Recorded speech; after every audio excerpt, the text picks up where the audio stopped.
Superfan. The AutoNation flash sale is on for 1 week only. Drive with 0 down plus 0 payments till June. Don't wait. Save on thousands of new cars and trucks. All your favorite makes and models.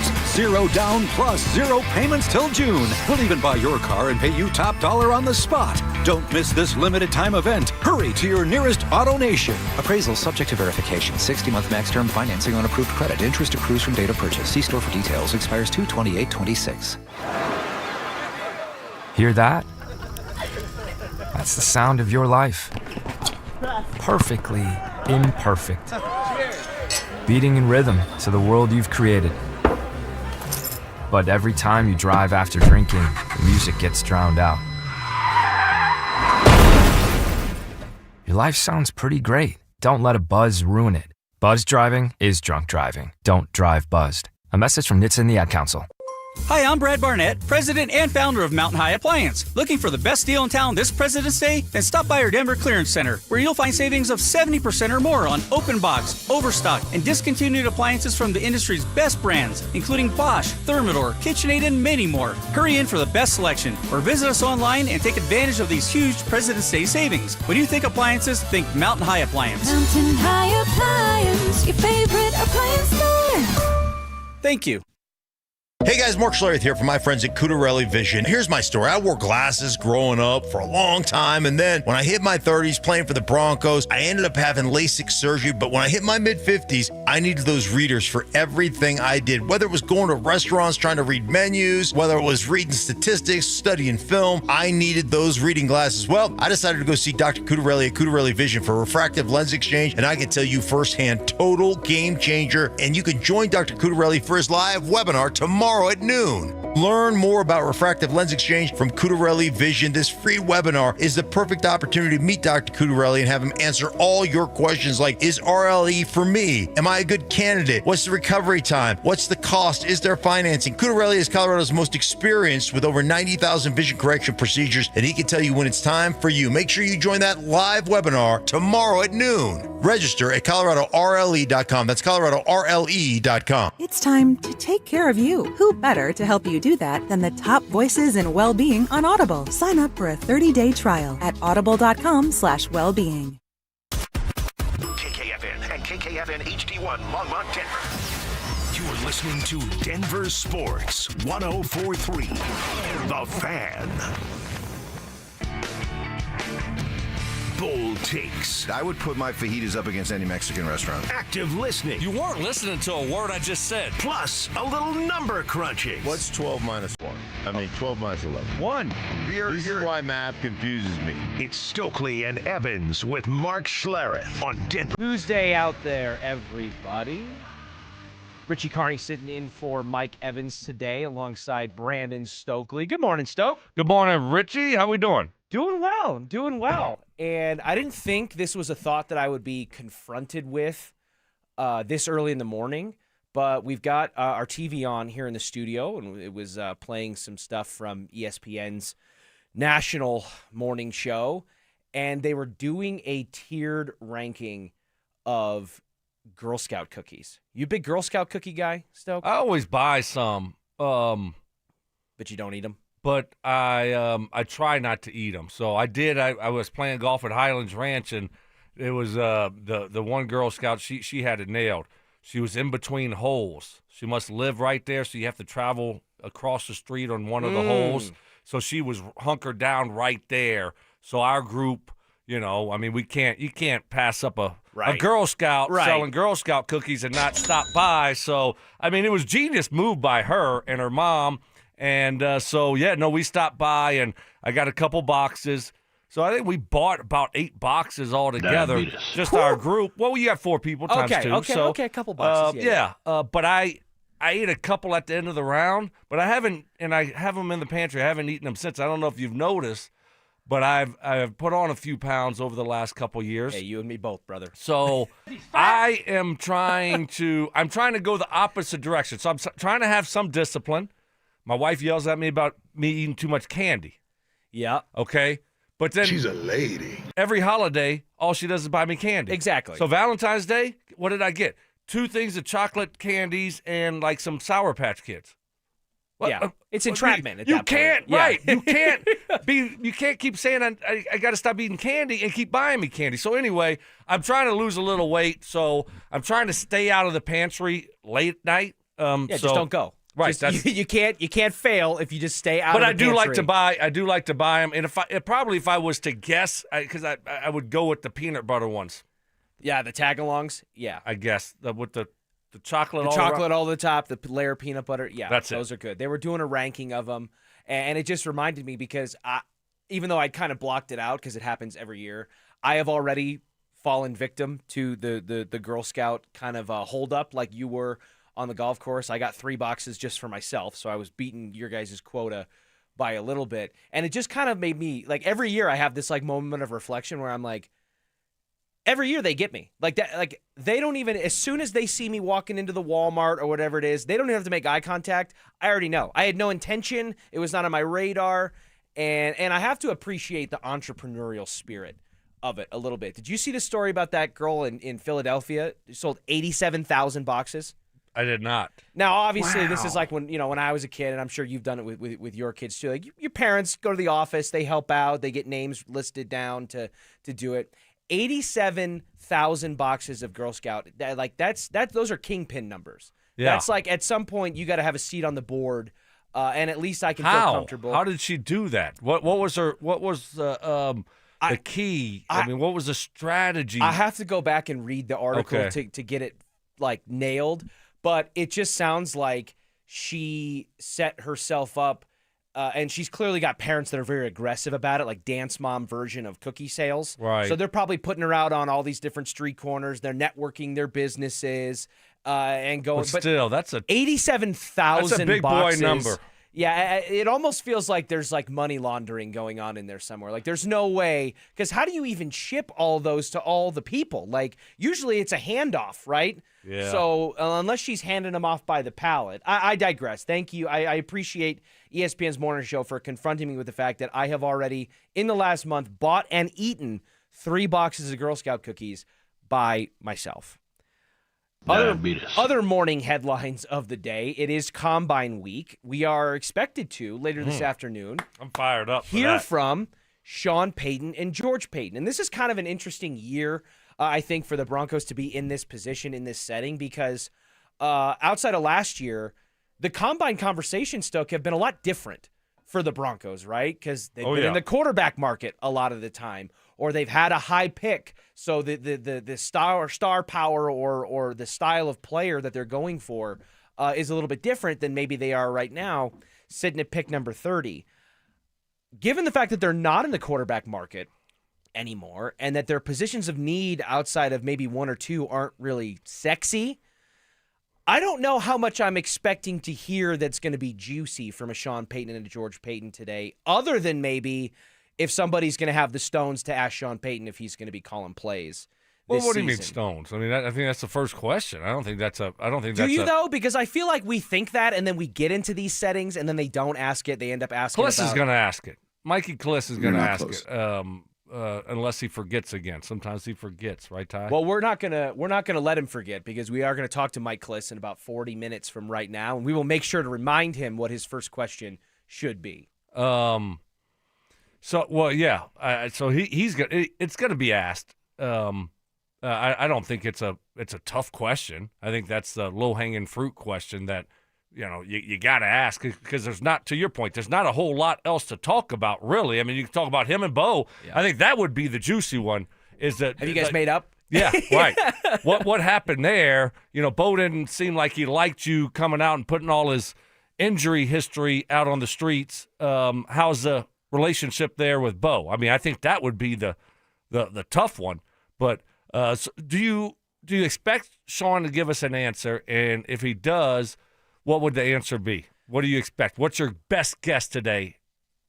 Sean is typically he's kind of a man of two worlds. On one hand, he's never afraid to put his foot in his own mouth or get out over his own skis, the double latte moment type of conversation. Yeah, exactly. This is the 7th team I've ever coached that can win a Super Bowl. Mike Hughes going to be a top 4 or 5 guy in the next couple of years. Nathaniel Hackett's the worst coach in NFL history, yada, yada, yada. Yeah. But he also is very good about, and maybe this was like part of the Luka Evans blood feud and all of that, of not really giving you what he knows that you want until he decides he wants to give it to you. So if you're going to give me my best guess on if Kliss or whoever asks that question about the play calling, I would think Sean Payton's going to give you, hey, listen, in our league, things are very fluid and collaborative, and, we're going to take an overhaul of our entire process. And, Davis is he's an up-and-coming mind. He's a great member of our team. And it's just going to be a word salad that says, like, you'll know when we want you to know. Yeah, I agree. I don't think he's going to give us an answer. And if he does, it's going to be, why are you asking me that? I'm still calling plays. Right. Yeah. Right. What do you mean? Yeah, no, I'm not. I don't think there's an issue there. He actually did say that at one point. I think when he was asked about the play calling process or the speed of getting plays, and he flat out said, he's like, I don't think that we have the problem there that you think we have. And it's like, okay, well, I guess we're wrong then. But I can't wait for the question to be asked. So yeah, it's going to be interesting. And then, I think, again, when we're looking at the different positions of needs for the Broncos and how that might manifest itself here into the Combine, it's just going to look different, I think, in previous years. And obviously that's a good thing, but it's going to be a fresh set of expectations for us here in the Mile High City. All right, coming up next, something that used to be automatic for the Denver Nuggets just really doesn't feel that way anymore. And I'm not quite sure how they fix it. We'll see if Stokley's got a better answer than me coming up next. The champ! Do you consider yourself a super fan? Well, now's your chance to prove it. It's Denver Sports 104.3 The Fan Super Fan Send-Off, presented by 303 Law 4040, sending you to Las Vegas for the biggest pro wrestling event in the world. A pair of 2-night event tickets, airfare, and hotel all included, plus a $500 Visa card. So get in the ring and enter now at DenverSports.com/superfan. That's DenverSports.com/superfan. What is happening, fellas? Stoking from my friends at Rocky Mountain Men's Clinic. Sex, intimacy, and love are essential to fulfilling a relationship. Erectile dysfunction can take a serious toll, stealing enjoyment, weakening intimacy, and placing stress on partners that can feel overwhelming. But ED doesn't have to continue impacting your relationship. My friends at Rocky Mountain Men's Clinic, Jeff and his team, they're the absolute best. They can get you taken care of, get you feeling good again. And Rocky Mountain Men's Clinic treatments work when the pills or the herbals fail. They have treatments with success rates well over 90%. Some treatments can have you last an hour or more. And they've served the Front Range of Colorado for nearly a decade, and they have successfully treated tens of thousands of men. If ED is affecting you, it's time to get back to the sex, intimacy, and love that brings you closer together. Rocky Mountain Men's Clinic has an expert staff, and if you're like a lot of men, you could be having sex the day after your appointment. They have 5 locations right here in Colorado to serve you. Fort Collins, North Denver, Central Denver, Castle Rock, and Colorado Springs. Stop procrastinating. Start taking your health seriously again. Call my friends at Rocky Mountain Men's Clinic today. 720-440-7900. That's 720-440-7900. Or you can find them online at RockyMountainMen'sClinic.com. Imagine finding your dream home and moving in right away. No waiting to sell your old place first. Sounds perfect, right? That's exactly what Orchard's Move First, Sell Later program lets you do. Buy your new home now and sell the old one later. Here's how it works. Orchard gives you cash so you can buy and move into your new home first, on your timeline. No waiting, no showings, no double moves. Then the Orchard experts take it from there. They handle repairs on your old home for you so you attract the right buyers. Once they're done, a local Orchard agent lists and sells your home for top dollar. Orchard's Move First program gives you the freedom to buy and move into your new home first and sell your old home later. Buy before you sell and get top dollar for your home with Orchard. Ready to find out how much your home is worth? Visit Orchard.com to get your free home valuation. That's Orchard.com. Never have I ever called my sister from the finish line of my first marathon. Hello? You won't believe where I am. Are you running? Mile 26. I'm gonna make it. Switch to T-Mobile's 55 Plus plan and get iPhone 16e with its advanced camera system on us. Plus, 2 lines for just $30 a line. Guys, I can't believe it. I knew you could do it, babe. That was amazing. Mom, how do you feel? I feel great. I can't feel my feet. Let's take a picture, and then you may carry me to the car. Share every stride, every mile, every memory on America's best network. Switch to T-Mobile's 55 Plus plan and get iPhone 16e on us and 2 lines for just $30 a line. With 24 monthly bill credits and 2 eligible port-ins on Essentials 55 Plus for well-qualified customers with autopay plus taxes, fees, and $35 device connection charge. Credits end and balance due if you pay off early or cancel. Contact us. Finance agreement 128 gigabytes, $599.99 required. Best mobile network in the U.S. based on analysis by Ookla of Speed Test Intelligence data 1H 2025. Visit T-Mobile.com. Hey, what's up? It's Zach here. And if you're looking for your new go-to spot in Centennial, the Basketball Social House is it. Award-winning food and drinks, an incredible weekend brunch, and a brand new sports bar entertainment space where you can catch every Colorado game. Even if you're not playing, it's a great hang. But if you are, their private basketball suites are unreal. Full court, lounge, music, TVs, the whole setup. And because you're hearing this from me, get half off your first private basketball suite rental. Just use code HALFOFFHOOPS. Trust me, you're going to love this place.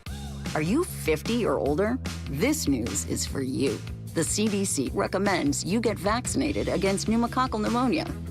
Even if you're healthy, your age puts you at risk. People 50 or older are over 6 times more likely to be hospitalized with pneumococcal pneumonia compared to adults 18 to 49. Just one shot can help protect you. Learn more and schedule at vaxassist.com. That's VAXassist.com. Sponsored by Pfizer. Wesley Financial Group is not a law firm, and Chuck McDowell definitely not an attorney. This is Chuck. If someone talked you into buying something really silly and you want to get out of that silly little thing, my advice, get the facts. Call me and I'll send you our timeshare exit kit absolutely free. Inside, you'll learn how timeshare works and all your options for cancellation. Call Wesley now for your free exit info kit. 800-290-7100. That's 800-290-7100. Hi, I'm Terrell Davis, 2-time world champion and Pro Football Hall of Famer. There is nothing more important than your health. This February, save up to 50% off on select premium equipment. Visit one of Fitness Gallery's 7 convenient locations from Colorado Springs to Fort Collins. Check engine or ABS light on? Take the guesswork out of your warning lights with O'Reilly Veriscan. It's free. Ask for O'Reilly Veriscan. O'Reilly Auto Parts. Febreze. New Febreze Air Mist has 50% more odor fighters and up to 30% more fragrance than the old formula. So now you can take on 100% more stinky odors, like sweaty gym bags, greasy cooking smells, and the after effects of the dog rolling around in something. Just spray, and new Febreze Air instantly restores just clean freshness. Smell you later, odor. Breathe happy, Febreze. La, la, la, la, la. Bring your visions to life with smart business buying tools and technology from Amazon Business. From fast, free shipping to in-depth buying insights and automated purchase approvals, we deliver everything you need to achieve your goals. Go to AmazonBusiness.com for support. This segment on 104.3 The Fan's powered by Hellsberg. Shop and store are at Hellsberg.com. Follow us on X at DEN Sports 1043 for up-to-the-minute information and opinions on all things Denver sports. Also, we can still call it Twitter, right? Denver Sports 1043 The Fan, DenverSports.com, and the Denver Sports app. Career advice. That would suck. If only I knew somebody that could tell me what it's like to be fired from their job. Oh, shoot. Holy cow. Method acting. I play the role of big dumb idiot really well. And questionable job security. Mike, do you like that question? I do like that question. Pretty soon we won't need you anymore, buddy. So don't get too comfortable. Okay. It's Stokley and Evans with Mark Schlereth on Denver Sports 1043 The Fan. You know, Stuck, if at any point you decide that you don't need me anymore for the rest of the show, just tell me. I can handle it. Just show me the door. I got plenty of stuff that I can keep myself busy. You're only here for 4 hours, so I can put up with you for 4 hours. That's good. Yeah. That's good. If it starts to get to a point where you can't stand to be around me for at least, 3.5 more hours, we probably got bigger things to worry about. Stoke, when it comes to the Denver Nuggets, I just can't help as they get back into the rhythm of things or try to post All-Star break.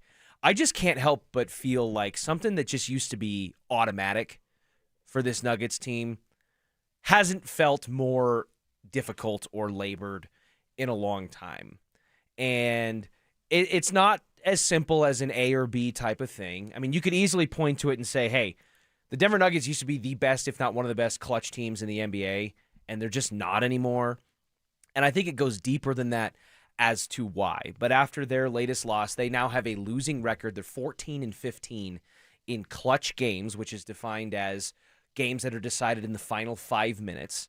And turning the clock back to the year they won the title, and even maybe the year after, if it was a tight game, tie game, or a one possession game inside of 5 minutes, the Nuggets were going to win that game. They just were going to out-execute you. The two-man game with Jokic and Murray was as dialed in as any two-man game in the league.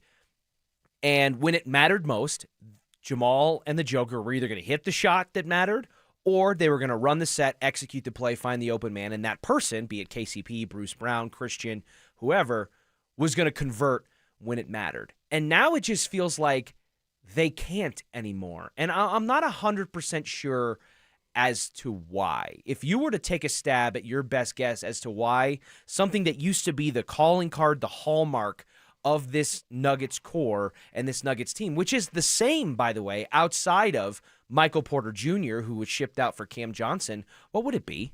Just Jokic and Murray aren't doing their thing. That's what it boils down to. Players have to make plays when the game's on the line in the last few minutes, when it's close. And, either you're executing and doing it or you're not. And right now, it's Jokic and Murray aren't executing like we've seen them in the past. And that's the bottom line, really. I don't really care about Christian Brown and, Peyton Watson and, whoever else, Cam Johnson, whoever else is out there with them. It comes down to Jamal and Jokic doing their thing. And we used to see it all the time, the two-man game. I mean, that's what it was. And it was awesome. And it seemed like every time they would make a play and figure it out. And it would be Jokic, just kind of just like boom, boom, boom, and just throws it up there and it goes in. It's like, oh my gosh, unbelievable. And now, for whatever reason, it's not working like it used to. And it's fascinating because all we kept talking about in the year since they won the title was they just need depth, right? That was all Michael Malone kept asking for, was veteran depth, guys that he can play and stack into a playoff rotation. And Calvin Booth wanted to draft and develop and play the pups. And that was kind of what led to them clashing and butting heads before they both were dismissed.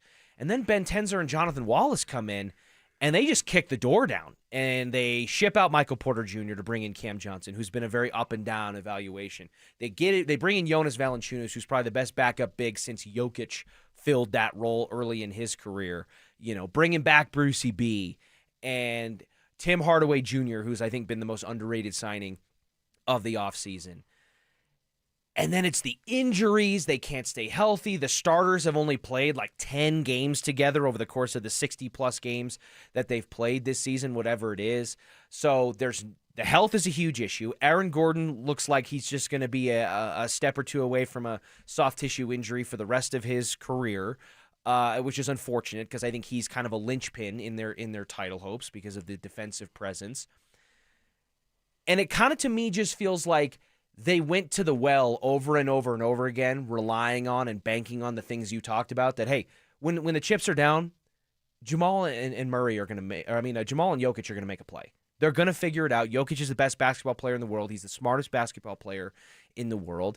And at least in the postseason, Jamal Murray's going to elevate his game to a degree where that can happen.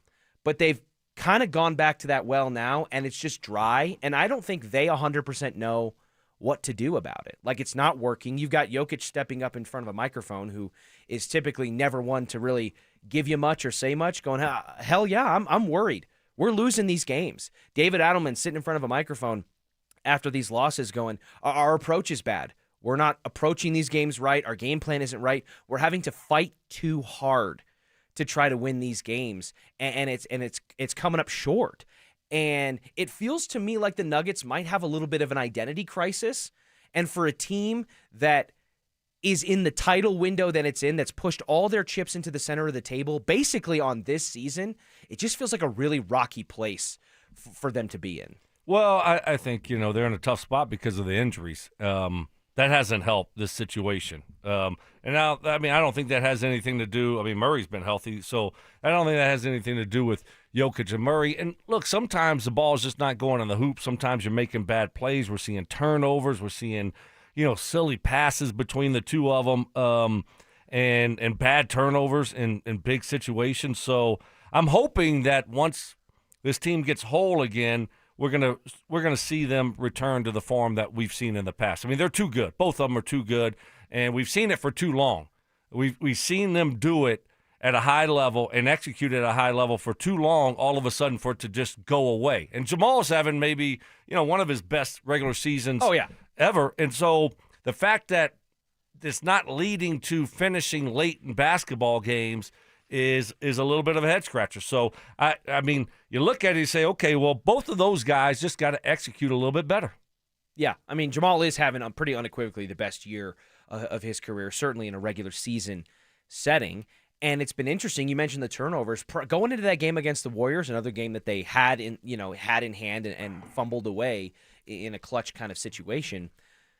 Going into that game against the Warriors, Jokic had 22 turnovers in his last 3 games. And I rarely can I think we say, certainly during this Nikola Jokic prime era, that he's been the reason why they're losing games.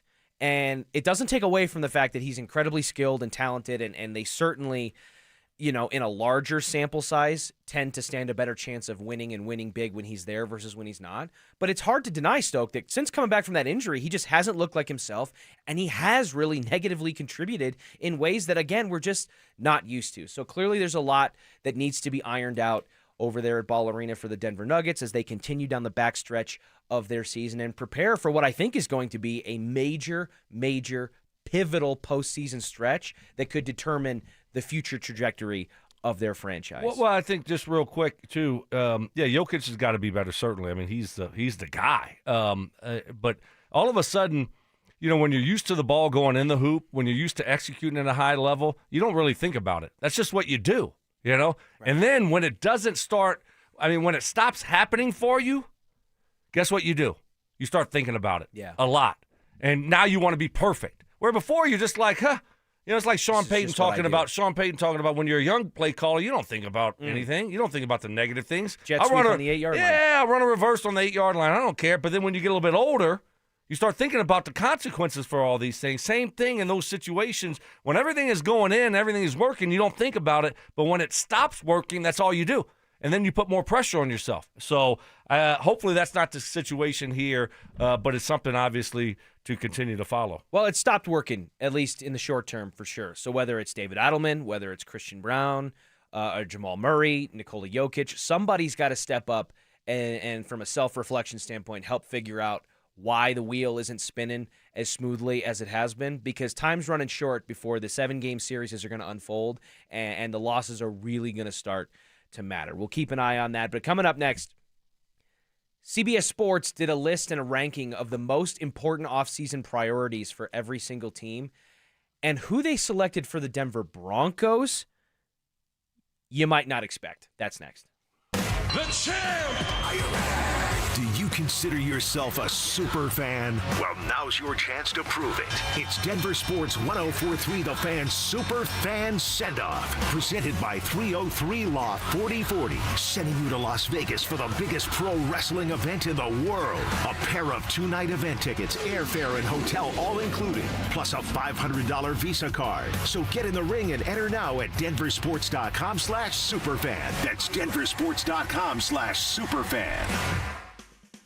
What is happening? Stoking for my friends at Roller Auction, leader in Colorado auctions for over 40 years, and they got some great auctions that are ending this week. Got one ending today at 9 o'clock in the morning. Don't worry, you still have time. All you have to do is go to rollerauction.com to get logged in, to get signed up. It's free, it's easy, it's open to the public. Best part about Roller Auction is you're going to get some great deals on great items. Got a Colorado extraction system auction that will be ending at 9 o'clock this morning. Over 320 items in this auction. This is a really cool auction. Got forklifts, got a box truck, racking, tools, chillers, control panels, extraction supplies and equipment, and so much more. Like I said, over 320 items in that. And then on Thursday, ending at 2 o'clock in the afternoon, got over 500 items in this auction. A factory return home goods electronics auction will be ending. It's got all kind of electronics, headphones and speakers, gaming accessories, appliance, kitchenware, home goods, a little bit of everything in this auction. Like I said, that will be ending in a couple days, but got one ended today at 9 o'clock. Go check it out and get yourself one of those great deals only at rollerauction.com. At Belco Credit Union, we want to make your dream renovation a reality. Maybe that means a modern kitchen upgrade or a luxurious new bathroom. With Belco's Home Equity Choice line, you can get easy access to funds with the freedom and convenience of a home equity line of credit, plus the security and stability of a home equity loan. Plus, Belco is also offering low rates for qualified borrowers. Learn more at belco.org/choiceline. Belco is an equal opportunity housing lender. Belco, banking for everyone. High five! Up top! Dave's company just got the 5-year price lock guarantee from Comcast Business. Yeah! It's 5 years of gig speed internet, advanced security, and a great rate that won't change. All from the company with 99.9% network reliability. Heck yeah! He hasn't given this many high fives since Deborah brought in her famous banana bread. Yes! The Comcast Business 5-year price lock guarantee. Powering 5 years of savings, powering possibilities. And it's hurting, but I am not stopping. Woo! For a limited time, now through March 29th, switch to Comcast Business to lock in your rate for 5 years and get a $500 prepaid card on a qualifying gig bundle. Or ask how to get started with 150 megabit internet and Security Edge for $59.99 a month for 12 months with a 2-year agreement. Don't wait. Call today. Restrictions apply. New customers only. 1-year contract required for guaranteed rate. Paperless billing and automatic payments with bank account required. 5-year pricing applies to monthly service charge, excluding taxes and fees. The right financial strategies can make a huge difference, especially if you're nearing retirement. Adam Mueller talks retirement strategies with Mile High Money. Saturday mornings at 8 on Denver Sports 104.3 The Fan. Texting privacy policy and terms and conditions posted at textingterms.us. Texting enrolls you for recurring automated text marketing messages. Message and data rates may apply. Replace stop, opt out. Terms and conditions apply to the earnings promotion. Do you have caregiving experience as a parent, teacher, nanny, coach, or in another similar role? Hop Skip Drive is looking for experienced caregivers who want to help students in their community by driving them to and from school. Earn up to $50 per ride with Hop Skip Drive's welcome promotion, all while helping your community. If you have your own vehicle that is no more than 10 years old, a clean driving record, and at least 5 years of caregiving experience, you could become a Hop Skip Drive care driver. Just text ROAD to 323232 to get started right now. Hop Skip Drive gives you the flexibility to set your own schedule and earn competitive pay. It's simple. Drive in your free time and make a real difference for students right in your neighborhood. Don't wait. Text ROAD to 323232 right now. Text ROAD to 323232 and start earning up to $50 per ride during Hop Skip Drive's welcome promotion period. That's ROAD to 323232. Text ROAD to 323232 now. Texting enrolls you in a recurring automated marketing text messages. Consent not required to purchase. Message and data rates may apply. The team's looking good this season. I think so. Man, I miss playing football. Ever since I turned 40, I just can't find that fire I used to have. Think it could be lower testosterone? What do you mean? I was feeling the same way. After 40, the body has less testosterone, and men lose their edge. That's why I take Nugenix Total T2. That's the testosterone booster, right? Yes, but Total T2 is their brand new formula that skyrockets nitric oxide levels in as little as 3 hours. Since I started taking it, I've been lifting like when we played for Coach Carter. My energy is way up, and it even spiced up things between me and the missus. Are they still giving out complimentary bottles? Yep, just send a text. Text HAWK to 321321 for your complimentary bottle of Nugenix Total T2, the next generation testosterone booster. Text now and we'll include a bottle of Nugenix Thermo X, our newest, most powerful fat burner ever, absolutely free. Text HAWK to 321321. That's HAWK to 321321. These statements have not been evaluated by the FDA. This product is not intended to diagnose, treat, cure, or prevent any disease. Tune in Tuesday afternoons for Injury Insights with Zach Bai and Dr. Joseph Ramos to hear the latest injury news on your local teams and around the world of sports. Ramos Law. What makes us different makes us better. It's time to take care of you. Who better to help you do that than the top voices in well-being on Audible? Sign up for a 30-day trial at audible.com/wellbeing. Unbreakable courage. Stoke didn't have the heart, the guts to tell his wife, so he asked us to tell her. Plumbing problems. Just leave a quick note. Hey, John, sorry, plugged your toilet. Love stink. And questionable ethics. I should have known those were Mark's talking points and not yours. You're regurgitating Mark's talking points. That's what you did. And you didn't do it very well. It's Stokley and Evans with Mark Schlereth on Denver Sports 104.3 The Fan.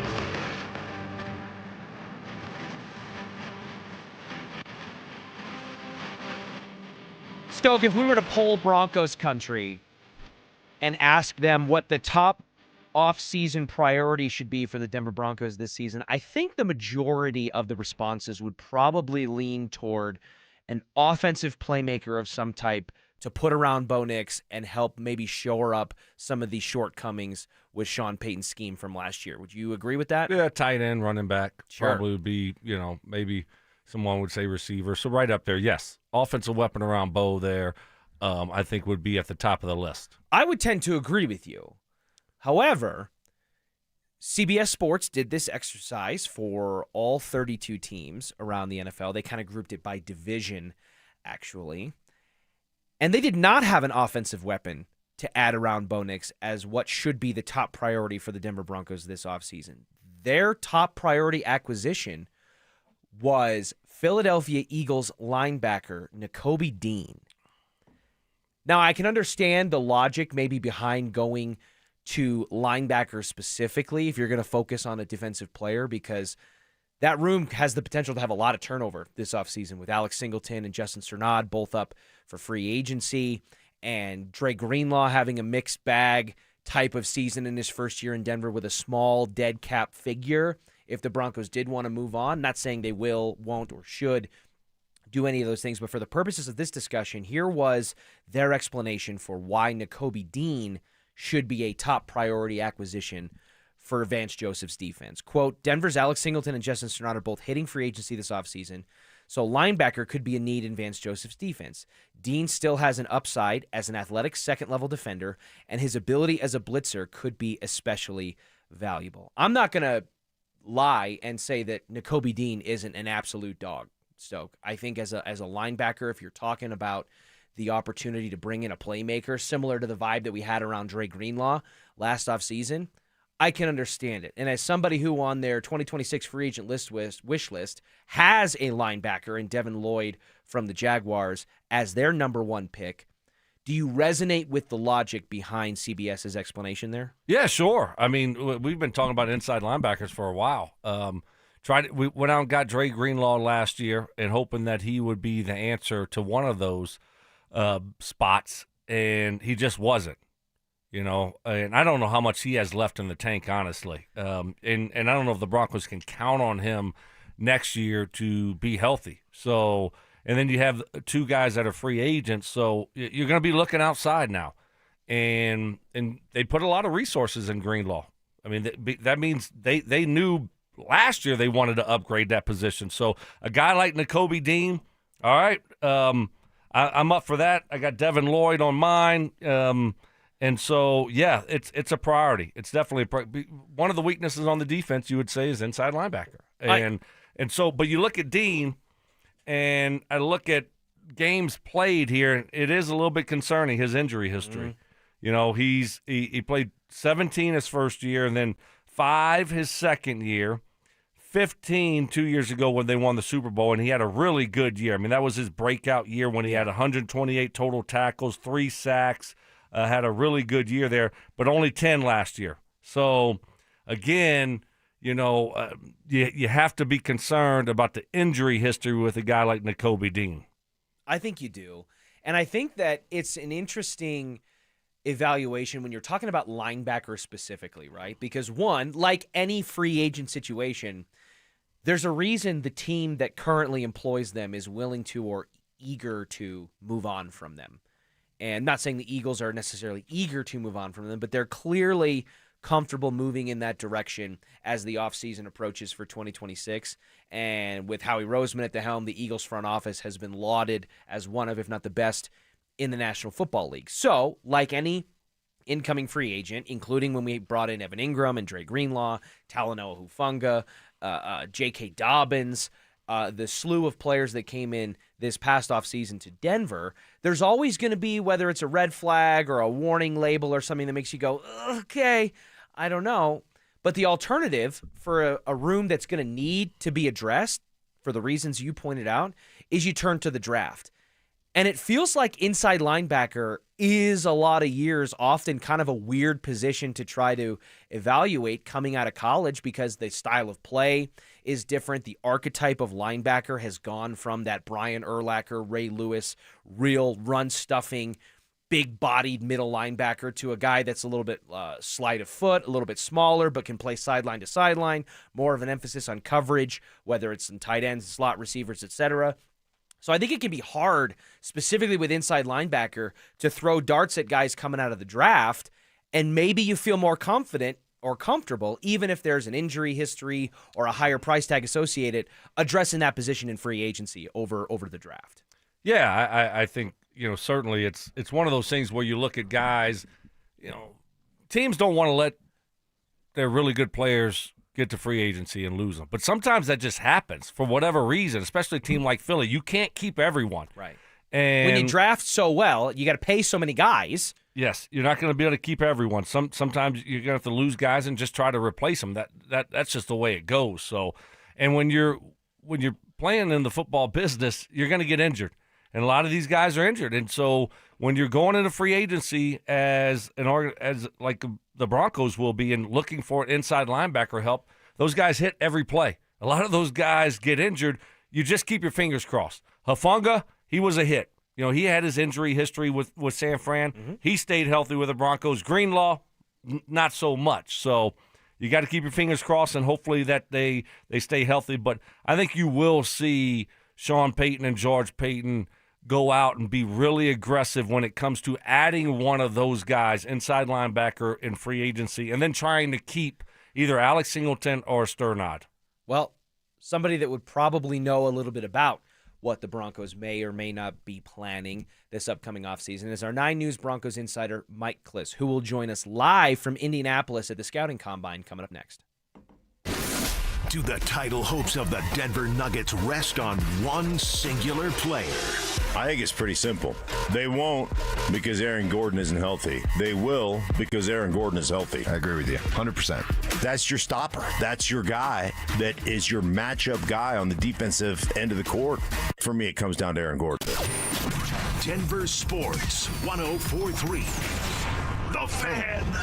Well, taking on the IRS is not a battle you want to fight alone. Better to take Advanced Tax Solutions and have them by your side. That's what my guy there, Todd Whalen's been doing for over 30 years now, passionately defending and working for his clients to get a resolution with the IRS, saving people thousands and thousands of dollars, not to mention relieving them of all that stress and anxiety. If you're facing tax levies, tax debt, back taxes, or any other type of tax problem, and the IRS is sending you aggressive warning letters, the good news is the IRS is open to finding a resolution, a compromise. The bad news is it's tough to do it on your own. Todd Whalen and Advanced Tax Solutions can navigate you through complex IRS and Colorado tax laws. They can negotiate on your behalf. They not only speak the language the IRS understands, but to put it in sports terms, they know the IRS playbook better than the IRS does. In these tough financial times, you may want to try and avoid the IRS. Actually, this may be the best time to work out a deal. Key is getting Advanced Tax Solutions on your team. Call 303-753-6040 and at advancedtaxsolutions.com. I'm Katie LaSalle, 9 News Weather Impact Team forecaster, an outdoor enthusiast who loves to hike in Boulder County. I love preparing you for your day ahead. Whether it's tracking the frigid storm coming in or giving you the latest snow totals for your favorite mountain, we've got you covered. Because weather never stops, and neither do we. Make the move to Colorado's #1 streaming newscast.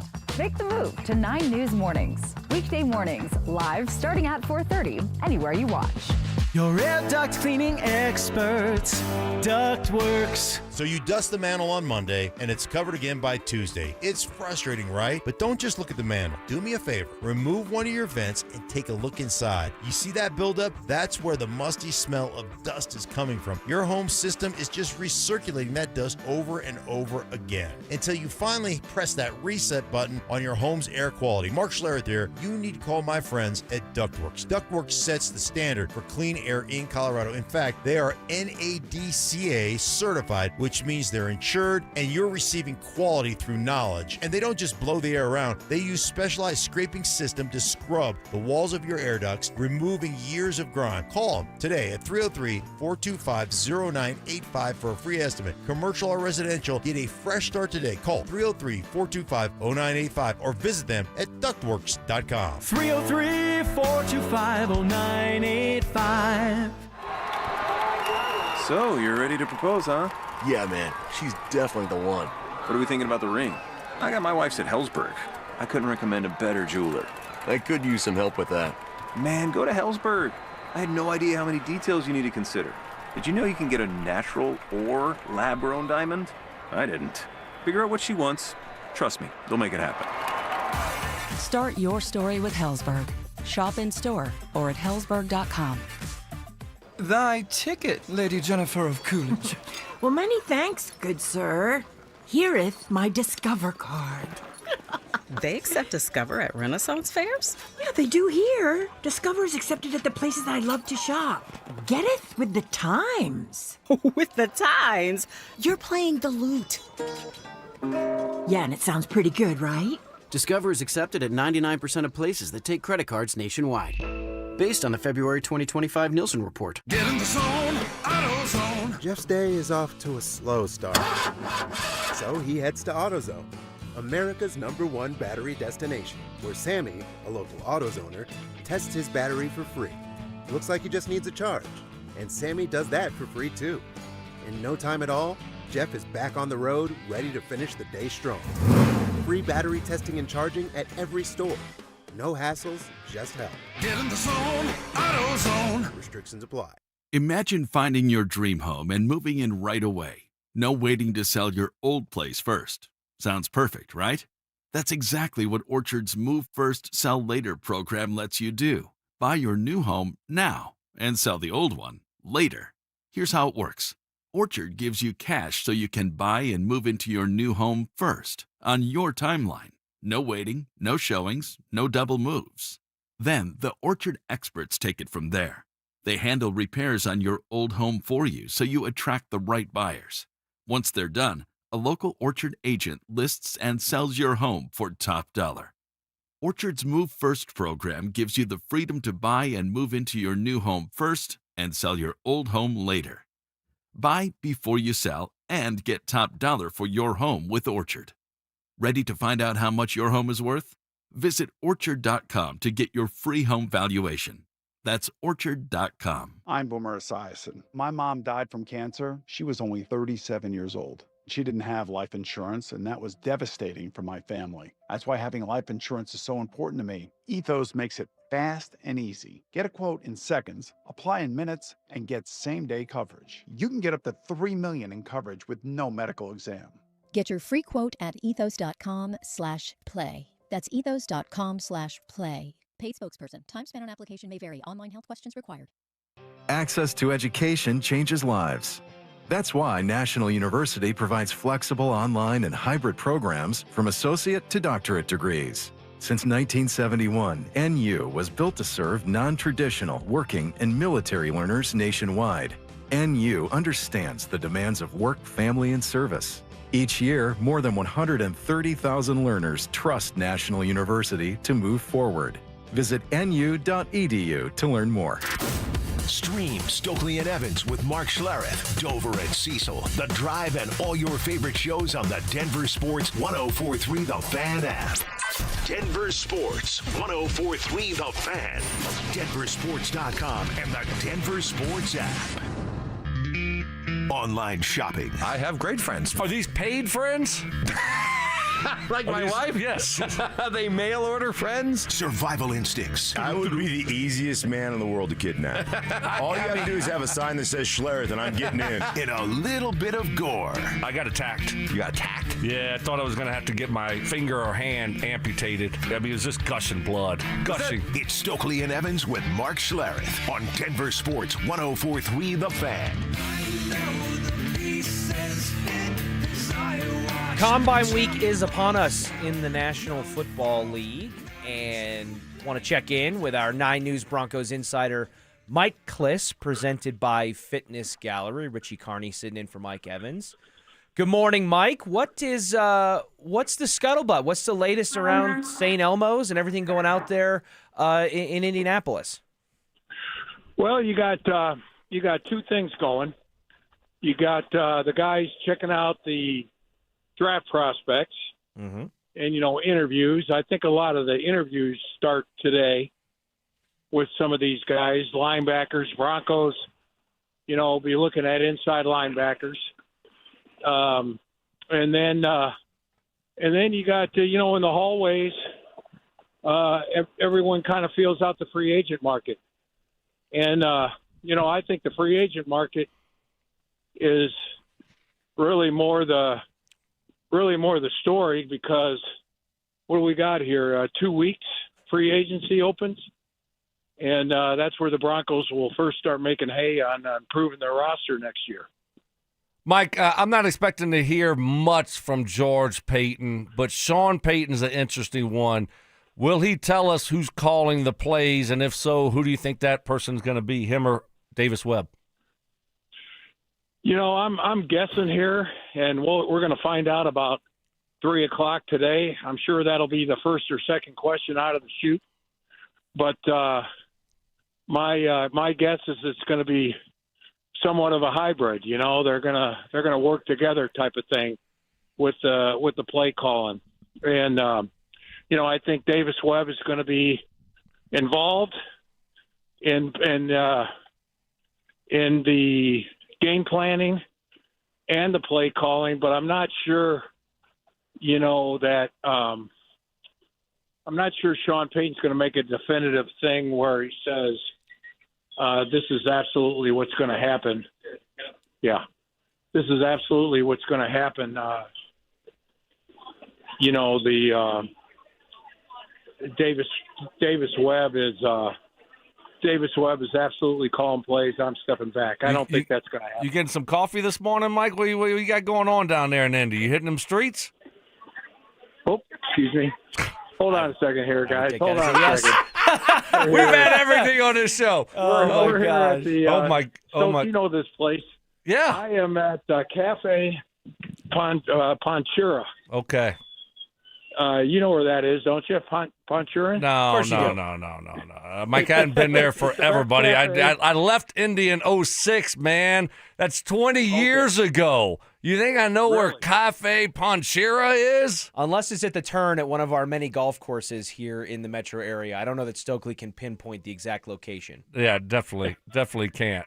Hey, Mike, speaking of working together, we're chatting with our 9 News Broncos insider, Mike Kliss, presented by Fitness Gallery.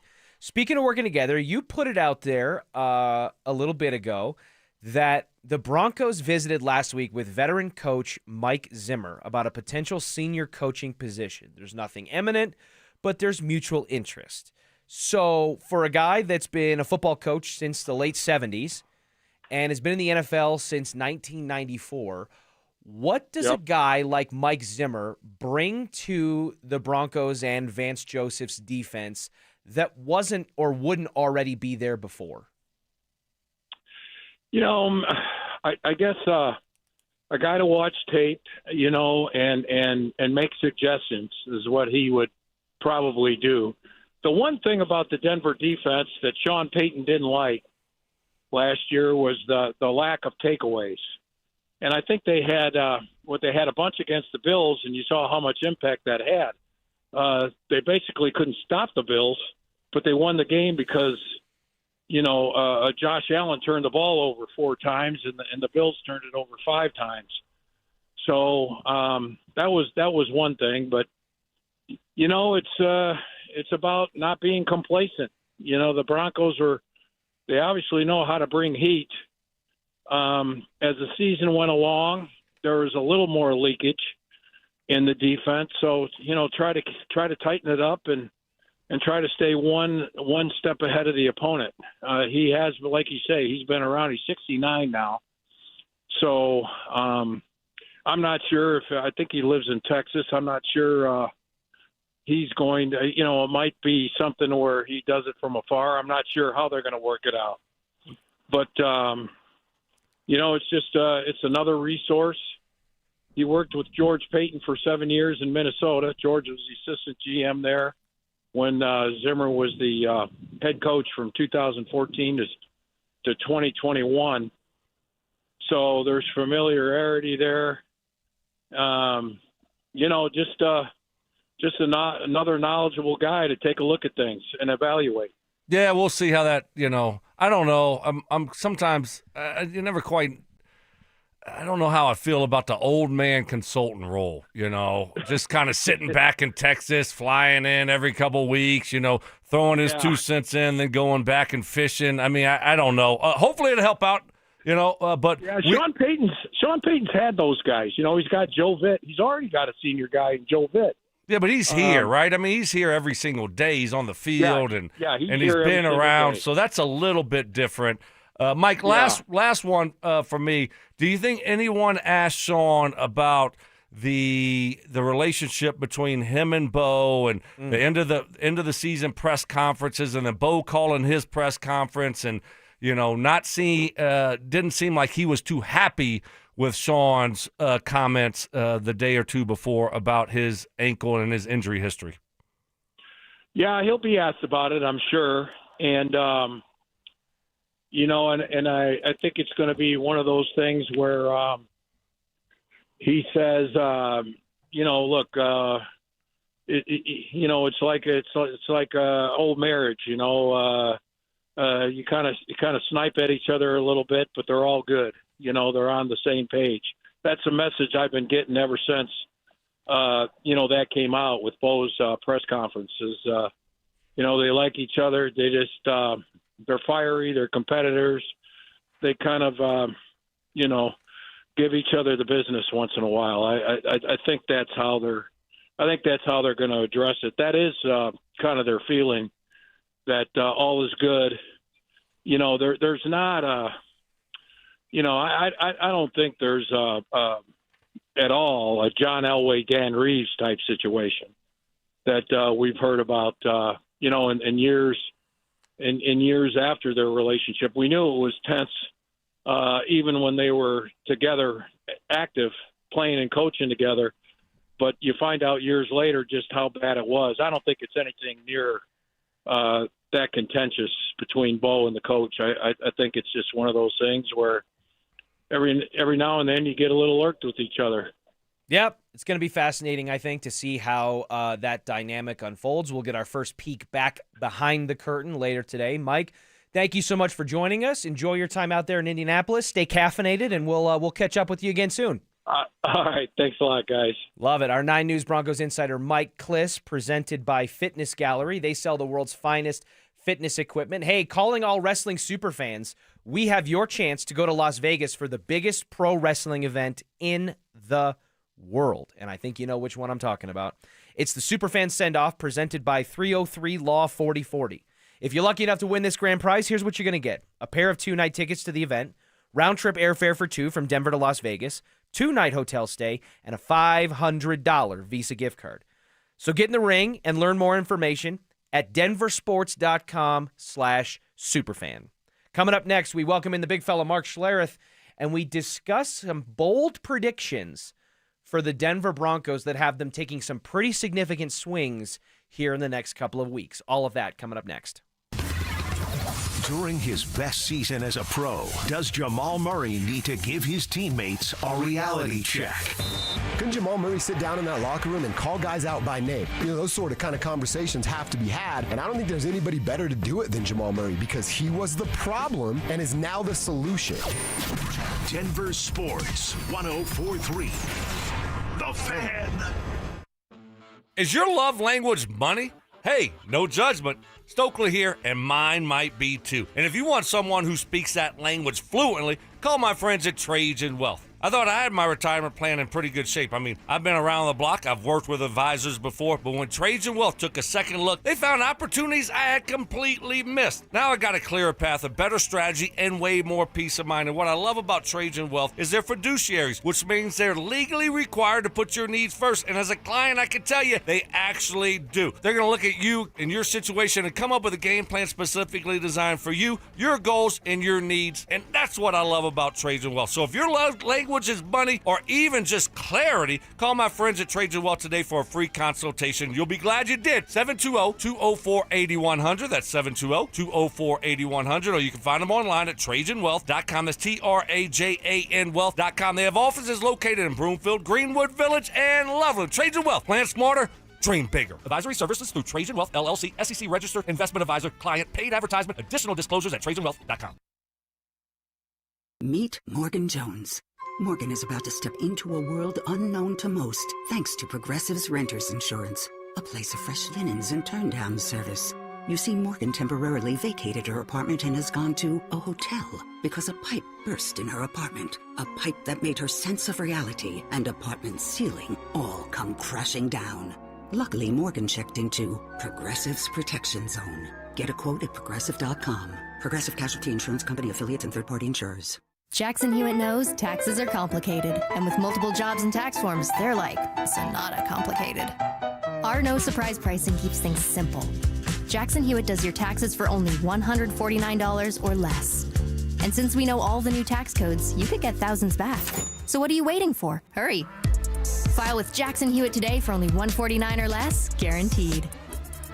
Limited time offer for new clients on federal returns. Participating locations only. Terms at jacksonhewitt.com/149. Get 5 quarts of Syntec Full Synthetic and a MicroGuard Select Oil Filter for just $32.99, plus 2 times points at O'Reilly Auto Parts. Limit supply.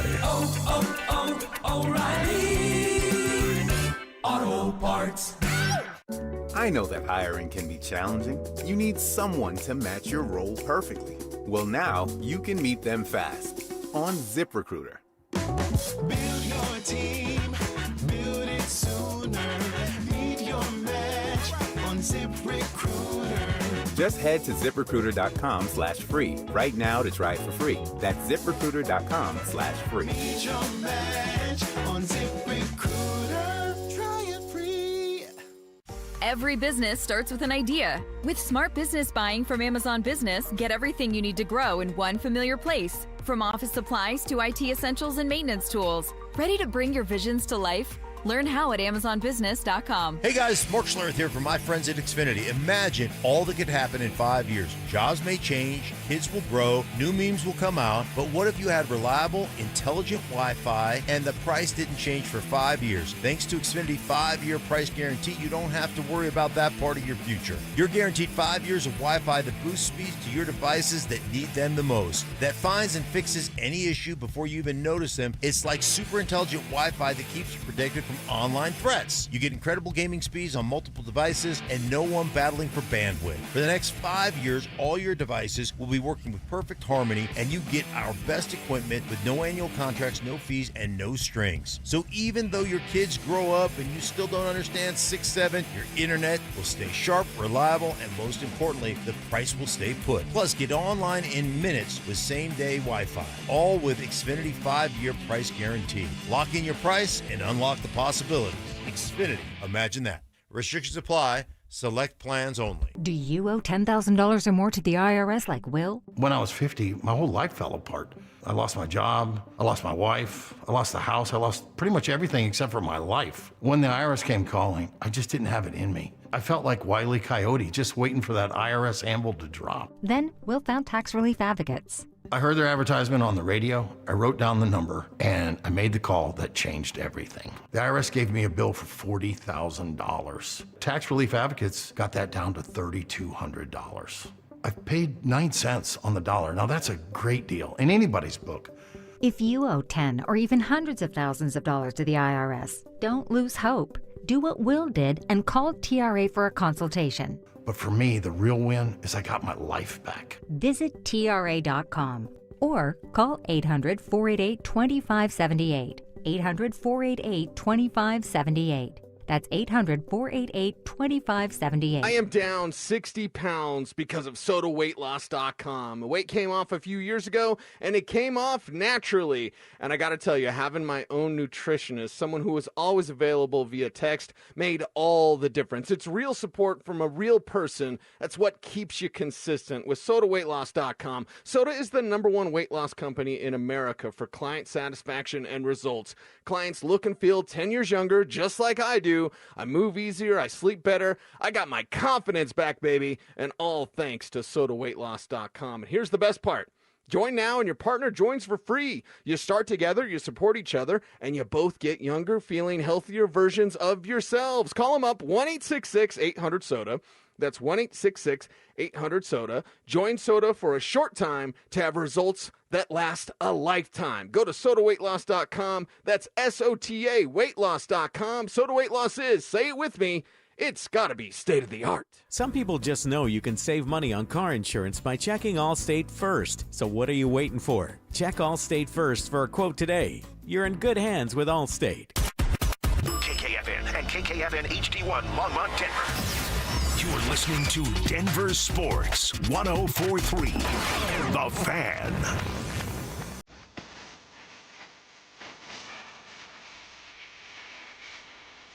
self-appointed nicknames, Obviously, I am the hockey guy at this station. grammar lessons, highlights from Fam Jamma, and Oscar-worthy impressions. My version was, get off my plane.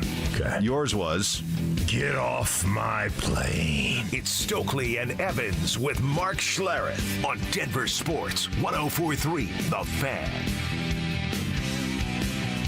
On the RamosLaw.com text line 303-713-1043. Guys, the Broncos went big and bold last offseason, and it bit them in the ass. Don't expect many big swings coming up this spring. Well, there's certainly an argument to be made that there were some swings and misses last offseason. You look at Evan Ingram having the season that he did, a little bit disappointing, I think, by almost everyone's evaluation. Stoke, we talked about Dre Greenlaw earlier, and maybe that's something that the Broncos could look to move away from because of the inconsistent health and performance standpoint there. But Mark, as you slide in and join us, Mark Schlereth, Richie Carney sitting in for Mike Evans, that is not the path that Sports Illustrated has the Denver Broncos taking this offseason. They feel like the Broncos are going to double down in consecutive offseasons and be bold. The two moves, not one, two moves that Sports Illustrated forecasts the Denver Broncos could and should make this offseason is a pair of trades. One for running back David Montgomery, and the other for wide receiver A.J. Brown. Obviously, two positions of need there for the Broncos, Mark. Which of those, between David Montgomery and A.J. Brown, do you find to be a better fit or more attractive trade target for Denver this offseason? I wouldn't. I mean, neither of them really. I knew you were going to say that. Neither of them really intrigued me. I mean, listen, the running back position, you can go out there and get yourself a running back. There are great running backs available on the free agent market. Why would you trade? Why would you give assets away for David Montgomery, who's a good back? Don't get me wrong, he's a good back, but is he different than Breece Hall? Is he better than Tyler Algier? Is he better than some of the backs that are going to be out there for you to take? And my answer to that would be no. So why would I give up an asset to go get a running back that when I can hit one on the free agent market and probably hit one much cheaper than that? And then as far as A.J. Brown is concerned, listen, man, A.J. Brown is big, physical, dynamic receiver, but I mean, it didn't work out in Tennessee for A.J. Brown. Now it's not working out in Philly for A.J. Brown. At what point do you say, hey, man, we're going to take our team captain in Cortland Sutton, a guy that we really love and a guy that is busted his ass and never complains and works his butt off and da-da-da-da, but he's going to have limited reps, and we just paid him to replace him with A.J. Brown, who might be a little bit more dynamic. Well, he is a little bit more dynamic, but he is, is he 30? Is he – I mean, I don't know exactly what his age is, but I would sit there and say that I just don't think that's the upgrade that you're looking for. I'm out on A.J. Brown. I think he's under 30. I don't know, 28. Yeah, I think he's 28, 29. Right around there. Yeah. But I'm out on A.J. Brown. It looks like he has lost a little bit of a step. And those bigger receivers, once they start to slow down, they really slow down. I don't know if it's because it's Philly and all the stuff going on there with Jalen Hurts or what the situation is, but he doesn't look like the same explosive player. He can still make plays, but I'm not trading for A.J. Brown. I don't think that and I don't want any drama around Bo Nix, and he has a lot of drama around him here in the last couple of years. You never read books on the sideline? I didn't ever do that on the sideline. No. Big cryptic tweeter? Right. That was a first. I never read books anywhere. Yeah, exactly. That's true. Especially on the sideline. Right, that's how you get to the Alaska Hall of Fame. Right, that's right. David Montgomery, yeah, I mean, sure. I like David Montgomery. I mean, to Mark's point, do you have to really trade for a running back? What would you have to give up for him? I mean, you're giving up a 5th or 6th rounder or, something like that. I would be interested because I like him. I think he's a good back.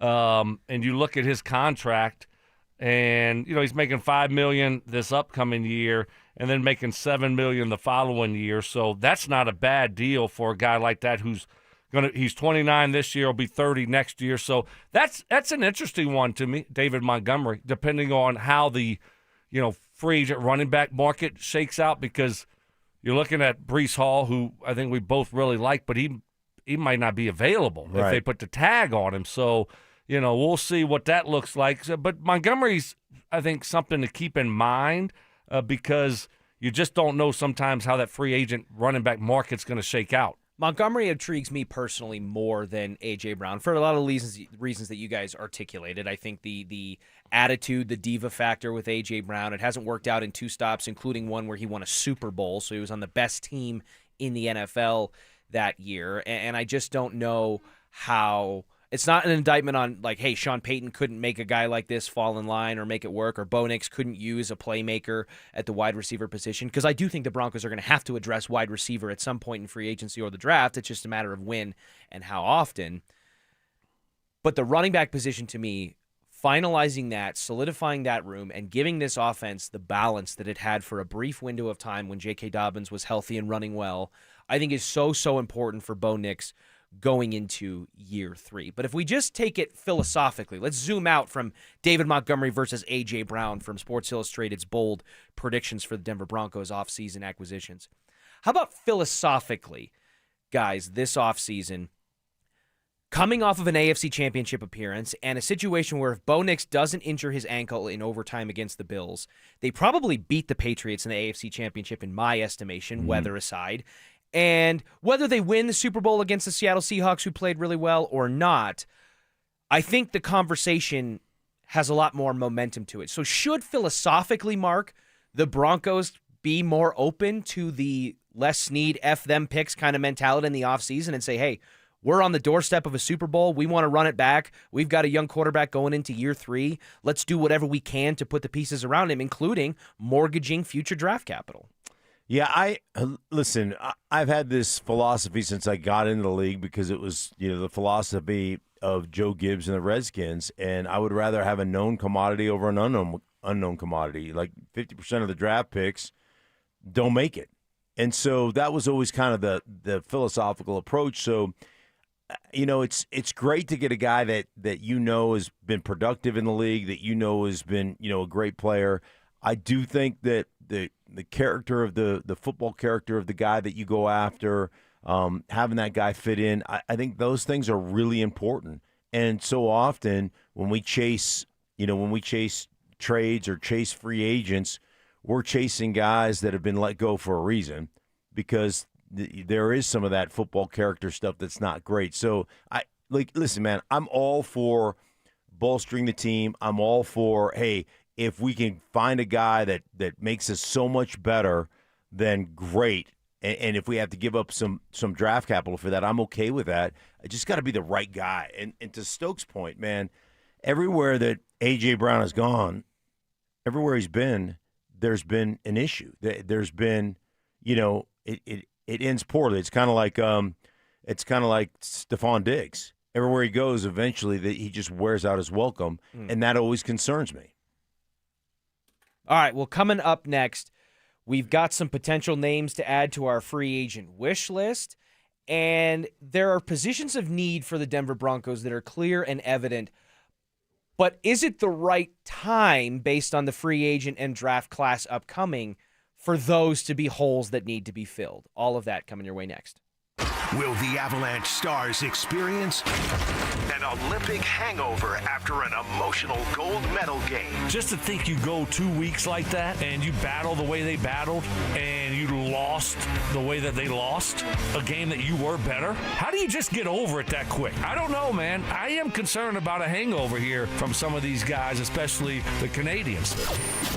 Denver Sports 104.3. The Fan. Hey guys, you looking for the best deal on TRT? Don't pay hundreds of dollars out of pocket for a franchise or go to one of those one-size-fits-all doses from your doctor because they take your insurance. At Centergenics and Low T Center, you've got that powerful TRT dosed specifically for your body, and it gets covered by most insurance guys. Centergenics and Low T Center have been working with most insurance plans and customize each dose of TRT for maximum effectiveness and safety, guys. It actually works for your body. So if you're feeling tired, grumpy, lacking motivation, drive, not getting those gains in the gym, it could be low testosterone. And this February, don't forget, they're offering free testosterone tests and discounted peptides and GLP-1s to make getting your life back as easy as possible. So don't miss this opportunity. Go to Synergenics.com or LowTCenter.com to book an appointment online today. That's Synergenics.com, LowTCenter.com. You're going to be glad you did. At Uline, they know firsthand the road to success is an uphill climb. Uline started in the family basement, and through hard work is now North America's most trusted shipping and industrial supplier. They get what it means to have the support of reliable, hard-working partners. So they keep 41,000 items ready to ship.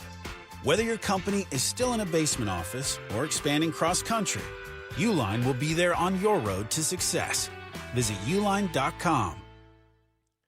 Hey guys, your boy Stink here from my friends at Cudarelli Vision. Hey man, I wore glasses growing up, and then when I got into my 30s playing for the Broncos, I had LASIK surgery. That was awesome. But when I hit my mid-50s, I started needing readers for everything I did, seeing menus, out to dinner, studying film, getting prepared for games. So I decided to go see Dr. Cudarelli at Cudarelli Vision for a refractive lens exchange.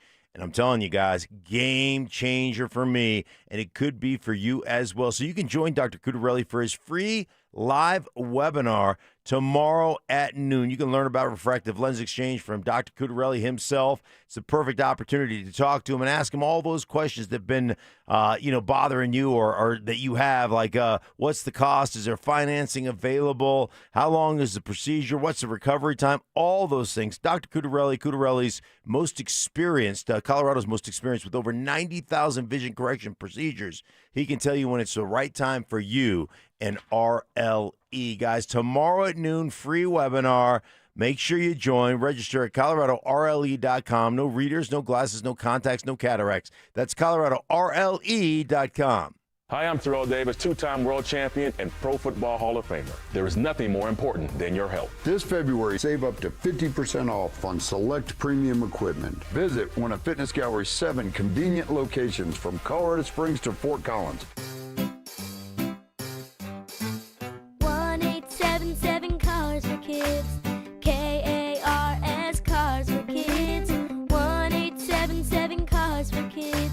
Donate your car today. Call 877 Cars for Kids to reach your friendly live agent. Donation's super easy and your car can be picked up by tomorrow. Call now or go to carsforkids.org. 1-877 Cars for Kids. Donate your car today. Did you know you can donate real estate too? Hi, I'm Brad Barnett, president and founder of Mountain High Appliance. This President's Day, enjoy huge savings at all of our showrooms. Whether you're replacing a single appliance or planning a full kitchen remodel, we've got you covered. From freezers starting at $199 to complete kitchen packages starting at only $19.99. Plus, save up to $4,200 on select KitchenAid packages. And our price match guarantee means you'll always receive the best pricing. When you think appliances, think Mountain High Appliance. Mountain High Appliance, your favorite appliance store. Thank you.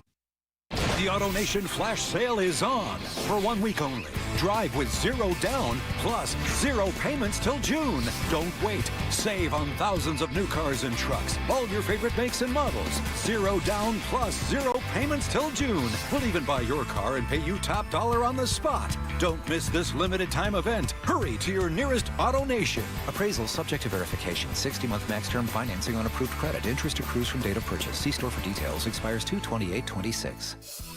Hey guys, it's Mark Schlereth, and home show season in February is when homeowners make the smartest improvement decision before the demand hits. If windows are in your future, Gravina's Window Center of Littleton offers Infinity by Marvin fiberglass windows built for strength, efficiency, and long-term value. And this February, you'll save 25% plus enjoy 12 months zero-interest financing. Visit windowsforyourhome.com or call them at 303-794-0490. This segment on 104.3 The Fan is brought to you by ROX Rocks Heating and Air. Stream Stokley and Evans with Mark Schlereth, Dover and Cecil, The Drive, and all your favorite shows on the Denver Sports 104.3 The Fan app. Powered by Advanced Tax Solutions. Denver Sports 104.3 The Fan. fierce competition. Man, I'll tell you, you know how to stoke my competitive fires. Could I house a hot dog in 10 seconds or less? Intellectual discussion. Kind of like when I played on the football field. When you're high IQ guys, Mike, out there, whenever someone's not at that level, it's frustrating. And some Latin influence. Pasa la leche, por favor.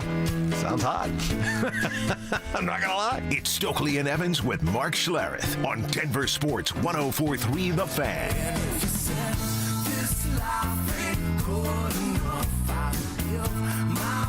Rolling along on a Tuesday morning, Richie Carney sitting in for Mike Evans alongside Brandon Stokley and Mark Schlereth.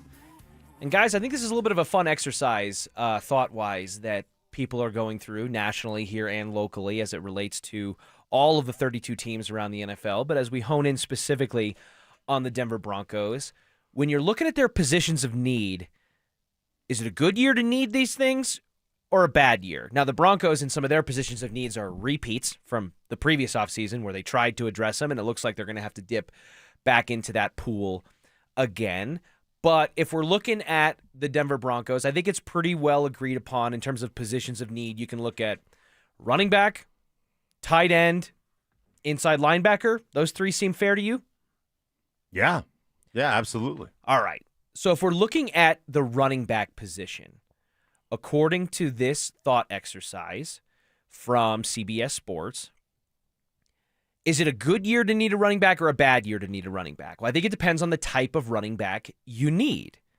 According to, if you're looking at the free agency and the draft class combined at the running back position, feels like a pretty good year to need a starting running back for right now. Does that seem like it applies to the Denver Broncos? I certainly think so. Yeah, for sure. Agree. And it's a bad year to need a young back that can start for the next 4 years. Well, hopefully the Broncos already have that in R.J. Harvey, right? I mean, at least he's a 1B type of player right now, maybe a Robin more so than a Batman, but you hope that there's a runway there that he can develop.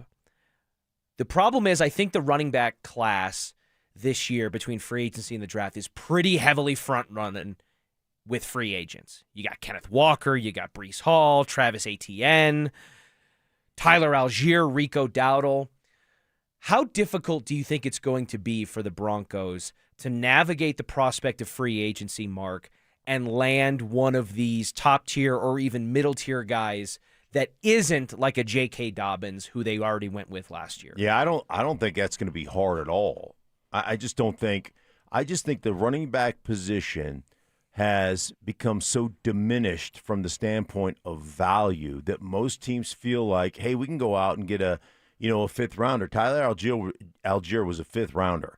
You look at Kyron Williams for the Rams. He was a fifth rounder. Yeah, they feel like they can go out and just get a guy in the draft, and that guy can fit. And I think that the running back position, and I've heard Stoke and I have talked about this before, but it's one of the easier positions to transition from college football to professional football. And just because you're, highly touted, that doesn't necessarily mean like the top speed guys oftentimes don't fit in the NFL because they're always trying to get to the edge. And this was a R.J. Harvey issue. Instead of putting your foot in the ground and getting yourself a nasty 4, because that's what the NFL is. And so I think the running back position is one of those positions where people feel like, oh, we can just get a guy late in the draft and that guy's going to, fulfill our needs or whatever. So I think there's going to be plenty of opportunity in the free agent market to get a guy, and you could probably get a guy late. You're not going to have to run out and get a guy on the first day of free agency. No, I mean, unless you really love him. If not, you can just sit back and get good value for a guy, right? Mm-hmm. That's the position you're in. It comes down to supply and demand.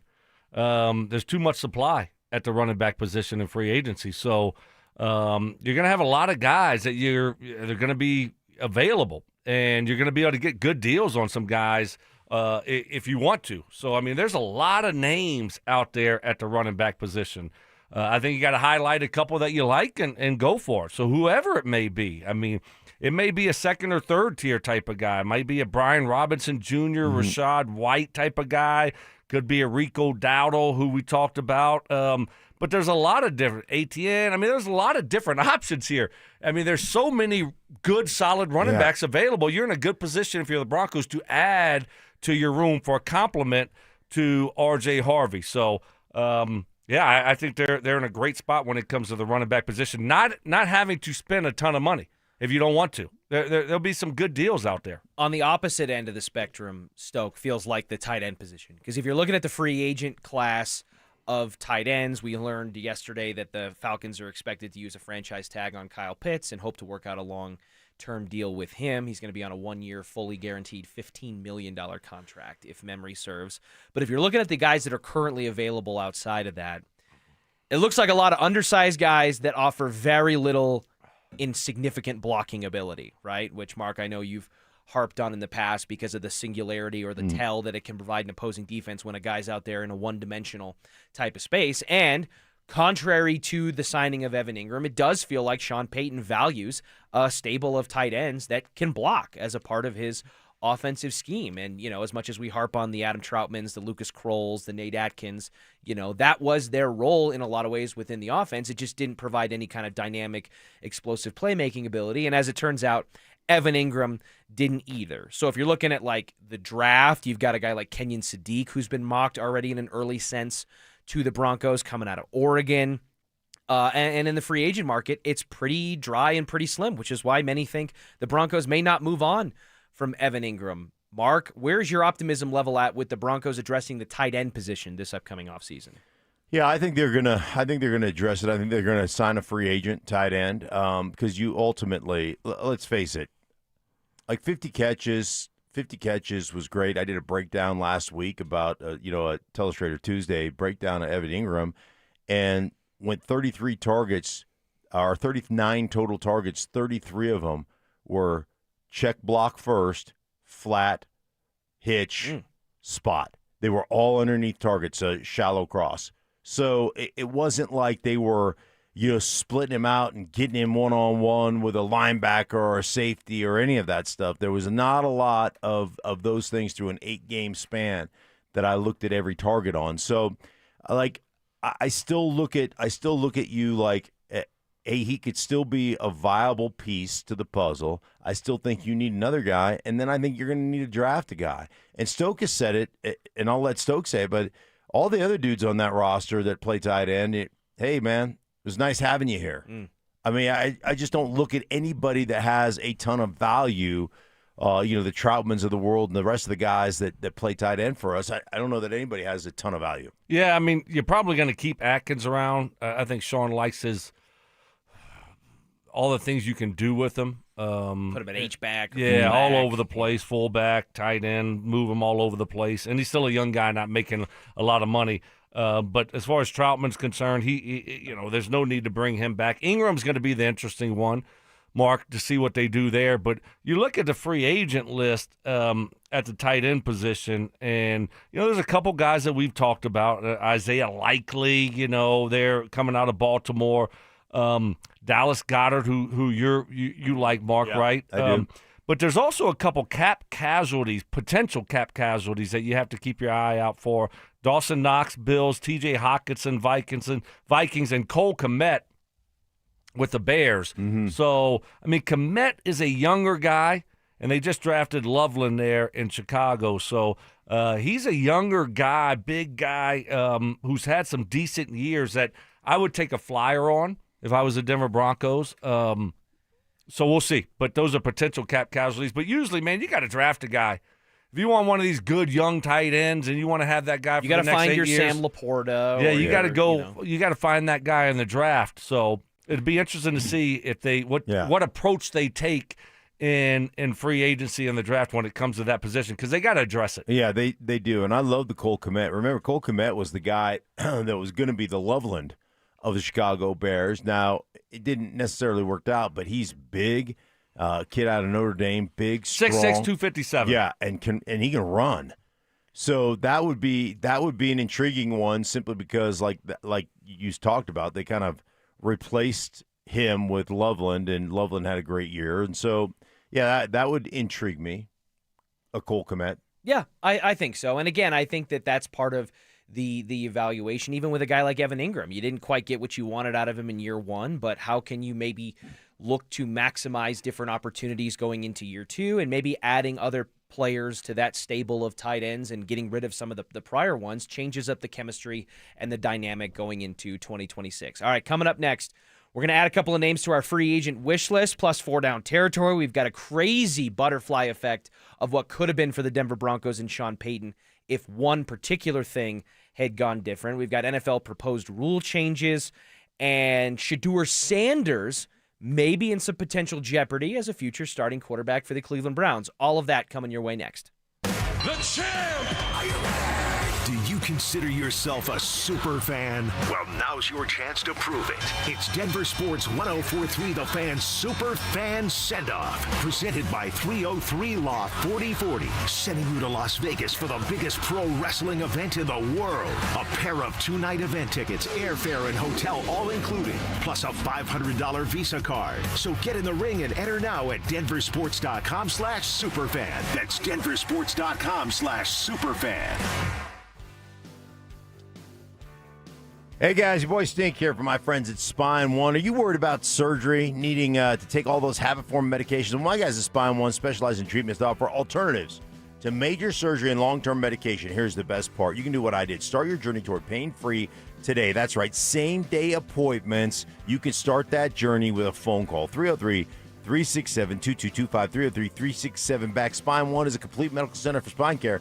They've got MRIs, exams, physical therapy, treatment options, all in one facility. And I love the process, man. I went in, had my MRIs. I was in so much pain. Then I sat down with one of their board-certified physicians, showed me exactly what was going on, why I was in so much pain, and then gave me an option to get out of that debilitating pain. And I'm telling you what, a couple short visits, guys, I was a new man. I had quit playing golf, quit going to the gym. I couldn't sleep through the night. A couple short visits to my guys at Spine One. And I'm telling you what, I was back on the golf course, back in the gym, sleeping through the night again. It changed my life. It can do it for you too. Don't live that way any longer. Don't check yourself out of life. Go get the help you need to get back into life. 303-367-2225. Start the journey today. 303-367-BACK, or find them online at spineone.com. Do you have 3 ex-wives and your current trophy wife wants a life insurance policy 3 times the size of the policies you had to purchase for your previous mistakes? If so, you need to call Big Lou at Term Provider, 800-568-2790. Big Lou is intimately familiar with your problems, and if you're 50 or 60 years old and in reasonably good health, a $1 million policy should only cost about $100 to $200 per month. Big Lou may have a solution for your previous policies as well. You may even save enough money to lighten the load on your new $1 million policy. Remember, call Big Lou. He's like you, except he's only on number 2. Call Term Provider at 800-568-2790. That's 800-568-2790. For $1 million in term life insurance that you can live with, call Big Lou at 800-568-2790.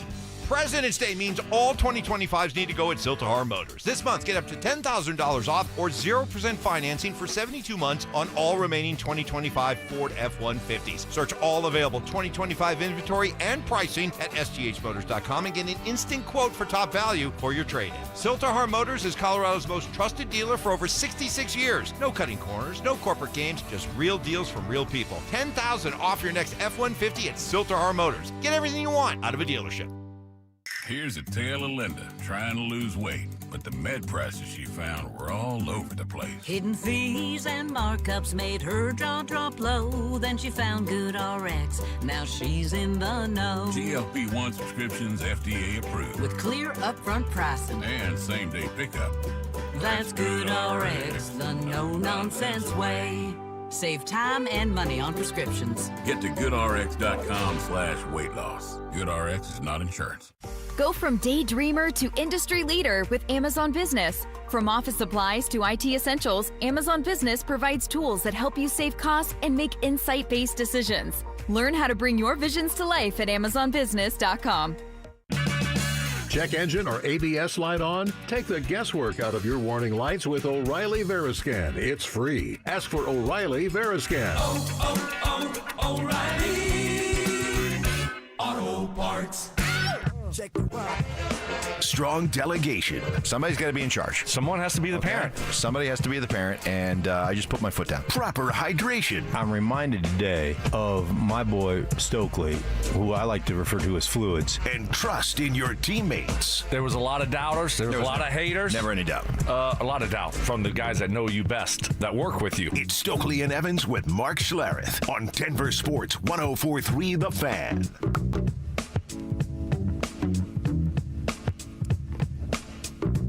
One of the best parts about this point in the NFL season or off season is that you get to put together your wish lists, right? You get to talk about what you need, what you want, and kind of cobble together your perfect individual plan for the Denver Broncos. And that's exactly what we were doing here at the station. In our studio, we've got our 2026 free agent wish list, temporarily displacing the Mike Evans big board of BS, lies, and other nonsense. Not replacing, because nothing could ever replace it, but displacing it, just having to put it at a different spot on the wall.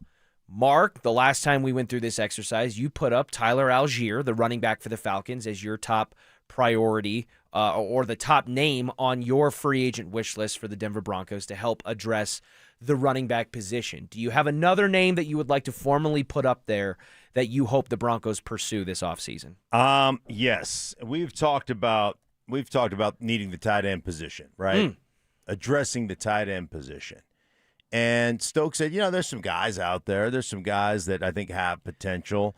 But there's a guy that I really like that I think does I don't think he's exactly the best run blocker in the land, but I think he is a willing participant.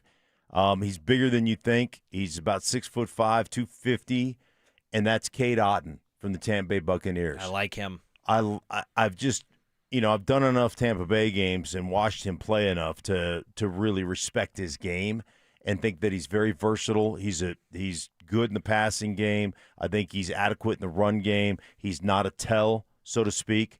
And they run him in line in the running game in Tampa Bay. Cade Otton is a guy that I really like, that I really think can play, and that I think would be one of those guys that provides duality for you as an offense, something that you really haven't had. He's a threat in the passing game, but like I said, willing participant when it comes to blocking people. Is that the biggest thing you think Cade Otton would provide that like the likes of an Evan Ingram or somebody in that room currently doesn't? Is, yes, being available in the passing game as a wide receiver, specifically a threat maybe over the middle of the field where the Broncos were a little underutilized, but isn't as one-dimensional as maybe it feels like Evan Ingram kind of quickly became? Yeah, I think that that's been an issue. You've got guys that can block, and then and even the guys that can block are not great. And then you've got guys that are pass catchers, but you don't have a guy that does both well. And I think, again, Cade Otton is a younger guy. I think he's about 27 years old, but he's a big cat. And he also has got football IQ. He played for his grandfather he played at University of Washington, but he played for his grandfather as a high school football coach, like the winningest football coach in Washington State history. So he has grown up kind of in the football family. So he's got, football acumen, football intelligence, which I really like. Yeah, no, I like Otton. Yeah, that'd be a good one to pick up and start kind of retooling the tight end room. So guy's been productive. He's not a 1,000-yard receiver, but it's nothing to sleep on. I mean, he's had 59 catches the last 2 years. So the guy can go out there and produce for you. So he's still a young guy, to your point, Mark. And I mean, it's an upgrade right there. It's an upgrade if you go out there and you get a guy like Cade Otton. So I'm not opposed to that at all. I'm going to go running back here, and I'm not going to go with the Breece Hall. I think they might end up franchise tagging him or transition tagging him. I'm going to go with the other guy I looked at last week for Telestrator Tuesday. I'm going to go with Rico Dowdle. Mark saw a lot of him, and big physical running back, a guy that has been underutilized, and he started his career with the Cowboys. And you look at getting his opportunity finally his last year with Dallas and going for over 1,000 yards there. And then again this year, playing in 17 games for Carolina and going for over 1,000 yards again, almost the same amount of carries as the year before. I mean, he had 235 carries 2 years ago. Last year, 236. And other than that, he hasn't run the ball a whole lot in his 5-year career. So I think it's a guy that doesn't have a lot of wear and tear on his body. A big physical running back, 5'11", 215, and he runs with violence. And that's what you want. And he had a couple games there in a row that were great. Couple games over 200 yards, all-purpose yards. He can catch the ball out of the backfield. He's a 3-down back. He can be your back in the 2-minute drive.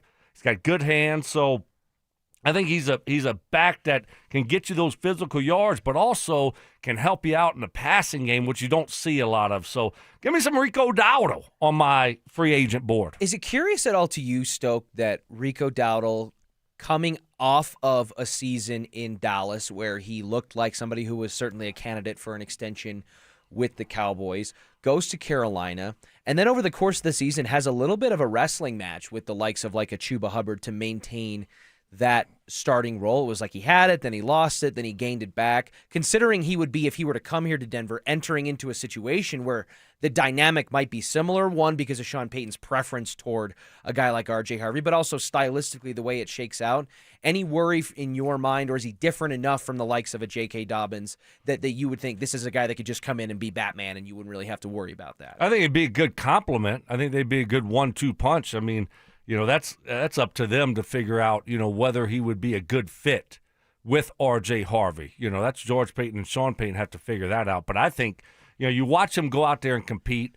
I don't know. I haven't heard any negative things from him coming from him and last year at all. Seemed like, he was a good teammate. And I don't know what went down in Carolina, what happened there in Dallas for him to be a free agent. But he's got some toughness to him. He's got some swagger to him. He called out the Cowboys before they played him, his former team last year, and then just ran all over them after calling them out. So I like there's a lot to like with a guy like that, Mark. And so I just think that you know more about him being down there and interviewing him and talking to the coaches. Let's go to our resident NFC South expert, Mark Schlereth. Yeah, ladies and gentlemen. Yeah, listen, man. He is, and I had said this last week when Stoke was doing his Telestrator Tuesday.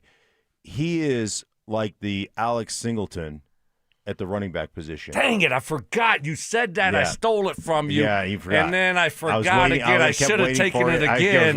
I was waiting, and you didn't get to it. And so that was a good one, and I took it. So when I was calling back when I called the NFC East a bunch, before I got demoted, Richie, I was calling a lot of Philadelphia games. And Alex Singleton was a backup special teams player that kept getting opportunities to start.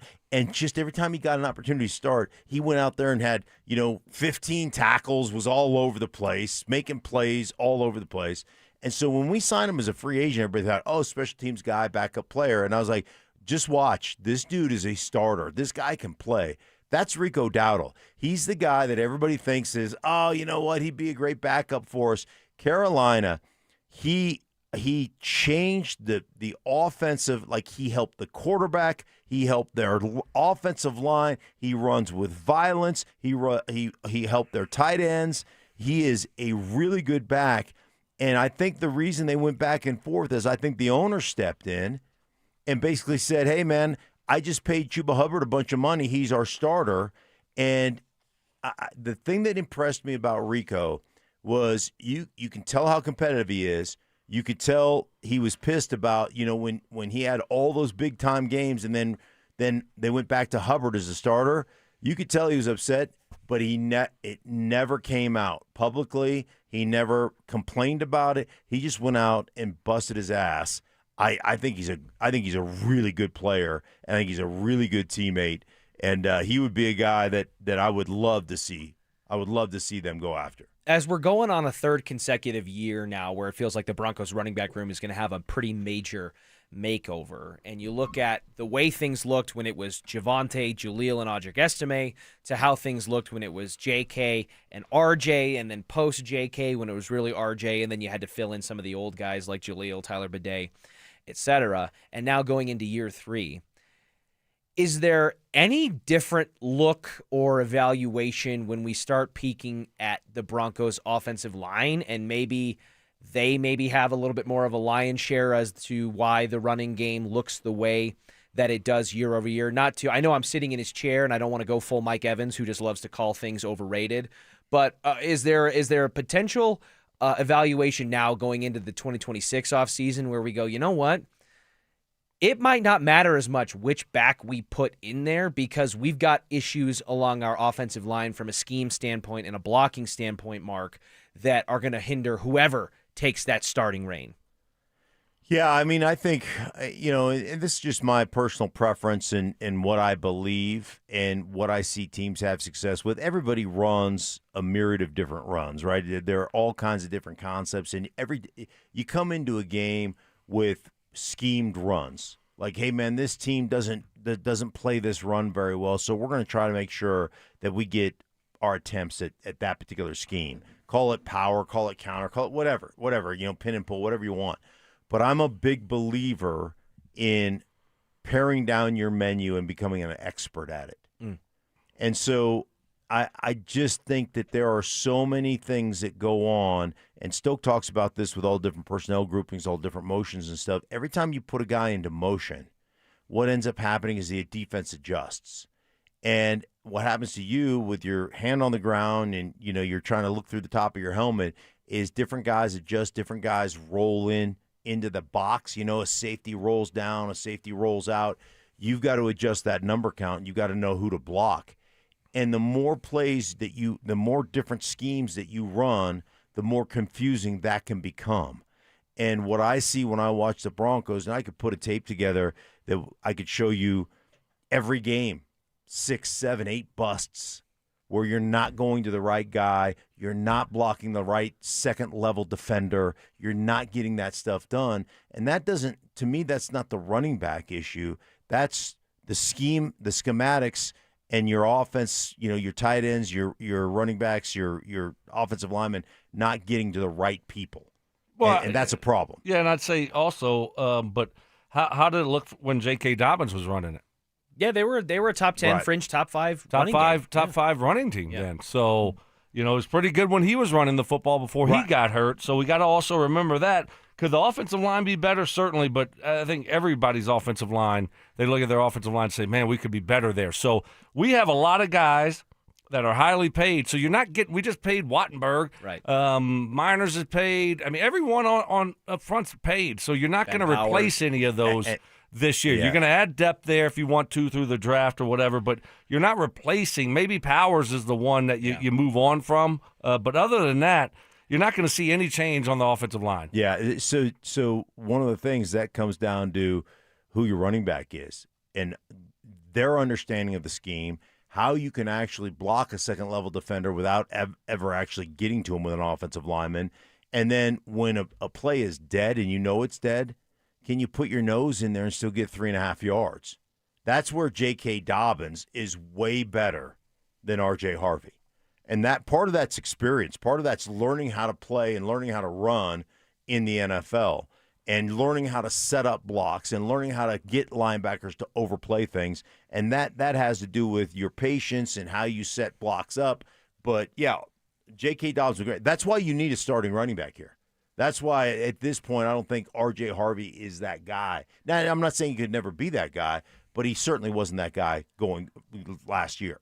I won't go so far as to put it up on the free agent wish list because I'm just substitute teaching today. I don't have a slot on that list. But I would like to toss out a name that is at the running back position to get your guys' thoughts because maybe I'm crazy, maybe I'm not, but it's just a name that stuck out to me the other day that's kind of been swirling around in the back of my brain as a potential addition or acquisition for the Broncos.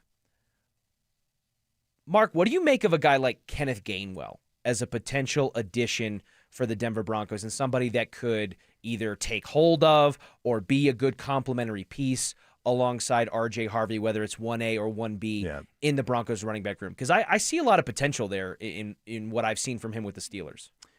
Kenneth Gainwell, I think, is a really good player.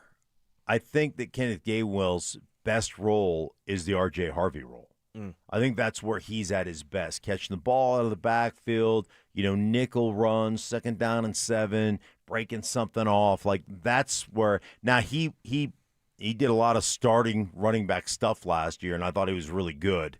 But I think his best role, his most efficient role, and where he serves the team best is kind of in the R.J. Harvey role. Yeah, I mean, we saw him with the Eagles for a while, then with the Steelers last year. I think we need to find a better complement to Harvey. What does that look like? A bigger back, a guy. This guy's 5'9", 200. To Mark's point, feels like he's more of a third down back. He's a guy that you're going to try to get involved in the passing game. Last year he had 73 catches. He would have been tied. Steelers. He would have been tied for virtually tied. I think he had one less reception than Cortland Sutton as the leading receiver on the Denver Broncos last year. That's insane. Didn't realize that. Yeah, but that's one of the things that stood out to me. Yeah. And to your point on the size, right? He's 5'9", 200. He's virtually the exact same size as J.K. Dobbins. He's 1 inch shorter physically than J.K. Dobbins. Because I thought the same thing, too, and that's a pretty widespread, not criticism, but pushback maybe on Kenneth Gainwell's profile as a lead back in an offense is that he's too small.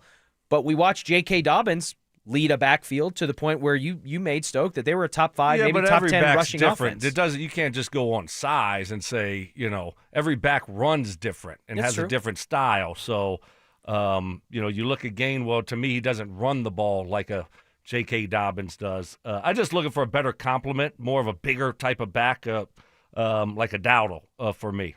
Yeah. I think is a better complement with Harvey. It's funny.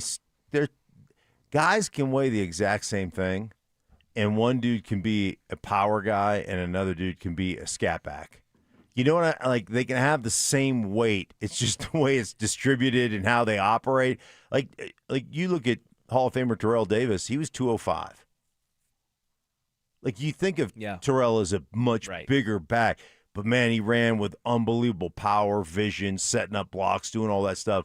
But it's funny that, like I said, one dude can be a scat back, one dude can be a power back. They can weigh the exact same thing. It's just that style. We talked about it with Dowdle. He's 215, but runs with unbelievable violence.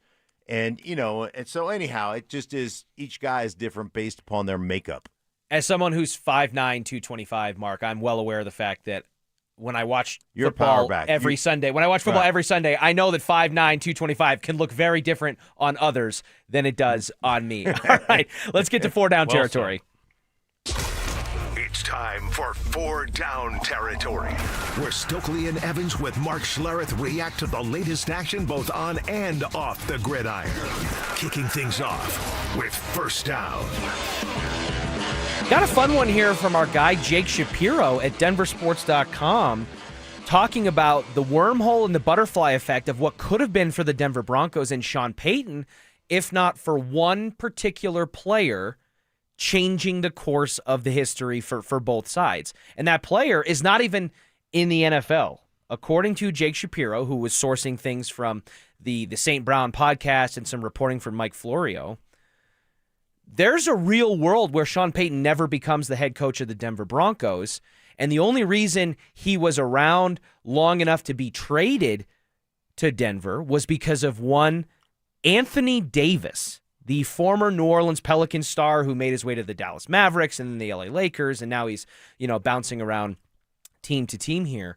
But according to the article from Jake Shapiro at DenverSports.com, everything was set in stone for Sean Payton to become the next head coach of the Dallas Cowboys in 2019. They were going to move on from, theoretically at that time, Jason Garrett, and they were going to trade and provide compensation to bring Sean Payton to Dallas to carry on the next era of their franchise, until Anthony Davis forced his way out of Dallas at that time. And what's interesting that I did not know until reading the article from Jake is that Gail Benson, who owns the Saints, also has a controlling interest in the New Orleans Pelicans. Mm-hmm. And Mickey Loomis, out of Dallas or New Orleans? Or New Orleans, excuse me. New Orleans, sorry. Okay, New Orleans. Okay, yeah. New Orleans. So forced his way out of New Orleans to Dallas, I think it would have been at the time. Or did he go somewhere? L.A.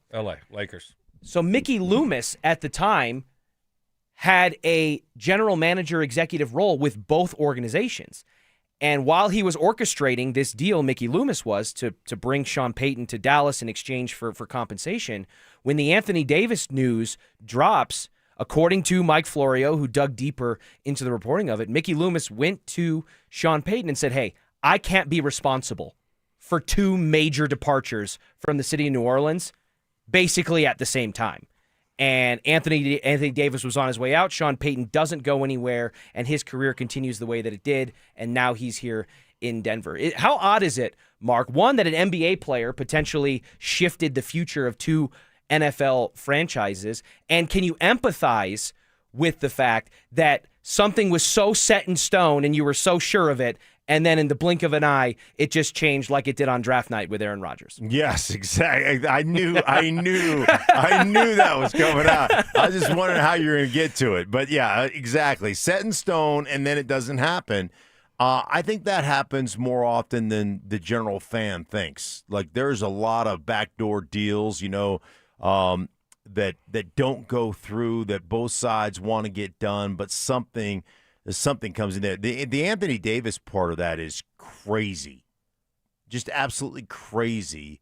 That deal, basically, if all the reporting, I have no reason to believe that it's not true. If that's the deal that stopped New Orleans from making the deal for Sean Payton, because remember, Sean Payton coached in Dallas. Sean Payton was, Bill Parcells' right-hand man. It makes perfect sense. It makes perfect sense. So yeah, but what the hell does Mickey Loomis have anything to do with the Pelicans for? Like, what are we doing here? It is weird, right? That you're doing that in both franchises. The guy's the general manager of the Saints and been doing that for a long time. Then all of a sudden he's just like, yeah, let me go do this basketball thing too. I know the owners, they own both teams, but still, that to me is very odd and weird that he was running both teams. It's weird because when you go there, like to call a game, or went there to off season to do, to consult and stuff, they share the same cafeteria. So you see the Pelican, because their facility is in the parking lot. They share a parking lot. Their facility is right there with the Saints. And so you walk in and, there'll be some Pelican players at practice. They're all just kind of hanging around, eating lunch together. So it is very incestual how both organizations, incestual. It was in there somewhere. I think incestuous is probably the word. Incestuous? Yeah, I think so. Incestual. I guess we can run with that. I think it was close enough, was it? No? Hey, if there's one thing I think we can all agree when we're talking about the viewing experience of NFL games, is that we need more flags and more penalties, right? Yeah, of course. Well, that actually may be on the table as part of the rule change proposals that are taking place at the league level this offseason. The NFL is now proposing the opportunity for replay officials to retroactively apply penalties and essentially throw flags for things that weren't penalized early on. Stoke, at what point do we reach a rage-baiting level with NFL officiating where we already feel unsatisfied with the product? And now how do you feel about the prospect of replay officials being able to go back and assess penalties that weren't called in the moment? Well, I don't like that. We think we got to stop on third down, then all of a sudden, the punt unit's going out there, then a flag's going to be thrown? Is that what we're talking about? Well, yeah, and I think that the genesis of this was the play. The genesis of this was, I believe, the play in the Super Bowl where Stephon Diggs took a punch to the helmet during a portion of the play that wasn't called but was visible upon replay review. And so, in theory, an unsportsmanlike conduct penalty or something of that nature could be applied. I don't know if that means you can also call holding or whatever. But to me, this just feels like a slippery slope that I want nothing to do with. No, I don't like it. I don't like it, Mark. I don't. Just I think less. It is what it is. I think less officiating is better. You let guys go out there and play. If there's something that's egregious, it needs to be called, obviously. But come on, we can go. I can go through and show you holding on just about every play. Right. If I want to, if it's away from the play and it doesn't really affect the play, it should never be called. I agree. We'll get to one more here quickly. Third down. Quick punt. The Cleveland Browns, are looking at both Malik Willis and Alabama quarterback Ty Simpson as potential options at quarterback this offseason. Do you think Mark Shedeur Sanders regrets passing on the opportunity to play for the Baltimore Ravens or the Philadelphia Eagles so that he could start in Cleveland? Do I think no, I don't think he regrets anything. I think he's full steam ahead. All right, well, coming up next, we'll reset our headlines of the morning. It is Scouting Combine Week. We are expected to hear from Sean Payton and George Payton later today. Will we learn a little bit more about the play calling situation here in Denver next season? That's coming up next. Do the title hopes of the Denver Nuggets rest on one singular player? I think it's pretty simple. They won't because Aaron Gordon isn't healthy. They will because Aaron Gordon is healthy. I agree with you, 100%. That's your stopper. That's your guy that is your matchup guy on the defensive end of the court. For me, it comes down to Aaron Gordon. Denver Sports 104.3. The Fan. How about a simple one-day hair loss solution that's guaranteed to regrow your own natural hair? You choose how much and where, and Advanced Hair does the rest. The quick and easy one-day hair loss solution from Dr. Tanya Pauls and Advanced Hair Restoration begins to regrow your own natural hair the very next day, and it's even guaranteed to grow. I know because it worked for me. I had this done 20 years ago. You can't get a better recommendation than 2 decades of hair growing success and all the benefits that come with it. You feel more confident. You feel better about your relationships. You even want to live a more healthy lifestyle. Just some of the benefits that come along with getting your hair back with Advanced Hair Restoration. Whether it's a bald spot, receding hairline, or thinning hair, Advanced Hair can help you too. I know it. For a limited time, get a free consultation, 250 free hair grafts, and $250 off. Start with your free consultation today. Call 720-459-HAIR or visit advancedhair.com. That's advancedhair.com. Jackson Hewitt knows taxes are complicated, and with multiple jobs and tax forms, they're like Sonata complicated. Our no surprise pricing keeps things simple. Jackson Hewitt does your taxes for only $149 or less. And since we know all the new tax codes, you could get thousands back. So what are you waiting for? Hurry. File with Jackson Hewitt today for only $149 or less, guaranteed.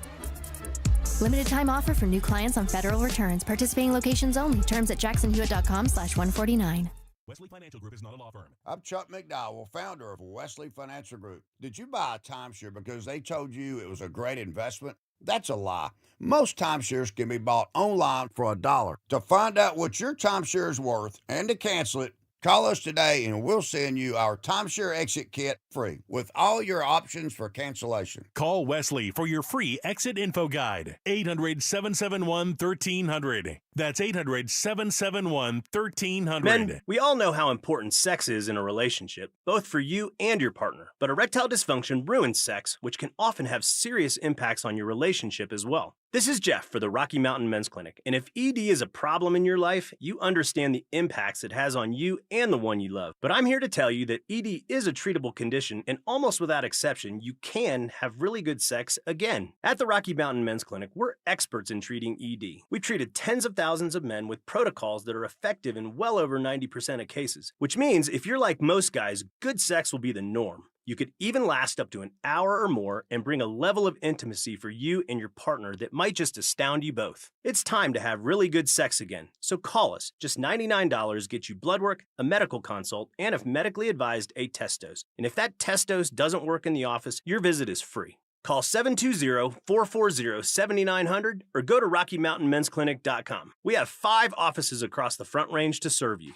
I'm Corey Rose, anchor at 9 News and proud mama who enjoys taking my kids mountain biking at Winter Park.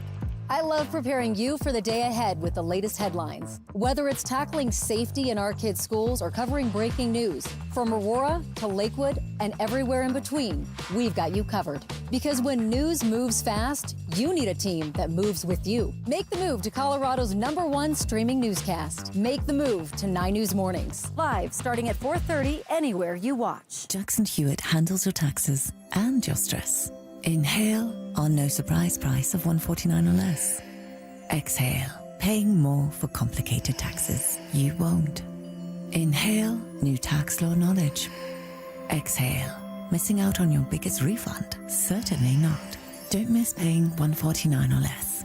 Rest easy. Jackson Hewitt's got your taxes. Guaranteed. Limited time offer for new clients on Federal returns. Participating locations only. Terms at jacksonhewitt.com/149. Wesley Financial Group is not a law firm. I'm Chuck McDowell, founder of Wesley Financial Group. Did you buy a timeshare because they told you it was a great investment? That's a lie. Most timeshares can be bought online for $1. To find out what your timeshare is worth and to cancel it, call us today and we'll send you our timeshare exit kit free with all your options for cancellation. Call Wesley for your free exit info guide. 800-771-1300. That's 800-771-1300. This segment on 104.3 The Fan is brought to you by 5280 Exteriors, the altitude of quality.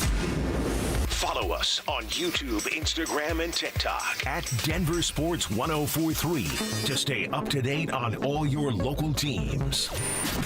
Denver Sports 1043. The Fan. KKFN and KKFN HD1 Longmont, Denver. You're listening to Denver Sports 1043. The Fan.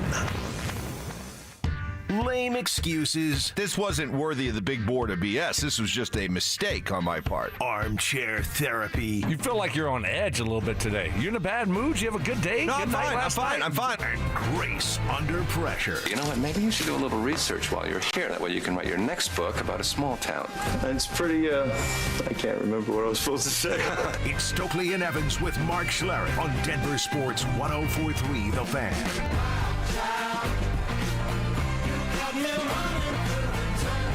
NFL Combine Week is here, and we will hear from the chief decision makers for the Denver Broncos a little bit later this afternoon, as Sean Payton and George Payton are both expected to talk to the media ahead of their evaluation and interview period. Richie Carney sitting in for Mike Evans alongside Mark Schlereth and Brandon Stokley. And Mark, we talked to Mike Klis a little bit earlier today, who is out at Indianapolis and hopefully by now finished with his breakfast. And one of the chief topics of conversation, and something that we hope Mike Klis will be one of the first to put out there to Sean Payton, if and when he speaks to the media later, is what's going on from a play calling perspective with the Denver Broncos in 2026. Is it going to be full reins to Davis Webb? Is Sean Payton going to hold on to his baby that he's had for 2 decades roughly in the National Football League, or something kind of murky and in between? Where do you come down on the play calling for the Denver Broncos, and how do you expect this thing to play out? I mean, I just don't think that Sean Payton's going to give up play calling. I mean, I don't even know that that's on the table. You promoted Davis Webb as your offensive coordinator. There's plenty of offensive coordinators in this league that don't call plays, a ton of them. And so, it's one of those situations where that's what Sean loves to do. And I just have talked to so many guys who are play callers, that become head coaches. They just love that aspect of it. They love that kind of competition, that type A personality, me against you. Can I get to something that, is a known factor? You're always looking for always or nevers as a play caller. And if I can get an always, they're always in this defense when we get into this formation, or they're never in this defense when we get to this formation. If you can find the always and the nevers and you can get them in that position, there's an opportunity to have a big strike. And guys who call plays love that. They love that. They love winning that chess match. And so that's what drives. That's why Sean Payton still grinds at 62 years old. So I just don't see him. I don't know, Stoke. I don't see him just going, I'm going to turn over the play calling duties to Davis Webb because, you know what, I hired him as the OC and he's young and he was coveted around the league. I just don't see that happening. I don't either. But I think at a certain point, everyone, looks at themselves and says, okay, what's best for this team? Is it me taking a step back and being more of a CEO, head coach, and letting this young guy, giving him a chance to do it? That could be the case here. Sean was very honest late in the season when he said, hey, when I was a younger play caller, I didn't overthink things. I was aggressive and didn't care about the negative things that could happen. And now when you get a little bit older, you start thinking about those things. So I think, there could be an aspect there where Sean, reflects and says, all right, it's time for someone else to do it. Do I think it's going to happen this year? I don't. I really don't think he's going to turn it over to Davis Webb this year. But we could be getting an answer on that in a few years. I mean, I wouldn't be completely shocked if he does, because of how he sounded there at the end of the year. That was kind of different, reflecting during the season and being critical of himself in some aspects about getting things in quicker and not putting Bo in a tough situation. So I can't wait. I can't wait to see if he does answer it and what that answer would be. So wait, Mark, it sounds like both of you guys are on the same page in agreement. You say it's not even on the table or something you think is up for discussion that Sean Payton could give up the reins to play calling or potentially loosen them. Stoke, it's something you say you don't expect to happen. And I know that you said there's plenty of play callers in the league, Mark, where they don't call plays, and that's just the way it works. And it has been Sean Payton's bread and butter as an offensive mind and a head coach in the National Football League. But this guy had offers to go other places and have full control of an offense. And maybe they were at teams that were less advantageous or successful than the Broncos were in 2025.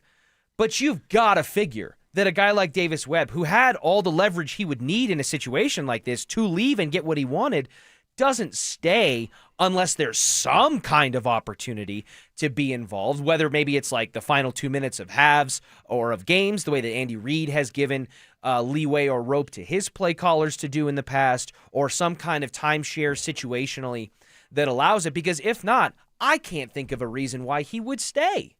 Oh, I would be on the complete opposite end of that. Like, you're young, you're building a career, and you've got an opportunity now to be titled offensive coordinator and more responsibility within the building. And you keep learning. Like, one of the things that happens to a lot of young offensive coordinators, Richie, is most of the guys who get their opportunity were passing game coordinators. In just the way the league works, right? So you're a passing game coordinator. You get your chance to be a play caller. And you know what a lot of the guys don't really know how to do is to tie their running game into their passing game.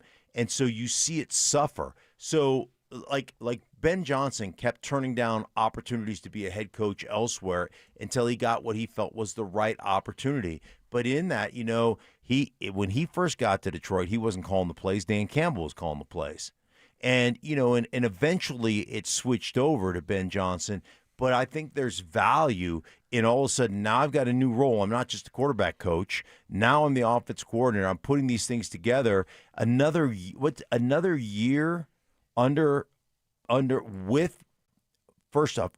Bo Nix, under Sean Payton. You think those are going to dry up? You think his opportunities are going to dry? I don't think they're going to dry up. It's still Sean Payton's scheme, though, right? So when you say he has more responsibility and more impact, in the preparation process of putting it all together, both of you guys, Stoke, you included, as you guys have been critical parts of an offensive game plan over various points in your guys' career. What does that look like then? So if I'm the offensive coordinator, but I'm not designing the scheme because it's Sean Payton's scheme, I'm not involved principally in play calling because Sean Payton's the play caller, what then as offensive coordinator am I doing so much more that justifies, me sticking around when I could have had my run of the mill at 2-3 potential other stops? You're installing plays. You're in front of the room, installing the plays, putting things together, and communicating with the whole offense, right? You're overseeing the whole offense, not just, the quarterback. So, it's much different than just being a position coach, even though you aren't the guy possibly calling the plays or putting together the offense. So I just think for a guy like Davis Webb, got to understand, he's still a young football coach. The worst thing that someone like him can do is go to a bad situation. You want to be ruined? Right now, his trajectory is going upwards. You want to stunt that? Go to a terrible team. Yeah. Next thing you know, guess who you are? Mark's buddy. Mm-hmm. Anybody want to guess who that is? His buddy, Nathaniel Hackett. I was going to say it. Why didn't you say it then, Richie? Right? I'm just joking there. But seriously, all of a sudden, you're the hottest thing ever, and then now it's like you're a laughingstock. You don't know what the hell you're doing. So you have to be really careful. He's still a young guy. He's got to get better as a coach. He's just been a quarterback coach. Now, he might end up being great, but you go to a bad situation, And the next thing you know, you go from the top of the list of being, one of the top guys to the bottom really, really quick. He's in a great situation here. You got a young quarterback. You got a head coach that, obviously loves you and trusts you. And guess what else? Guess what else happened probably? He broke off a lot of money, okay? Brinks truck. Yes. The Penner, Greg, he wrote him a big check, I'm sure. So he's well taken care of. You're in a great situation. You're going to be hot again next year. So I think that's why he stayed. And you got a quarterback that you love that's continued to progress. And the other thing is, you talk about Sean's offense. Like, everybody runs the same crap. I mean, there's, like, all the offenses are, there's philosophical differences and how you like to run the ball and all that stuff, but we're all running the same routes and route combinations, and it's just putting it together against a certain defense. What do they like to play in these situations? How can we attack that? And if Davis Webb would have left to go to the Raiders, what playbook do you think he's taking? Yeah, that's a good point. He's taking Sean. Yeah, he's taking Sean's. He's taking. He doesn't have one of his own to take. Right. Yeah. So you're going to take the things that you have learned, the things that you like, the things you liked as a player, and you're going to take that and implement those things. Well, here's what our 9 News Broncos insider Mike Schlereth had to say when we spoke to him earlier about what he expects the dynamic between Sean Payton and Davis Webb to look like. My guess is it's going to be somewhat of a hybrid. They're going to work together type of thing with the play calling. And I think Davis Webb is going to be involved in the game planning and the play calling, but I'm not sure Sean Payton's going to make a definitive thing where he says, this is absolutely what's going to happen. Davis Webb is absolutely calling plays. I'm stepping back. I don't think that's going to happen. Regardless of how it plays out over the course of the 2026 regular season, I think we can all agree Sean Payton is most likely not going to, like Cliff said there, just come out and give us the answer definitively right now of one way or the other what it's going to be, right? Even if he knows, I don't think Sean Payton is going to tell you. And I don't think at this point he's really, I'm sure he's thought about it, but I don't think he's like grinding on, hey, how are we going to, like, it's important to us. We want to know. But I just don't think it's that important to those guys. They've got other things on their agenda right now, looking back over what worked, what didn't work, what they'd like to change, and then free agency, the draft. Like, those things are the priorities right now, not who's going to call plays. Yeah, but I'm sure it's been discussed. It's got to be. It was discussed with Davis Webb before he signed his contract here or before they made him OC and before he stayed here. You know they had to have some kind of discussion. He doesn't make that decision this without an educated idea of what things just are going what to his look like. role is going to be, and what do you want me to do, Sean, in this situation, whether it be call plays or not call plays, whatever it's going to be. You want to know what you're getting into by accepting that role because he did have other options. I just don't know. This thing is literally a coin flip. You can take out a coin, flip the coin right now, and say, all right, well, hey, and it's how does Sean Payton feel? You never know. And doesn't look the same. That is it. Like, that's how you're going to get your answers. How does Sean feel as he's going up to the podium? Is he in a bad mood?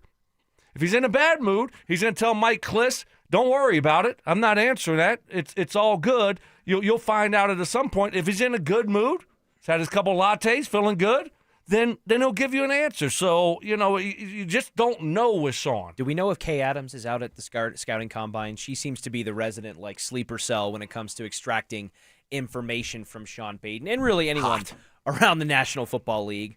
I know I mentioned, fellas, examples in real life or in the NFL where timeshares and splits play calling wise happen. And that's kind of what Kliss expects there to ultimately be, is a quote unquote hybrid approach. I mentioned Andy Reid, who's done it with his offensive coordinators over the years. But I got to be honest and say there's a part of me that doesn't like the idea of a hybrid approach to it, whether it's taking it over in 2-minute, 4-minute situations, whether it's, hey, you get the first, 15 and maybe, a couple of plays after that, whatever it is, because a lot of that stuff is scripted at the beginnings. I think Sean Payton already has enough trouble sometimes clearing through the weeds in order to get to the final destination. I think with all the personnel changes, rotating in and out, and constantly having this evolving schematic approach to things, I think there's already enough temptation for Sean Payton to lose sight of the forest through the trees when it comes to sticking to the run game and all those things. So the concept of adding a timeshare or a hybrid approach to that of like, hey, I'm finally getting in a rhythm, but now I'm going to hand things off to Davis Webb because the clock says 2 minutes and 30 seconds, and that's his time or whatever it is. That feels potentially messy to me, and I think if there's going to be a decision with the play calling, it kind of should just be all or the other. Am I crazy in thinking that could complicate things more than help? I don't think you're crazy. I do think you need somebody that you have enough respect for, that you can have an argument on the sideline with, that you can have a guy that comes up to you during while the defense is out there and say, we've got to get to this, this, and this. If we don't get to this, we're going to fight. Mm-hmm. Like that has to be a part of the process. And so if Davis Webb becomes that guy for Sean Payton, like that, that guy on your shoulder that says, hey, man, we're going to run the ball. Like a check yourself kind of guy. Then I think that's an important, there's an important checks and balances there that I think is beneficial to the Broncos in general. But you got to have a dude that's not afraid of Sean. Yeah, but I don't know if they have that. I mean, Davis Webb's just in his third year of coaching. Yeah, I don't know. Sean's either. the one that kind of brought him up. I mean, the only guys that seemed like they would have been able to do that would have been, Carmichael and Lombardi, and they're both gone. See ya. So, yeah. So I don't know. Zach Streif, the offensive line coach, could he be that guy? I just don't know. If you have that guy, could Bo Nix be that guy? I don't know. Possibly at some point. If they have it, but Bo's got a lot. On his plate. He's got his own things to deal with. So, Sean needs reminders to run the ball. Maybe he just tells Davis Webb, hey, remind me that I need to Mark's point, get to this, and that, and run the ball a little bit more. Do whatever we want to do. Sometimes I get sidetracked here, and I need a reminder. Like, I want you to be that guy for me and remind me if I'm not doing that this game. I mean, who has the play call sheet and has run the ball on it? I mean, multiple times. Yeah, somebody that needs a reminder. So maybe that guy, instead of writing it on his play sheet, just tells his offensive coordinator, hey, stay on me. Stay on me here, okay? Because, sometimes I get caught up in it and I want to throw the ball a lot, that we need to continue to run the ball this game. I want to shift gears, guys, to the Denver Nuggets, because I think as they continue the backstretch of their season, now that they're back from the All-Star break, and it hasn't really looked good leading up to and in their first couple of games since, it feels like they need something pretty badly right now, but I don't know if they have the man for the job. And this thought kind of sparked in my head listening to the fellas that come up after us, Dover and Cecil, yesterday, talking about how the Nuggets are clearly just in a funk. They seem like the things that have become so automatic to them are just more strained and more difficult. And I think that's why you get the result that you're getting. They went from being one of the most clutch teams in the National Basketball Association to a sub-500 team when the game's on the line in a tight game situation. And I heard Josh Dover say something yesterday I thought was interesting. He said they need the impact that an all-player, a player-only meeting can provide. They need a little bit of a come-to-Jesus type of moment. And Dover and Cecil suggested Jamal Murray, who's in the midst of his best career year as a pro, be the guy that pulls everybody together and says, hey, it's time to get our heads out of our asses, time to snap it together because we have a championship caliber roster and we're letting it slip away here in the Western Conference.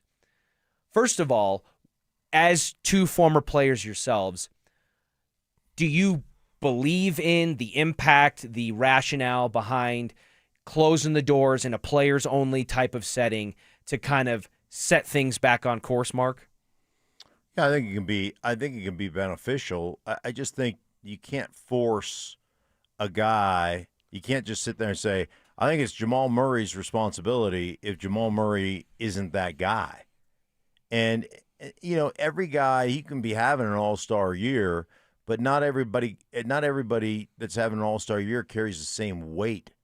It's the same gravitas that another guy might carry. And sometimes those guys aren't even your biggest, your biggest type of player.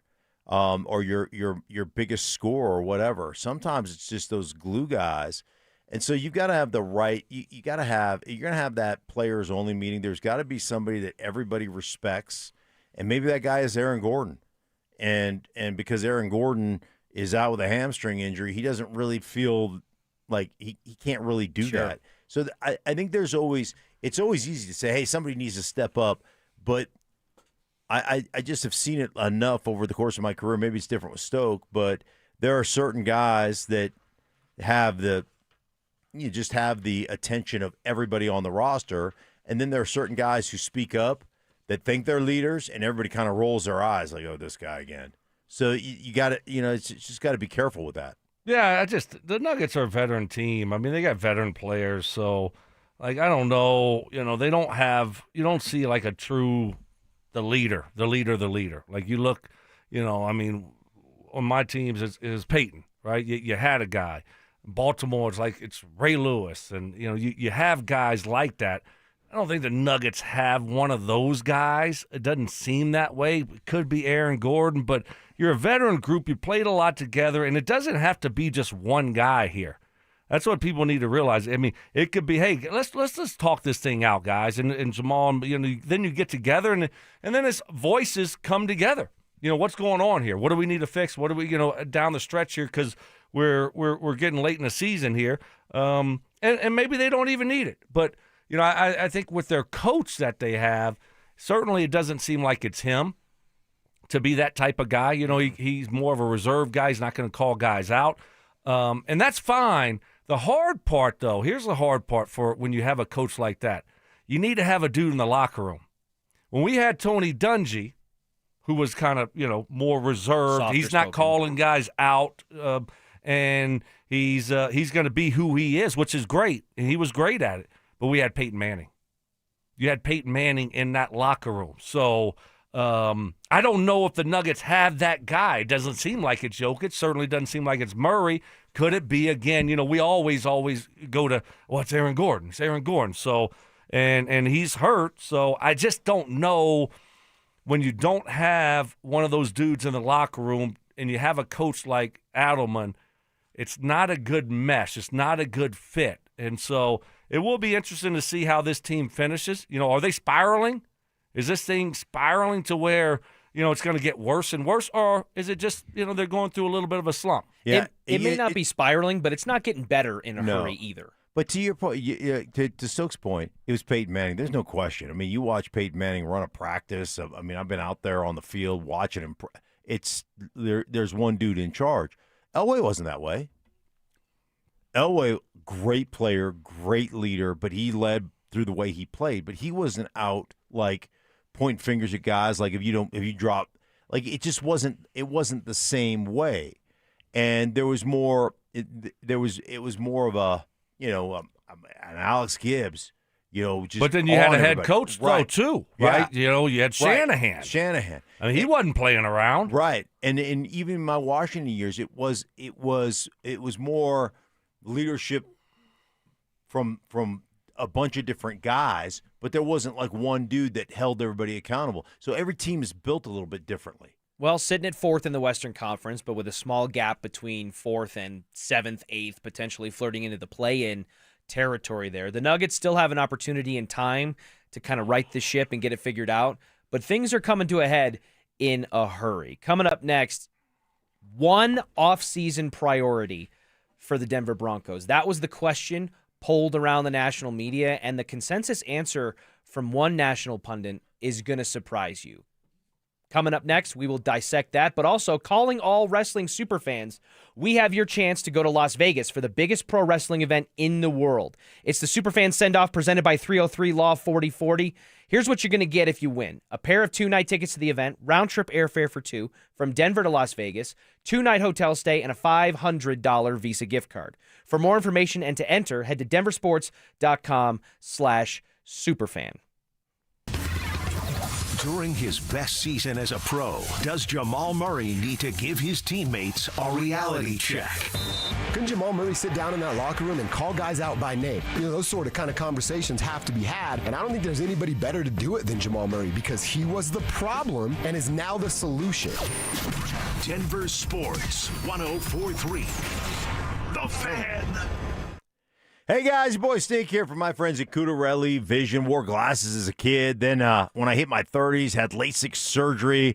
When I played for the Broncos, that was awesome. But when I hit my mid-50s, I started needing readers for everything I was doing. Reading menus, text, watching film. Hey, those days are gone because I decided to go to see Dr. Cudarelli at Cudarelli Vision for refractive lens exchange. And I'm telling you what, it's a game changer. It can be for you as well. You can join Dr. Cudarelli for his free live webinar. That's tomorrow at noon. You can learn about refractive lens exchange from Cudarelli Vision. It's the perfect opportunity to meet Dr. Cudarelli, have him answer all those questions about RLE, like, hey, why can't you develop a cataract? Or who's a good candidate? Or is there financing available? Dr. Cudarelli is Colorado's most experienced with over 90,000 vision correction procedures. He can tell you when it's the right time for you to have RLE. So tomorrow at noon, guys, tomorrow at noon, put it on your calendar. You can register at coloradorle.com. No readers, no glasses, no contacts, no cataracts. Check them out, coloradorle.com. That's coloradorle.com.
It causes poor sleep patterns, decreased energy, low sex drive, and it makes it really hard to stay in shape. And as we all know, a healthy body is very important to our overall health and well-being. This is Jeff for the Rocky Mountain Men's Clinic, and if some or all of these symptoms sound like you, we can likely help you be done with low T. We can also help you lose weight, support your metabolism, improve your gains in the gym, and more with our new targeted body composition plans featuring GH peptides, NAD+, GLP-1s, PDA, and more. Our low T protocols, applied in conjunction with our body composition plans, will help most men see real improvements, true weight loss, higher energy, improved sleep, stronger workouts, and a renewed sex drive as well. Your initial visit is just $99 and includes blood work and a medical consult. And if you start on treatment the same day, your visit is free. Call 720-440-7900 or go to RockyMountainMen'sClinic.com. Featured therapies are compounded and have not been evaluated nor approved by the FDA. Provider prescription required. See website for details. Thy ticket, Lady Jennifer of Coolidge. Well, many thanks, good sir. Here'th my Discover card. They accept Discover at Renaissance fairs? Yeah, they do here. Discover is accepted at the places I love to shop. Getteth with the times. With the times? You're playing the lute. Yeah, and it sounds pretty good, right? Discover is accepted at 99% of places that take credit cards nationwide. Based on the February 2025 Nielsen report. Get in the zone, AutoZone. Jeff's day is off to a slow start. So he heads to AutoZone, America's #1 battery destination, where Sammy, a local AutoZoner, tests his battery for free. Looks like he just needs a charge, and Sammy does that for free too. In no time at all, Jeff is back on the road, ready to finish the day strong. Free battery testing and charging at every store. No hassles, just help. Get in the zone, AutoZone. Restrictions apply.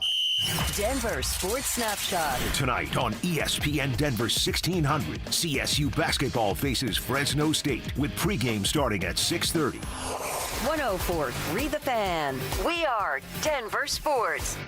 Job shaving. You played in the NFL, but you were a wide receiver. Embellishments. I mean, sometimes I swear you're just making things up. And amateur zoology. I think polar bears are bigger than grizzlies. Of course. So make them a polar bear. It's Stokley and Evans with Mark Schlereth on Denver Sports 104.3 The Fan.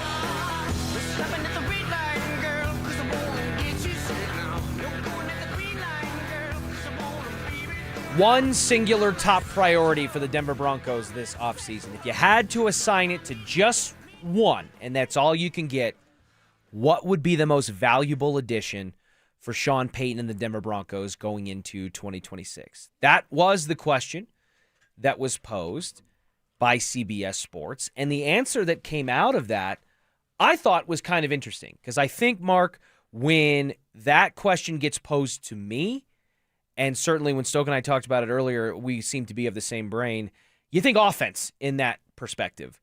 But that's not the direction that CBS Sports went with it. They said that Philadelphia Eagles linebacker Nakobe Dean would be and should be the top priority in terms of offseason acquisitions for the Denver Broncos this year. Here was their explanation.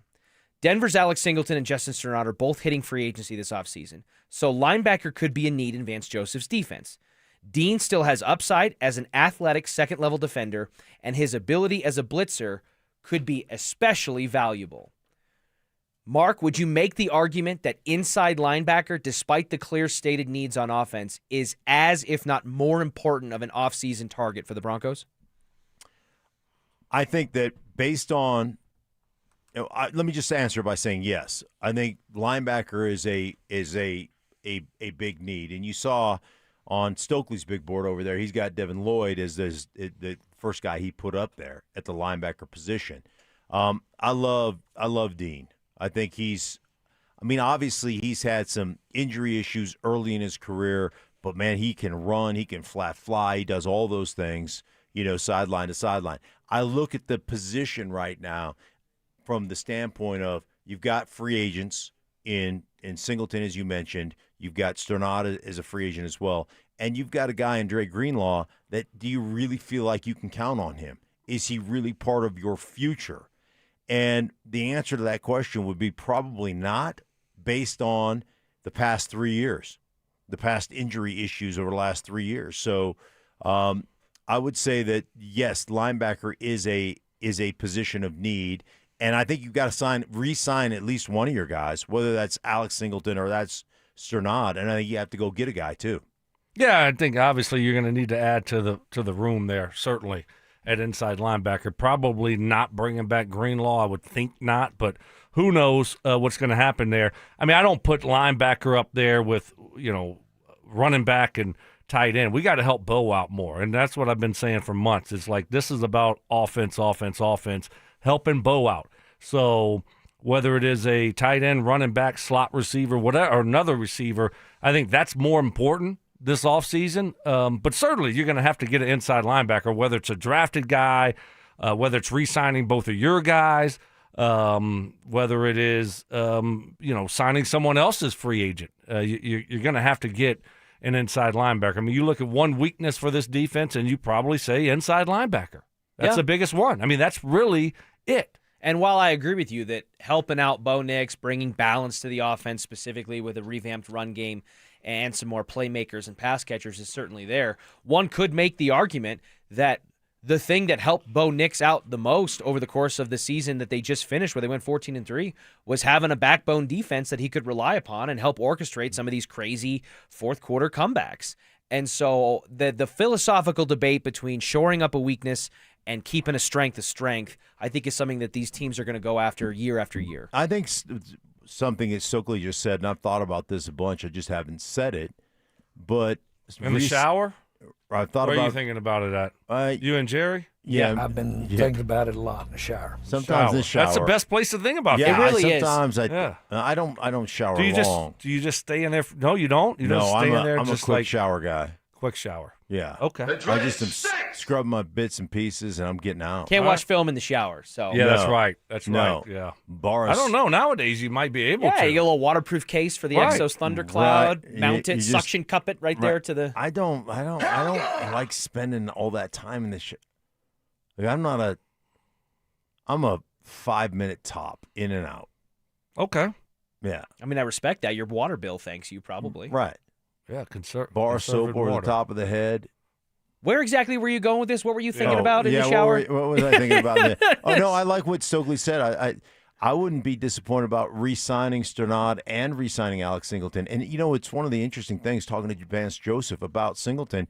he's just like, the dude's my right-hand man. That dude is the guy who calls our defense. That guy is incredibly valuable. I'm not saying that nobody else could do that, but there is a comfort in having that guy that sees exactly what you're seeing, that understands that. So I think there's value there as well. So that wouldn't disappoint me, re-signing both those guys and going out and getting a dude as well. So, yeah, Stoke, then if your number one target on your free agent wish list is Devin Lloyd, the linebacker for the Jaguars, what does the rest of that room look like in your perfect scenario for the Broncos? You got Alex Singleton and Sternad up for, free agency, so they're available for contract extensions or to part ways. And you've got a dead cap situation with Dre Greenlaw, where if you want to move on from him, you're talking like $4 million against the cap in a year where you've already shed all the Russell Wilson dead cap and all that. So very manageable. Yeah. So who's with Devin Lloyd in your linebacker room in 2026? I mean, I'm kind of done with Dre Greenlaw, honestly. And I don't want to say that because I think he's a good player and it stinks what happened to him since the injury, but he can't stay healthy. But you look at his contract, and I'm pulling it up right now, and you save, you only save, I think it's like $6 million. $6 million on it, So would you rather just keep him and just fingers crossed that he can stay healthy, or just like, we made a mistake, it's time to move on? I think I would say we made a mistake and let's move on. I don't think the Broncos are going to do that. I don't either. So I think they're going to keep Greenlaw on the roster.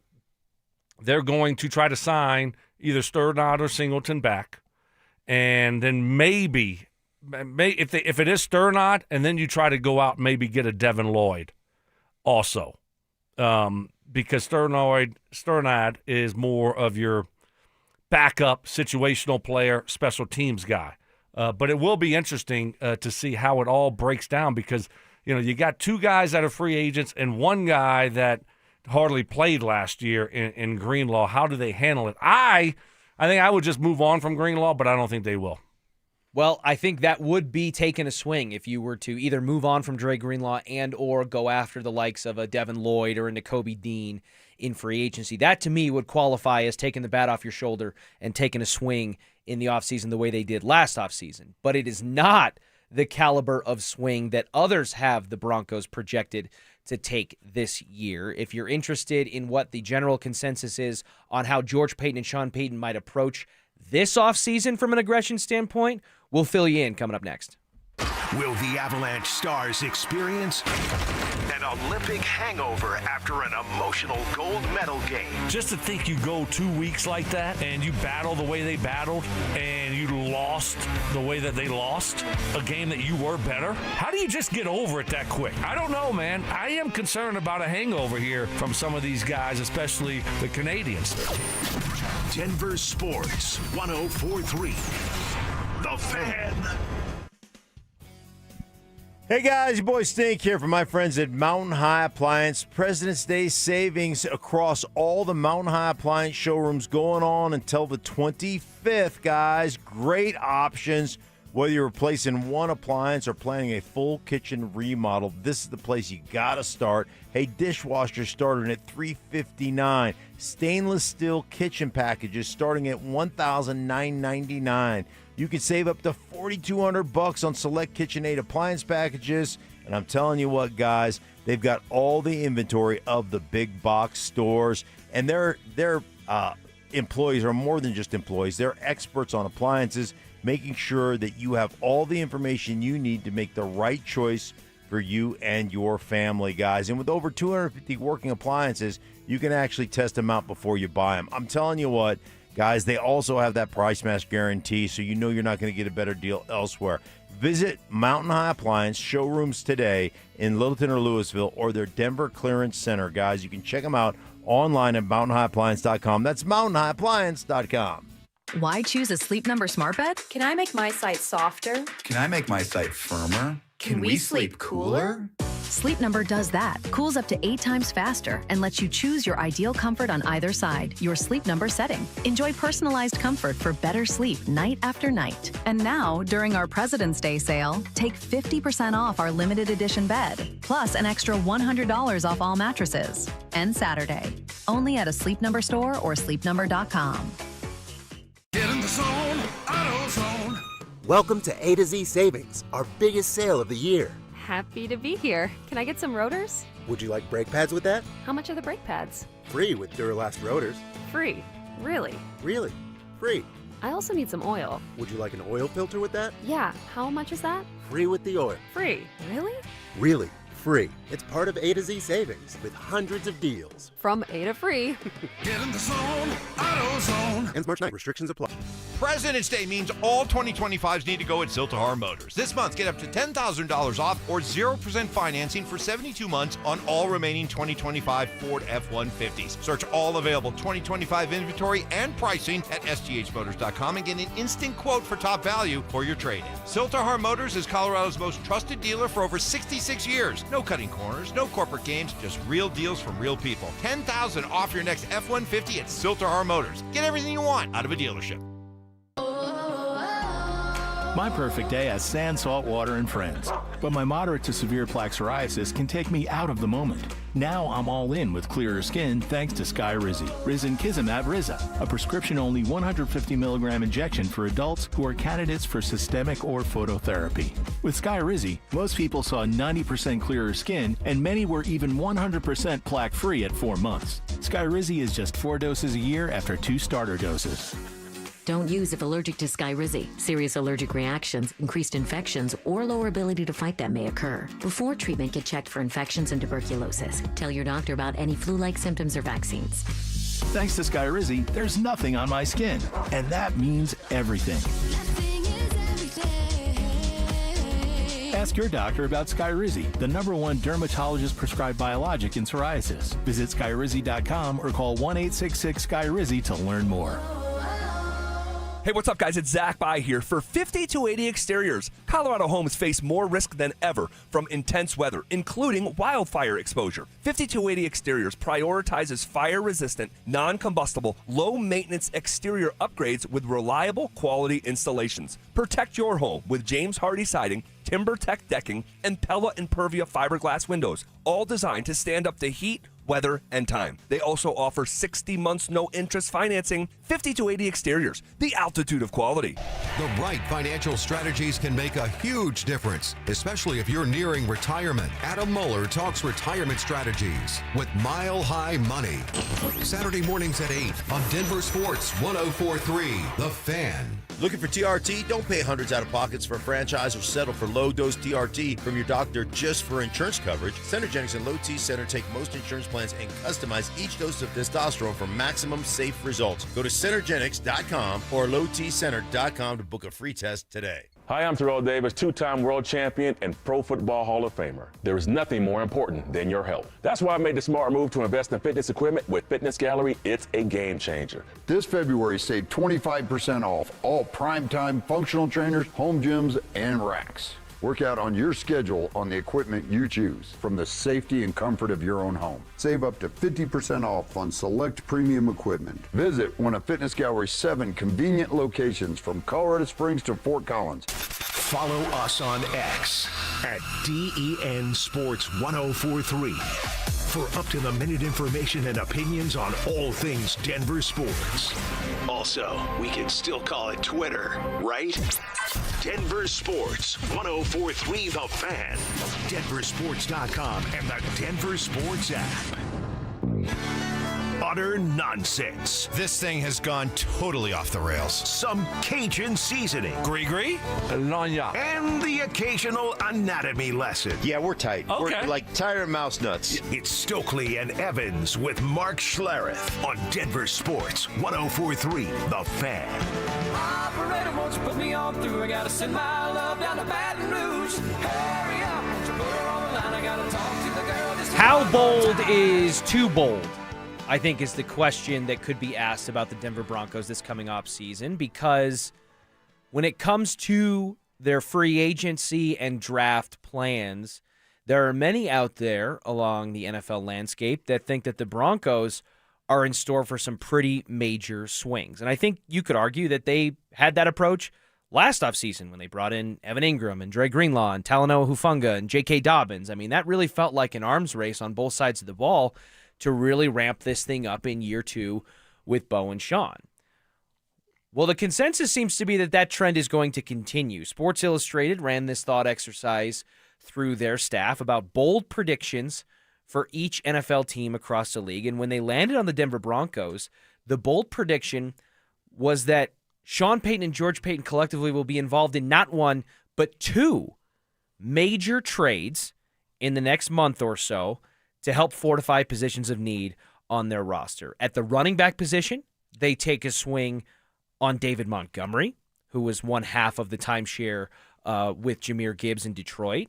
And at A.J. Brown, who, as was confirmed essentially by Nick Sirianni earlier today, has no guaranteed future in Philadelphia, the wide receiver who's now going to be on his potential 3rd stop of his NFL career. Here was their explanation. Quote, continuing last season's aggressive free agency push to bolster the defense, Payton, spurred by his near miss at reaching Super Bowl 60, will spend multiple picks between the 2nd and 4th rounds to bring in veterans who can keep Denver in the hunt. Stokley, what do you make of the prospect of the Broncos being involved in pretty big trades for a running back and a wide receiver this offseason? Well, I mean, I don't think you'd have to give up a ton for David Montgomery. What are you going to have to give up for A.J. Brown? I'm out on A.J. Brown. I just don't think he's a good fit here.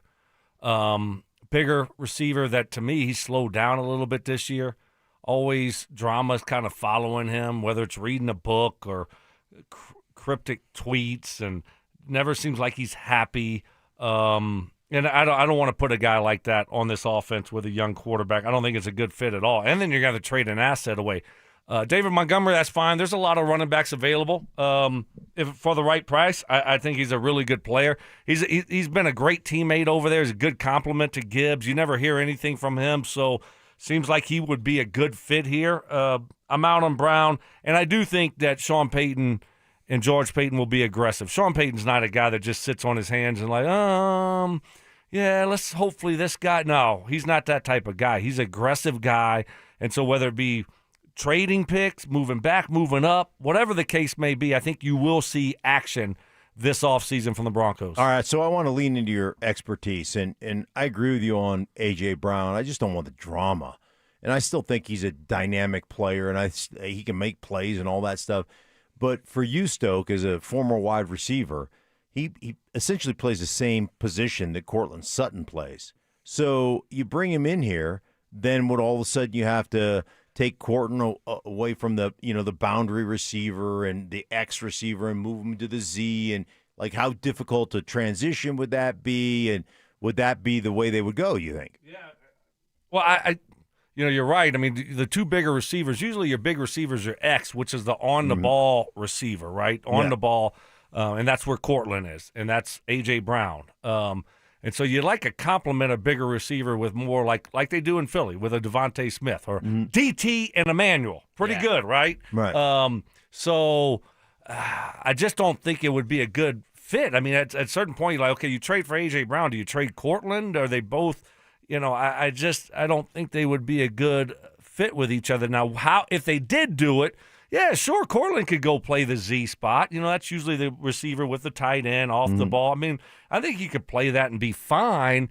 But I don't think it's a good match between the 2 of them. I don't think the Broncos, I'd put that at very slim possibility that they would make that type of move. And I feel the same way you do, not only just because of the drama that just seems to follow. Like, you can't be happy with a win that you only had 3 catches in, and like he won the Super Bowl and he wasn't happy. Right. I mean, that just bothers me. But I think from a priority standpoint, when you're talking about this offense, I think receiver is down the list of priorities. I think tight end is a bigger priority. I think running back's a bigger priority. I think bolstering your offensive line is another priority that you've got to look at. I'll agree that it might be down the pecking order a little bit priority-wise, but I do think that is a sneaky position wide receiver is that needs addressing, because I don't think you can just continue to trot out the same room that they've had and just say, well, if Troy Franklin takes another step and if Pat Bryant takes a sophomore jump instead of a sophomore slump, and maybe this is the year we'll figure it out with Marvin Mims. They have an absence of playmakers and a big position group in the wide receiver room that in theory should have at least a couple of them. That being said, I agree with your guys' points. I don't like the prospect of bringing in an A.J. Brown. We want this offense to be more balanced. We want it to be more complementary between the run game and the pass game. And A.J. Brown's entire argument as to why it hasn't worked out at two of his steps is the opposite of that. It's throw the ball more. Don't give it to a 2,000-yard rusher in Saquon Barkley that helped us win a Super Bowl. Give it to me, and that's what will lead us to victory, even when it doesn't. I would be intrigued more by the prospect of a David Montgomery. I don't know what the capital would be to bring that in. I think probably you're looking at a mid-round, maybe even potential day 3 type of pick or combination there. But philosophically speaking, Mark, do you agree with the idea that the Broncos, who were just on the doorstep of a Super Bowl and probably would have been there if not for Bo Nix's injury, could have still been there if not for a snowstorm that nobody except Chris Bianchi and all of us could have seen coming? Do you agree with the philosophy that... I mean, we kind of did call that. I mean, we did. 100%. We had a meteorologist on this show on the Friday before the game. We have never had a meteorologist on the show ever, not since I've been doing radio, right. I don't think. And so to have that guy on air before all of a sudden this freak, I don't know what they call it around here, snowstorm, winter squall. Yeah, just kind of like comes over the mountains like no one in the world, in the history of the world, knew that this thing was coming. And it just happens. I mean, that was, wow. Hey, Chris was under a lot of pressure because I told him on the program. Right off the rip. Ryder said, hey, listen, man, if you're wrong, we'll go to Kathy Saban. Right. Said, you're cut. Yeah, you're going to get cut. That's the way this program works. Well, and he nailed it down to the timing of it, where he said second half is really when it's going to pick up. But anyways, philosophically speaking, for a team like the Broncos that went 14-3, was the number 1 overall seed, and was right there on the doorstep of a Super Bowl, do you agree, Mark, that philosophically there's evidence or an argument for them to say, screw draft picks, man. Push the chips into the center of the table now. Bring in playmakers, veteran experienced guys that can help us win and get over that threshold that we fell just short of last year. Well, certainly. If like David Montgomery is a really good back, and Stoke looked at his contract, it's not like an overwhelming contract by any stretch of the imagination. So if you're talking to me about would I rather draft somebody in the 5th round or give a 5th-round pick for David Montgomery? Now, salary constraint is the issue, right? If you draft somebody in the 5th round, you're not paying them $5 million or $6 million. But for me, I will trade a 5th rounder if that's what David Montgomery costs. It's going to be a late-round pick, I think, for Montgomery. Yeah, I wouldn't even think twice about that. I think it's $5 million this year and like $7 million the following year. And he's 29, right. So I think the thing that people don't necessarily really understand is that position, just being a full-time running back, there's so much kind of risk management. It really is about keeping your offense on schedule and understanding understanding blocking schemes, understanding what we're trying to accomplish, understanding when the value of 4-yard runs, and just continuing to churn those things out and not putting us in 2nd down and 10, not putting us in 2nd down and 11. And in doing that, eventually you're going to have one that pops, that you get 25 yards. And then at the end of the day, you got 18 carries and you got, 96 yards and a touchdown, and you've helped your offense. You've helped your offense because of that production.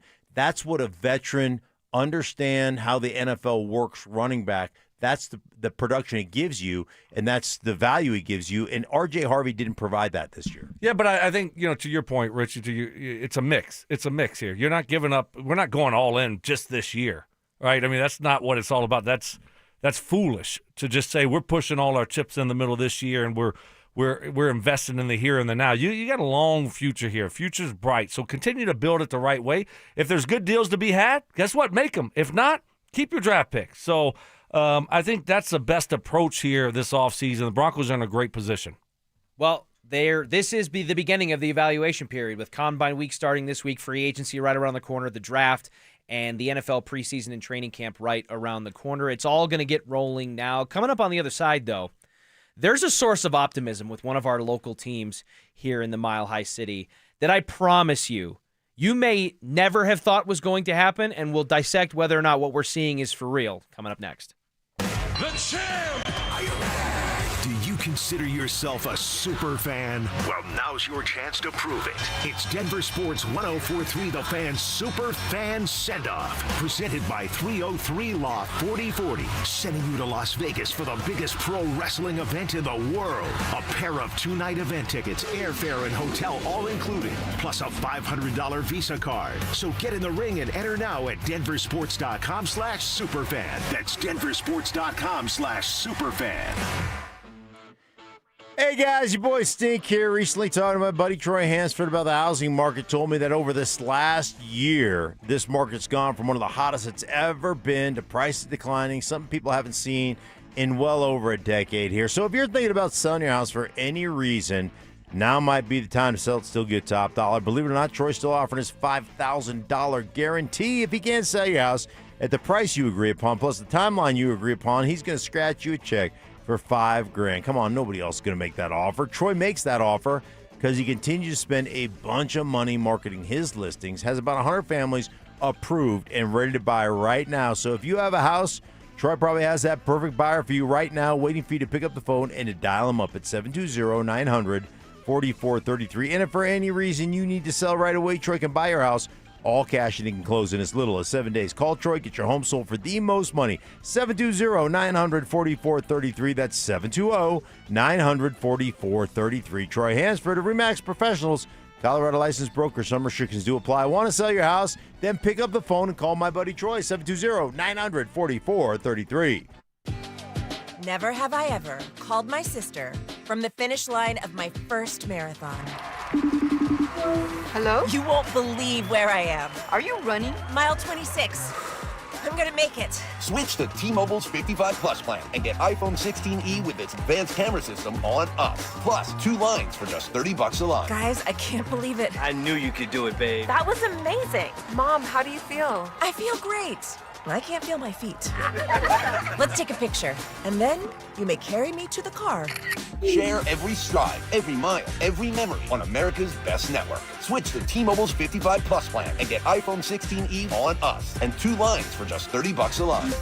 With 24 monthly bill credits and 2 eligible port-ins on Essentials 55 Plus for well-qualified customers with autopay plus taxes, fees, and $35 device connection charge. Credits end and balance due if you pay off early or cancel. Contact us. Finance agreement 128 gigabytes, $599.99 required. Best mobile network in the U.S. based on analysis by Ookla of Speed Test Intelligence data 1H 2025. Visit T-Mobile.com. Are your investments in the right accounts? What's best, traditional or Roth? Are you receiving all available tax deductions? Are you paying as little in tax as you can? These are all questions you can't afford to get wrong. Hi, I'm Jeff Jr., founder of Trajan Wealth, and in many cases, it's not what you make, but it's what you keep that makes the real difference. Trajan Wealth and Trajan Tax work closely together exclusively. No more guessing about whether you should do a Roth conversion, or if maxing out your 401k is really the best option. Our nationally recognized fiduciary advisors and CPA team work in tandem to make sure your tax strategy works with your investment strategy. We'll even do your tax preparation. One team, one strategy. Isn't it time for a second opinion? Call Trajan today, 720-204-8100.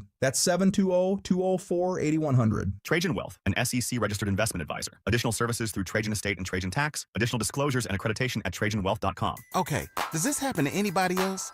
You sit down with a juicy QPC, some McNuggets, and those golden fries from McDonald's. Then you take a long sip of your Sprite because you can still hear your mama saying, don't fill up on that drink before you eat your food. But you're grown now, so you do what you want. Share and share alike with the 20-piece McNuggets from McDonald's for just $6. Limited time only. Price and participation may vary. Cannot be combined with any other offer. Ba-da-ba-ba-ba.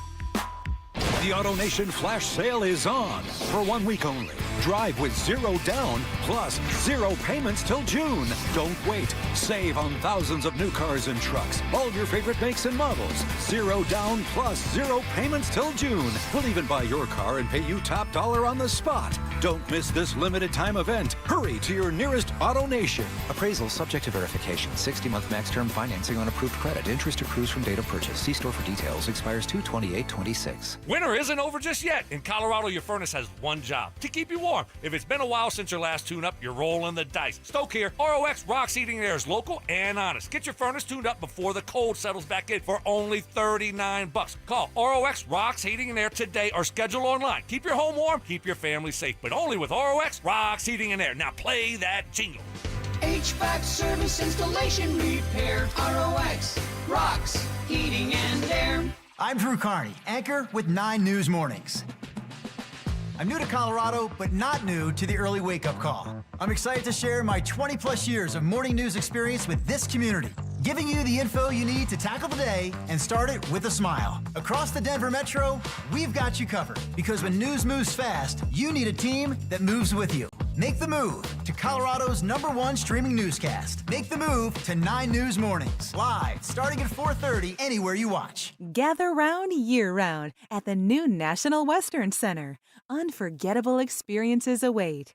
Visit nationalwesterncenter.com. KKFN and KKFN HD1 Longmont, Denver.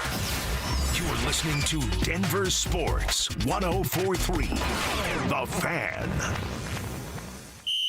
Denver Sports Snapshot. Tonight on ESPN Denver 1600, CSU basketball faces Fresno State with pregame starting at 6:30.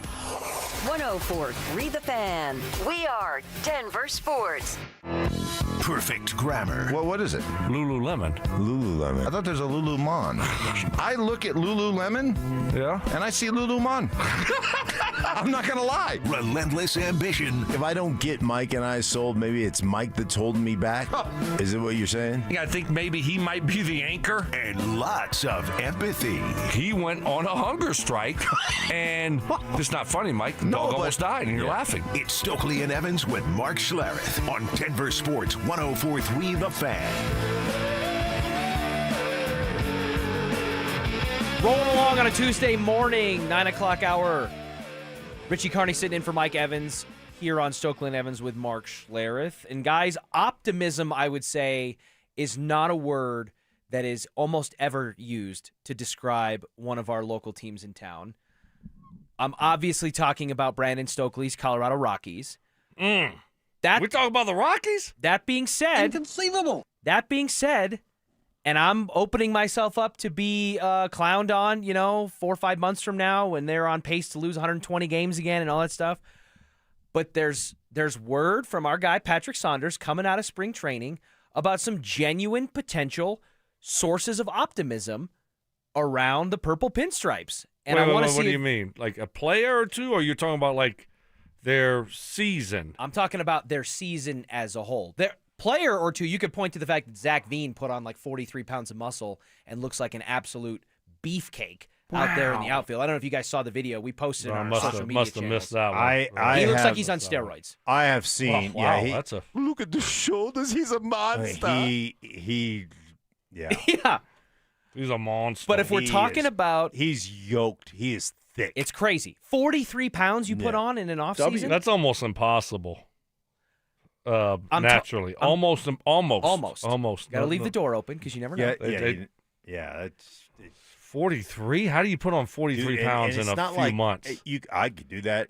I mean, you could do that. Well, not it muscle, is Girl Scout though. cookie season, so it's in place. We're talking about muscle, Mark. Yeah. He's he's ripped. Yeah, that looks like he has some type of special exemption. But if we're talking about the Rockies as a whole, the Romo exemption?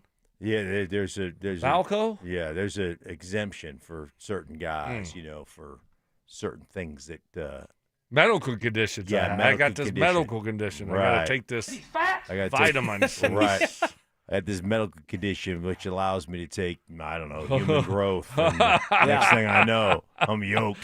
It's just what the doctor ordered. What is he supposed to do? Right. It's not my fault. It's not my fault. I have to take this stuff. Yeah. I don't have a PhD. Otherwise, I wouldn't have to ask these kinds of people for these kinds of things. Yeah. There's no way, Richie. Let me just tell you right now. Okay, let me help you out, Richie. Okay, let me help you. I was, last year I foolishly said that get on board the train, get on board the bus. The golden era of the Rockies. Only one. Right, the golden era of Rockies baseball is about to happen. Like, I didn't say last year, but it's about to happen. They're building something here. And then they went on to have one of the worst seasons in baseball history. Literally. Historically bad baseball season, right? I mean, that's what they did. So I got embarrassed by that, okay? And so that's just like, I hope we see a couple guys that we say, okay, those are our foundation, our building blocks moving forward. But other than that, Richie, let me just tell you, it's going to be a complete disaster. Maybe not historic disaster. Maybe not historic. They might only lose 115. Right, but it's going to be a complete disaster again. I'm just telling you. You just let me you can talk about, outfielders and 43 pounds of muscle. Who's going to be our starter? Who's going to be our opening day starter? That's a fair question. I mean, Freeland, right? Is it going to be, if it's Freeland again, like I'm with Stokley, it's going to be a disaster. So you guys aren't buying at all into the notion during this Camp Schaefer that they're calling it, Warren Schaefer, obviously the interim manager, where it really is, at least from an effort standpoint, I feel like it's there. He's not interim anymore. He right, was, yes, and now he's the David Adelman. This is going to be his first full season. But from all reports and the eyes that are out there over in Cactus League, they really are doing something, in fairness to them, that they've never done before. That's great. All report. Okay, what are they doing? They're stripping it down to the studs. What do you mean? They're breaking it down analytically. They're inviting in things that they haven't before. Okay, well, that's they good. They are looking themselves in the mirror in a way that I think it's fair to say that they haven't in a long time. Saying basically, we suck at everything, and we got to get better. They brought Josh Burns in from outside the organization, and Josh is the GM that drafted my son at Arizona. So I've known Josh for a long time, and Josh will be the first to tell you there's a lot of work to be done. People know me, and we're going to go about doing the work. So. Yeah, they're still not going to be good. No, right. There's no hope. There's no optimism. You're scored. No. You got burned once by the Rockies, and you're scored now. I've been burned more than once by the Rockies. Yeah, but trust me. last year that felt like my the real. pocketbook has gotten scorned. My heart, my ego, everything has by the Rockies. And just until I see it, I'm not going there anymore. I just can't. And it was fun, man. It was fun when they had that 3-4 year stretch there. 7-8 years ago, whenever it was, 6-7 years ago, and they were making the playoffs. It was awesome. But they have got to, and I'm optimistic that maybe in 4 years this thing can hopefully look competent, because you do, to your point, Richie and Mark. I mean, you brought in new guys with different ideas, different thoughts, and now you're going to be doing things differently. It's not the same old. So I'm optimistic that times are going to be better and things are going to look different for the Rockies. But they probably looked different last year in Cactus League. They probably hey, I bet you they played hard in Cactus League. I bet you they won a lot of games in Cactus League. I actually think last year. famously they got blown out like almost every game. Oh, it was did like they? 11-3. But if there's one thing this segment has Did you see them the other day? I just saw the highlight the other day, and they walked like 11 guys, buddy. So they played the Rangers. I don't know when this was. This might have been a couple games ago, but they walked like 11. So, well, if there's one thing this segment has made clear to me, that if I just had 4 or 5 more minutes, I might be able to convince Tweedledee and Tweedledum that there might be some optimism centered around the Colorado Rockies in 2026. That was smooth.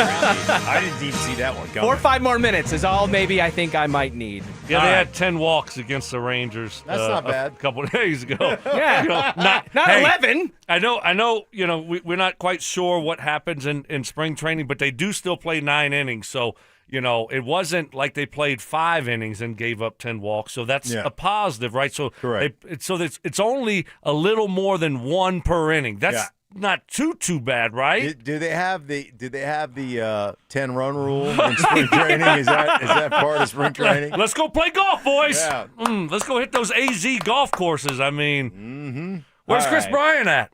And the Rockies with a tragic loss.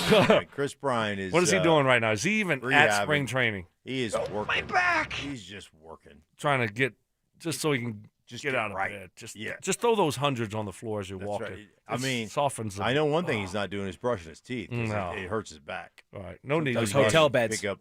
Those hotel beds changed the course of his life forever. All right, coming up next, the Denver Broncos might be the latest to get involved with one of football's biggest teases. What does it mean? We'll explain coming up next. Do the title hopes of the Denver Nuggets rest on one singular player? I think it's pretty simple. They won't because Aaron Gordon isn't healthy. They will because Aaron Gordon is healthy. I agree with you, 100%. That's your stopper. That's your guy that is your matchup guy on the defensive end of the court. For me, it comes down to Aaron Gordon. Denver Sports 104.3. The Fan.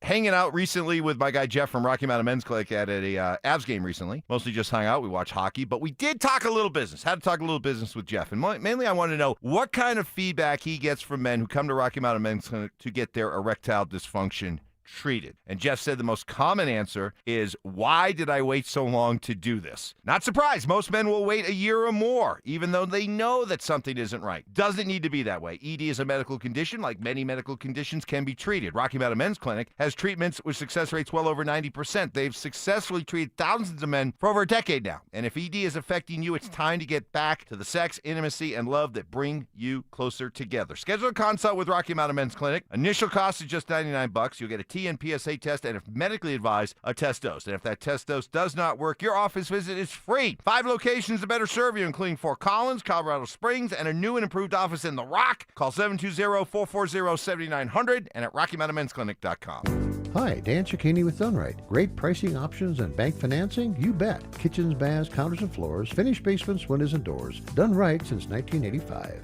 You have our word, we'll treat you right at Done Right. Visit drhi.com. Thanks.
and Pro Football Hall of Famer. There is nothing more important than your health. This February, save up to 50% off on select premium equipment. Visit one of Fitness Gallery's 7 convenient locations from Colorado Springs to Fort Collins. Hey guys, Cecil Lammy here. You probably noticed your heat kicking on way more than it should. I get it. It's frustrating. I live in Roxborough. That wind blows all the time. But the real culprit might surprise you. When the insulation in your window fails, all that warm air you're paying for slips right out and the cold sneaks right in. That's why you need my friends, WindowNation.com. It's WindowNation.com. They got their buy 4 windows, get 4 free sale happening now. Also ask them how you could snag a pair of Icon Pass 2-day sessions. Stop letting your windows drain your comfort and your wallet. Schedule your quote today at WindowNation.com. Taco Bell's new Luxe Value Menu has 10 lavish indulgences, including the new mini taco salad, all for $3 or less at participating Taco Bell stores while supplies last. Price and participation vary. Tax extra.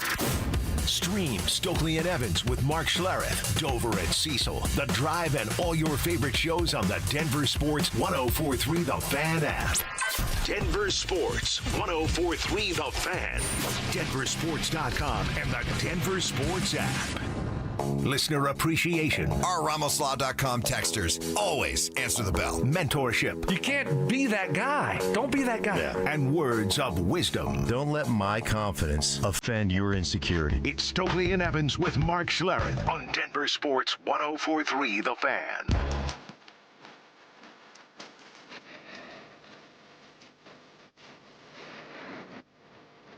Could the Denver Broncos be making an acquisition to their coaching staff on the defensive side of the ball? Well, kind of, and maybe, I think are the best two words we could use to describe it. Because this particular person, it feels like, has been down this road before, and it's happened a handful of times. I'm talking about the report, thanks to our buddy Mike Kliss, our 9 News Broncos insider, who put it out there that the Broncos visited last week with veteran coach, I should say, Mike Zimmer, about a potential senior coaching position. Quote, nothing imminent, but there is mutual interest between the two sides, says Kliss. Zimmer's been a football coach since 1979 and started his NFL career in 1994. He has a good stint with the Minnesota Vikings, where he shared time with George Payton, who was assistant GM. He was involved with the Cowboys more recently than that, and he even flirted with the Colorado Buffaloes up in Boulder a little bit to be a potential defensive analyst or advisor on Dion's staff. But it's been a lot of potentials, guys. What are your initial thoughts about hearing that Mike Zimmer, the veteran defensive mind, Stoke, could be on his way to Denver in an official capacity to help out with the defense? I think I'm good. I think we're good. I don't know. I mean, these crusty old coaches that just kind of want to hang around and just be consultants. I mean, sometimes it's fine. Like we see John Fox going wherever, and I love Foxy, and I think sometimes it's okay, and it could be a positive. Kliss talked about, he might do it from Texas or something and just kind of pop in every now and then and watch some film. And look, the guy's coached for a long time. I don't know. There's been a little drama surrounding him sometimes, and he's just, I don't know. I don't know if it's a good fit with Vance and this staff. So I think in this situation, I would say, I think we're good. We don't need Zim. It's fine. I don't know what was going on in Colorado with him, Mark. With Dion, he was going to look like he was going to be the defensive coordinator. Right. He was the coordinator, I think, when Dion was playing for the Dallas Cowboys. And he's a very respected. No, but at CU, he was going to be. He was going to be one of Dion's coordinators, or at minimum an advisor, senior, kind of similar to how it's talked about with the Broncos. Just saying that they've had a relationship all the way back to Dion's playing days. So, listen, man, you talk to anybody in the NFL about Mike Zimmer, they'll tell you about. They'll tell you about he's solid, like he's a really good gap control defensive guy, sound, defensive philosophies. This goes back. Sean Payton has done this before. Alex Gibbs used to consult for Sean Payton back in the day. He would come in a couple days a week and, and work with some of the young guys and just like, so it's just another voice, somebody else to. But it's got to be a good fit. Got to be a good fit, on the staff. I mean, that's the thing, too, is, it's like Pat Shurmur consulting over there for CU. Boy. And next thing you know, Pat Shurmur's like, introducing our new offensive coordinator, Pat Shurmur, everyone. We were and it's trying like, to throw incompletions. Yeah, how'd that work out, Dion? I asked Kliss that exact question of like, okay, Mike, let's just say if there's mutual interest on both sides, what does Mike Zimmer bring to Vance Joseph's defense that he and his staff aren't already providing? And here's what Kliss had to say about his role and how that might work out. A guy to watch tape and make suggestions is what he would probably do. Might be something where he does it from afar. I'm not sure how they're going to work it out. But it's another resource. He worked with George Payton for 7 years in Minnesota. George was the assistant GM there when Zimmer was the head coach from 2014 to 2021. So there's familiarity there. Just another knowledgeable guy to take a look at things and evaluate. Stoke, I think I'm with you personally. I think you start bringing up things like there's a chance he might do it from afar if he's living in Texas, and another guy to watch film and watch tape, and it's like, okay, but why do we need that from Mike Zimmer, and why do we need it now? He also went on to talk about how, the Broncos were pretty good in a lot of statistical categories, Mark, except turnovers, right? And you look how that manifested itself in the Buffalo Bills game. So is there anything about Mike Zimmer's, his tenure, his scheme, his football lexicon that would tell you that, oh, that's somebody that can help turn this Broncos defense back into a turnover-forcing machine? The turnovers are like it's hard to believe you get as many sacks as they got and they didn't create more turnovers than they did. And I think those things are just being the right place, the right time. Sometimes it's fortunate. Sometimes it could just be pre-scouting. you walk in after a game on Sunday and you have a guy that really understands defense, really understands the opponent's offense, and here are 5 things or 10 things to look at that they don't do very well or they do exceptionally well, whatever it is. So, I mean, you always want information, and if he's just bringing scouting reports to you, like I can see that being beneficial. Well, I just think that, turnovers are turnovers. I mean, I thought our defense was pretty good last year, right?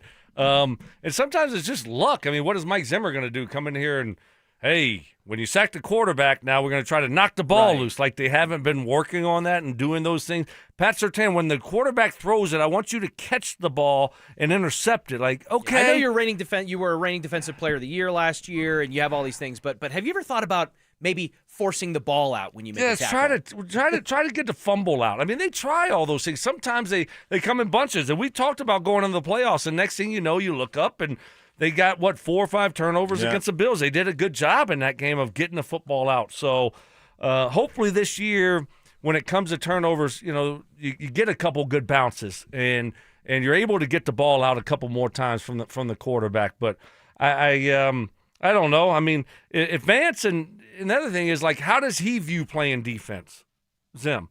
Because it's going to be different possibly than how Vance views it. So why are you going to bring in a guy with a different philosophy? And I don't know. Guy's been around a long time. If they bring him in, and they hire him, whatever, hopefully it's a positive.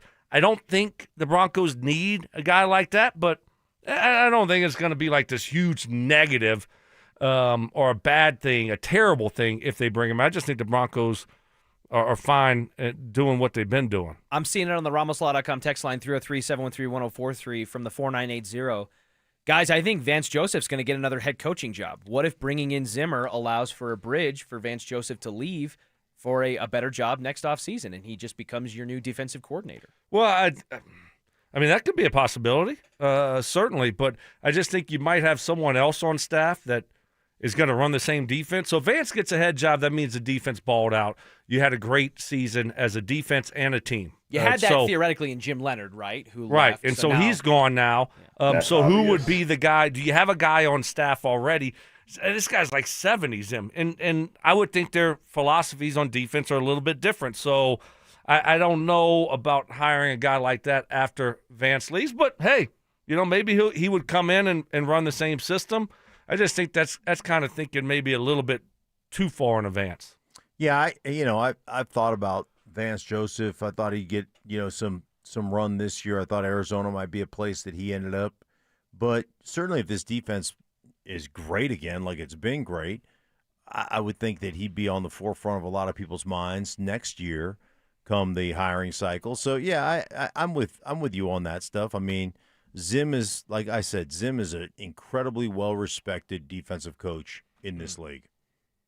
Yeah. So, I mean, listen, I can understand why you might entertain the thought of it. As you mentioned, Mark, Sean Payton has done this kind of thing before, whether it's offensive side of the ball or bringing in from a team perspective consultants here or there. Shoot, he did it in the postseason, leading up to this past year to look at guys have a different perspective on things. You look at the glass or the globe from a slightly different angle, and you're kind of just pulling out all your stops at that point. I'm also seeing it suggested that, hey, maybe this is how we get Vance Joseph's defense to stop falling off a cliff after Week 10, which has happened for a couple of years in a row now. And I don't know how the pecking order shapes out or how much pull or sway you'd have if you were doing it from Texas or remotely and not in the building every day.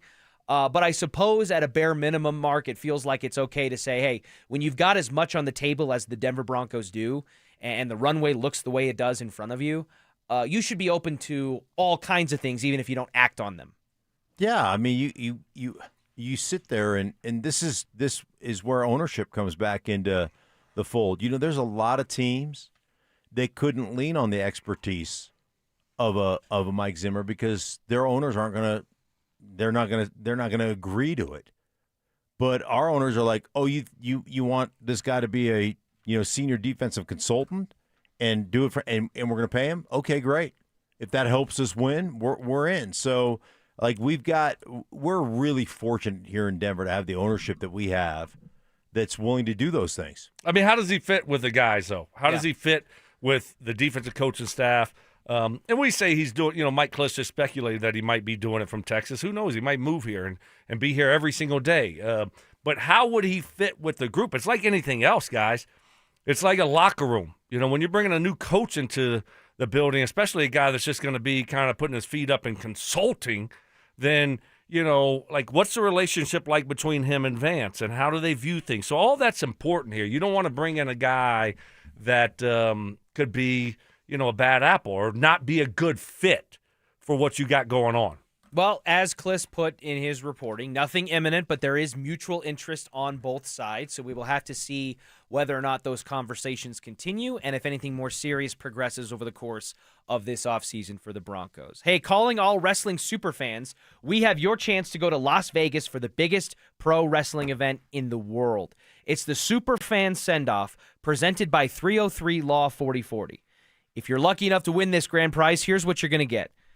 A pair of 2-night tickets to the event, round-trip airfare for 2 from Denver to Las Vegas, 2-night hotel stay, and a $500 Visa gift card.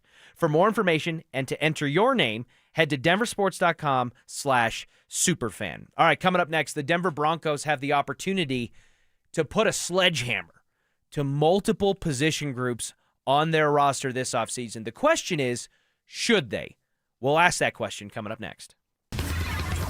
During his best season as a pro, does Jamal Murray need to give his teammates a reality check? Couldn't Jamal Murray sit down in that locker room and call guys out by name? Those sort of conversations have to be had, and I don't think there's anybody better to do it than Jamal Murray because he was the problem and is now the solution. Denver Sports 104.3. The Fan.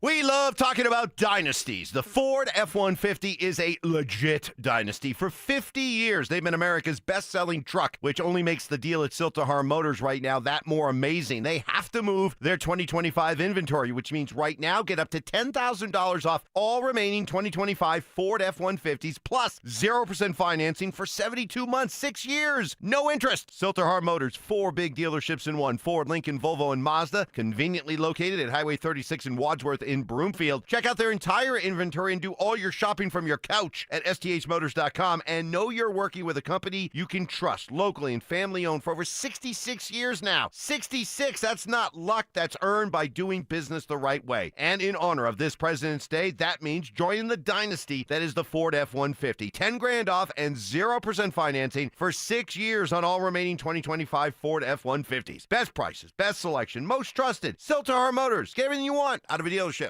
Imagine finding your dream home and moving in right away. No waiting to sell your old place first. Sounds perfect, right? That's exactly what Orchard's Move First, Sell Later program lets you do. Buy your new home now and sell the old one later. Here's how it works. Orchard gives you cash so you can buy and move into your new home first, on your timeline. No waiting, no showings, no double moves. Then the Orchard experts take it from there. They handle repairs on your old home for you so you attract the right buyers. Once they're done, a local Orchard agent lists and sells your home for top dollar. Orchard's Move First program gives you the freedom to buy and move into your new home first and sell your old home later. Buy before you sell and get top dollar for your home with Orchard. Ready to find out how much your home is worth? Visit Orchard.com to get your free home valuation.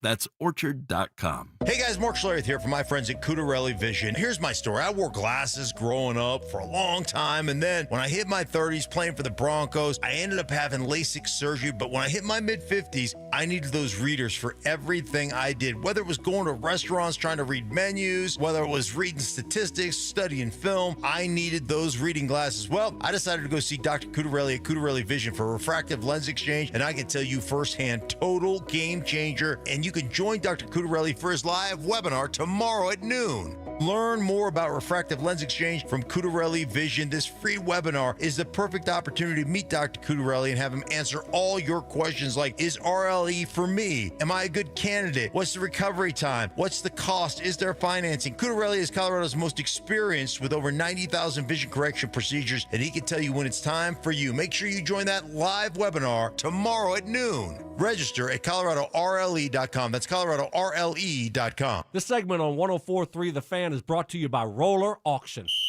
Denver Sports Snapshot. Tonight on ESPN Denver 1600, CSU basketball faces Fresno State with pregame starting at 6:30. 104.3 The Fan. We are Denver Sports. Give me fuel, give me fire, give me that which I desire.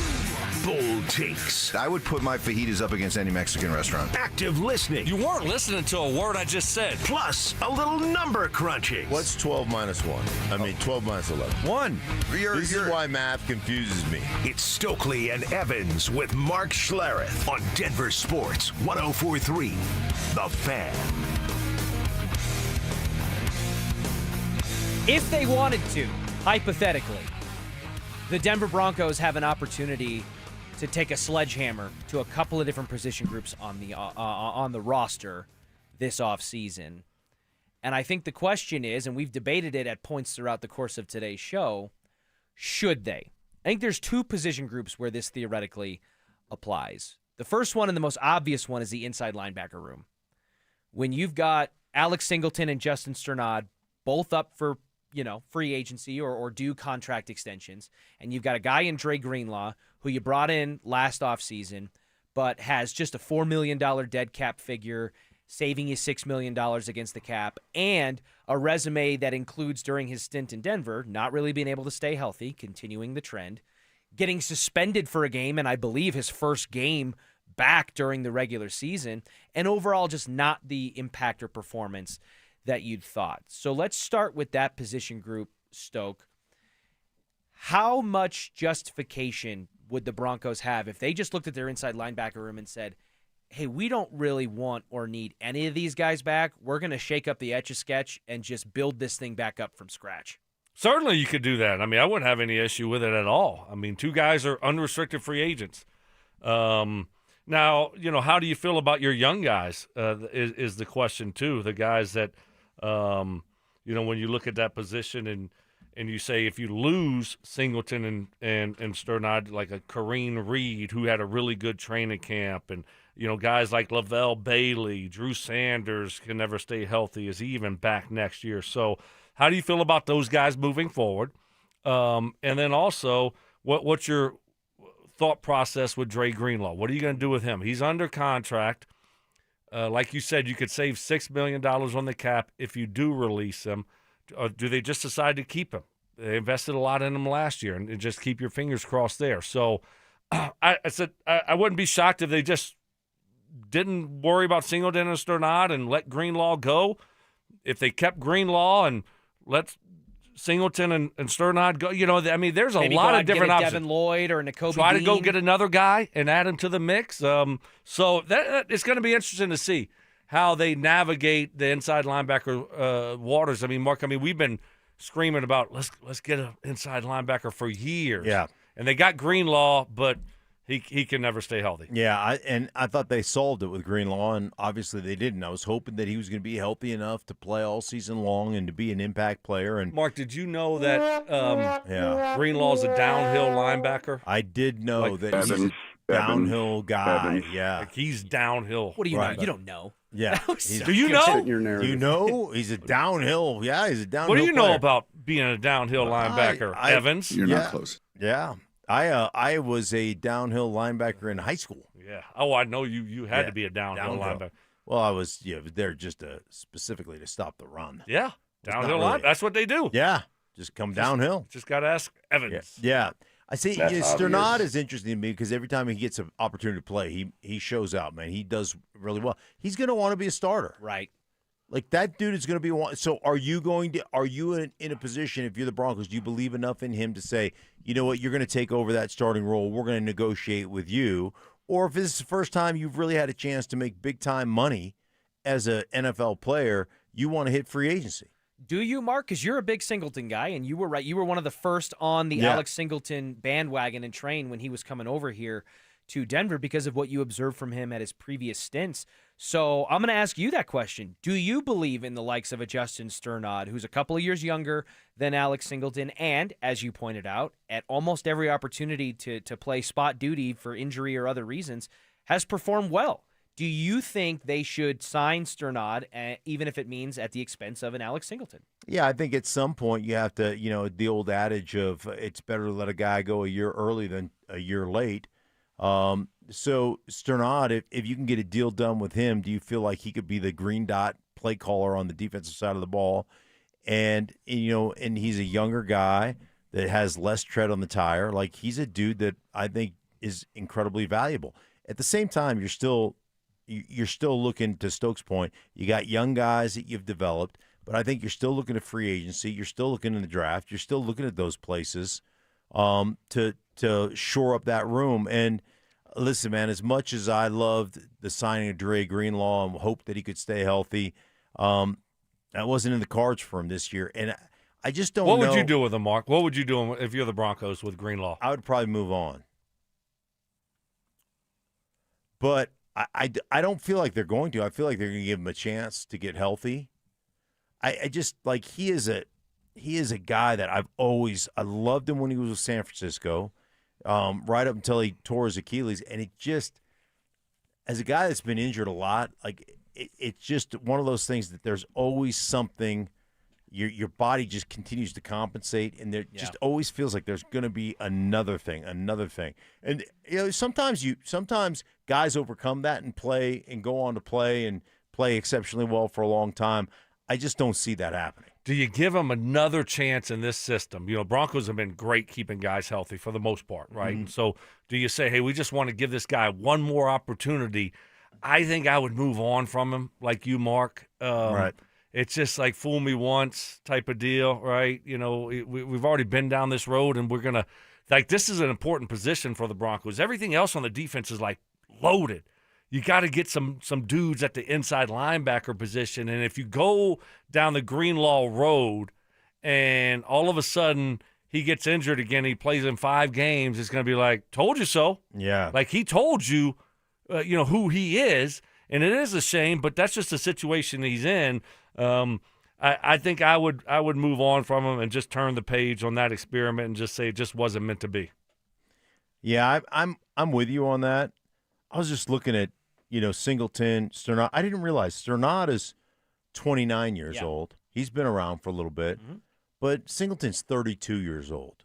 And you start thinking, and he's, athletic and he can flat run and you can do all those things, but you start thinking about, hey, if you're talking about future, right, the odds are that Sternad's going to be around a little bit longer from a future standpoint, be able to play at a high level for a while.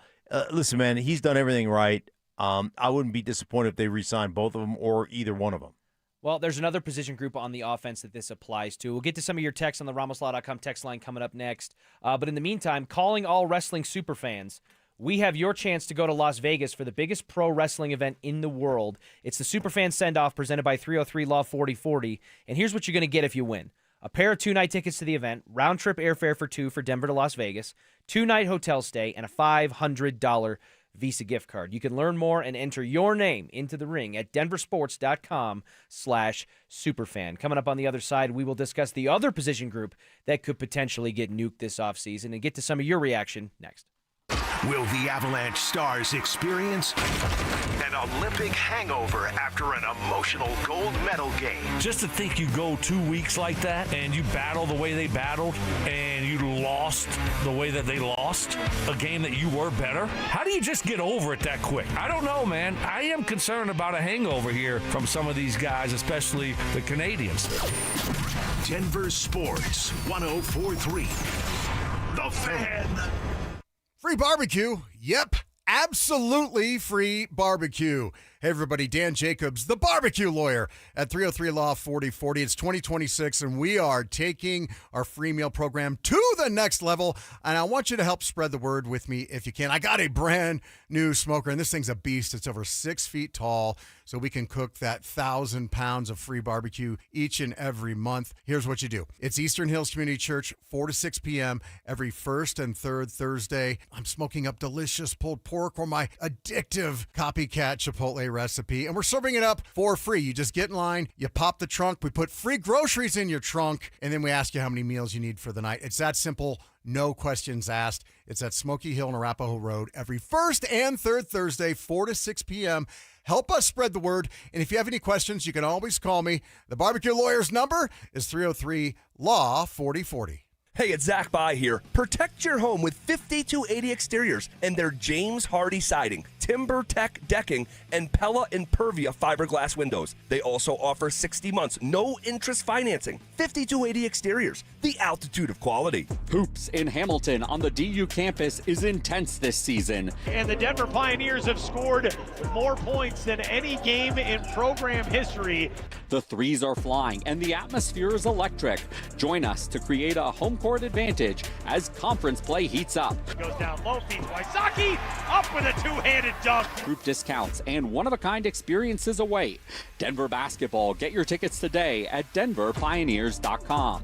For many of us, it's happened before. Your hair is thinning, crowns disappearing. Maybe the hair loss has you feeling your identity is lost altogether. The solution that worked for me, it's an incredible yet simple one-day treatment that starts growing your own natural hair the very next day. And it's guaranteed to grow for life. It's the Advanced FUE from Advanced Hair. We've all seen the pills and lotions that come with monthly subscriptions. They help retain what you have, but what if you want your own natural hair permanently in specific areas? From Advanced Hair's state-of-the-art facilities to world-class Dr. Tanya Paul's, it's not maybe your hair will regrow, it's guaranteed that your new hair will grow. You decide how much, how thick, and where. It's why Advanced Hair is the winner of Westward's Best of Denver. For your free consultation, $250 off and 250 free hair grafts, call 720-459-HAIR. That's 720-459-HAIR or advancedhair.com. Hi, I'm Terrell Davis, two-time world champion and Pro Football Hall of Famer.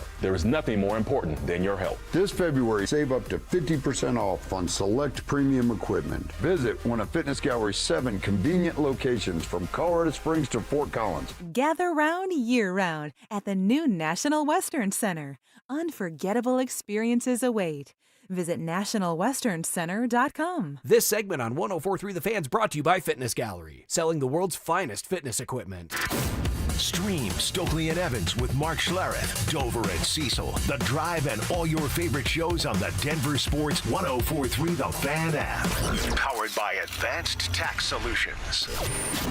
Denver Sports 104.3 The Fan.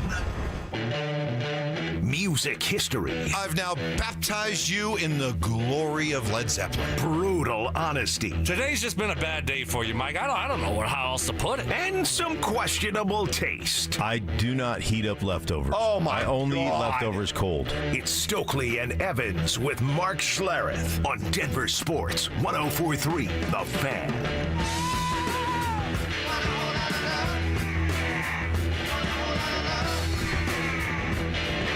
Plenty of options for the Denver Broncos at the inside linebacker position, depending on how they want to shore things up this offseason. But there's another position group, I think, that could have a similar impact or a similar path if the Broncos wanted to go that route. And it's the tight end room, which doesn't necessarily have the same exact stars aligning of, two of your either starter or your rotational guys being unrestricted free agents and then a small dead cap in Dre Greenlaw. But it's kind of in that direction, guys. When you look at the Broncos tight end room of Evan Ingram, Adam Troutman, Nate Atkins, and Lucas Kroll, there's not outside of Evan Ingram, there's virtually no money or contract obligation tied up into that room. And unfortunately, for the Broncos, if they wanted to move on from Evan Ingram, it's going to cost them about $10 million in dead cap hit, which again, post Russell Wilson dead cap nightmare is not that big of an issue or something that they certainly can't overcome. But we did brushed the surface of this conversation earlier in the show. Stoke, would you blame the Broncos or potentially be encouraged if they just looked at their tight end room and said, you know what, time to blow this thing up, don't need any of these guys coming back, including potentially Evan Ingram, and we're going to start from scratch? Well, no, I mean, I wouldn't blame them at all. I mean, the tight end group hadn't been good enough, obviously. With Ingram, you're only going to save $4 million. Right. It's $4 not million. the same. Right. It's not a ton of savings there. So I think you would want to just probably keep a guy like him. And then you look at the other guys, and obviously I think Troutman's an unrestricted free agent, correct? At least I hope he is. He is an unrestricted free agent, yes. Stokley does not like Troutman. So he's gone. Lucas Kroll, see you later. It was fun. Great offseason a couple years ago, right, Cecil? Best offseason of anyone, right? Yeah. Maybe in the history of the Broncos, I think. I think at one point he was the best player on the team. Right, yes. I will die on this hill. And then, Nate Atkins, you'll probably keep him in camp at least and see what he looks like. He's a guy that you can move all over the place. And but, yeah, for me, just bring back Ingram, Atkins probably, and then after that you're looking for, probably 3 or 4 more guys as we go through the offseason to bring into camp. I'd pick one up in free agency and probably draft one. Now, when you're two. When you're picking one up in free agency, would you guys prefer them to go the route of like a Dallas Goedert and Isaiah Likely, or somebody that can be like the quote-unquote Batman, to use a overplayed analogy there, in that room, since Evan Ingram didn't really get it done for you? Or are you more just looking for supplementary pieces and still banking on and hoping that your $14 million man in Evan Ingram is going to be the guy you paid him to be? Yeah, I look at him. I look at, like, there's 2 classifications of tight ends. There's your inline Y, and then there's your F, which is kind of more of a movement matchup guy that you're not asking to do as much of that. I just think Evan Ingram is that F guy. And when you're playing him at that, like, you played him a lot where, he's blocking for 1,001, releasing late, you're dumping the ball off to him, and you're hoping he runs after catch and does those things, right? And ultimately, they used him in a matchup scenario down in the red zone occasionally, and he got open. It just didn't connect with, for whatever reason, he and Bo just were kind of off schedule from a connection standpoint. But I look at him like, hey, man, if you decide to keep him because of the money, and then you filter him more into the position that he is more of a natural player in, and you bring somebody else to do some of that, more run blocking, dirty work, I think that's a better fit. And so you need multiple guys. I mean, you look at the Rams, they had 4 different guys that played tight end for them, and they all at one time or another had major roles in their offense. And so you have to have multiple guys that can do a lot of different things. I mean, you had a guy earlier that you mentioned that you'd like to pick up. Yeah, Cade Otton. Right. Tampa Bay tight end. Tampa Bay tight end. He's had a couple good years in a row and good solid tight end going into his 5th year. I mentioned I just forgot I mentioned Cole Kmet. From the Bears. If he's a cap casualty. If he's a cap casualty. But right. Talk about Cade Otton. Yeah, Cade Otton is a guy that is in that role. I mean, he probably doesn't get the credit he deserves as a run blocker, but, I mean, he is a willing participant in the run game, and he does a really good job with leverage and everything else. He's 6'5", he's 250 pounds, comes from a football family, and he's a damn good receiver. Like, he really is one of those guys that can do everything, so it's not so much a tell in your offense when he's in the game. So, like, that would be a guy that I would look at and say, man, great value at the tight end position, and helps shore up that position. Yeah, when I look at the tight end room, to me, that feels like a much more logical or potential blow it up type of room in some ways than the linebacker room. Because if you're blowing up the tight end room, you're saying goodbye to Lucas Kroll,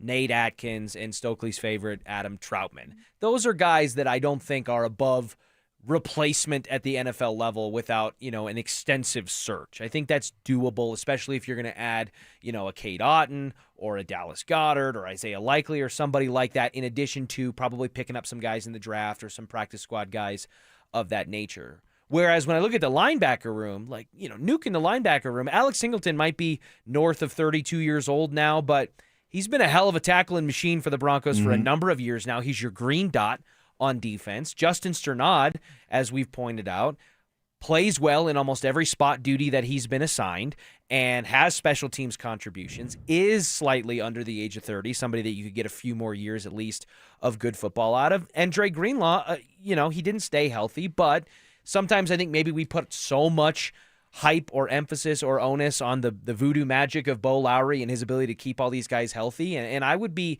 at least intrigued at the possibility, even though I would understand if they moved on from him, of keeping Greenlaw in here one more time and just seeing, hey, let's see what happens because we're not going to have something so dire to spend that savings on cap-wise if we moved on from him.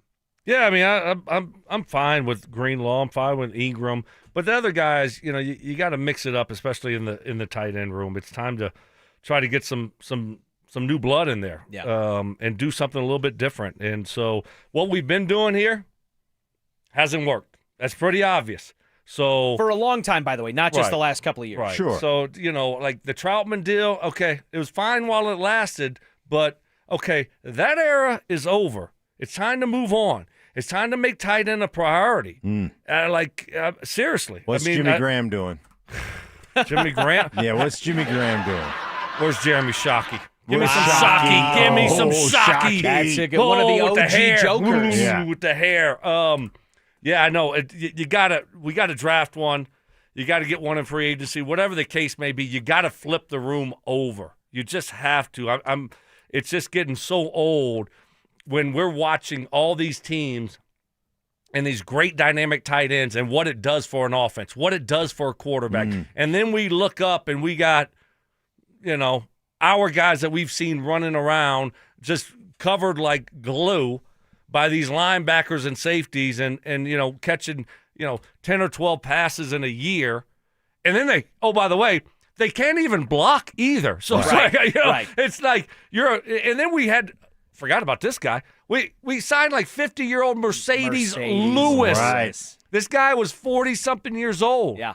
And that's who we signed this year. He became like the oldest tight end to make an active roster or to catch a pass. Yes. Or something like that. I don't think he caught a – did he catch a pass? Maybe he didn't. But he was supposed to be this great blocking tight end, and he wasn't. I mean, he's so old, and he's fine, but – give me a break on this tight end room. Seriously, get this tight end room fixed. It's time to upgrade it. We put it on the back burner long enough. Eventually, you got to upgrade this thing, and this is the offseason to do it. It is time to solve. It is time to solve that conundrum. That is the tight end room. And why haven't they, Mark, by the way? Because this isn't something that's plagued them for the last couple of years. We reference it all the time. They haven't had a dynamic playmaking tight end that a lot of other teams around the NFL seem to find in one way or another since Julius Thomas. So why has this just been this problem for the Broncos that they can't seem to solve? It's a great question. I mean, they did spend a high-round draft choice, a first-round draft choice on Noah Fant. And, Noah Fant was the only Iowa tight end that can't play.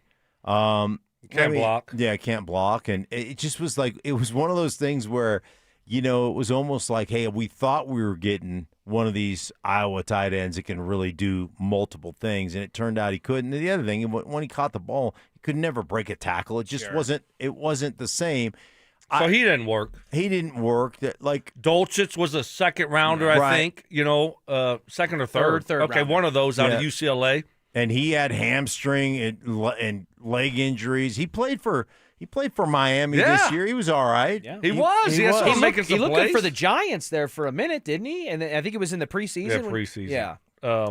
His hair is awesome. Yeah, he's got great hair. But so they've tried, and then Mark, and sometimes it just doesn't fall your way in the draft, right? Mm-hmm. You're not gonna. You got a lot of things that you want to do, and sometimes the tight end that you like's not there. So, and also, Mark, I mean, you watch all these teams. It's hard to find a dynamic playmaking tight end. It's a hard thing to do. Not as hard for other teams, it seems, though. Well, Mike. The Sam Laporta has come out of nowhere. It feels like even in the draft. How many dominant tight ends do we think are out there in the NFL right now? Like top tier guys that you just like, oh my God, Laporta, Kittle, Trey McBride, right? Who else do we have? But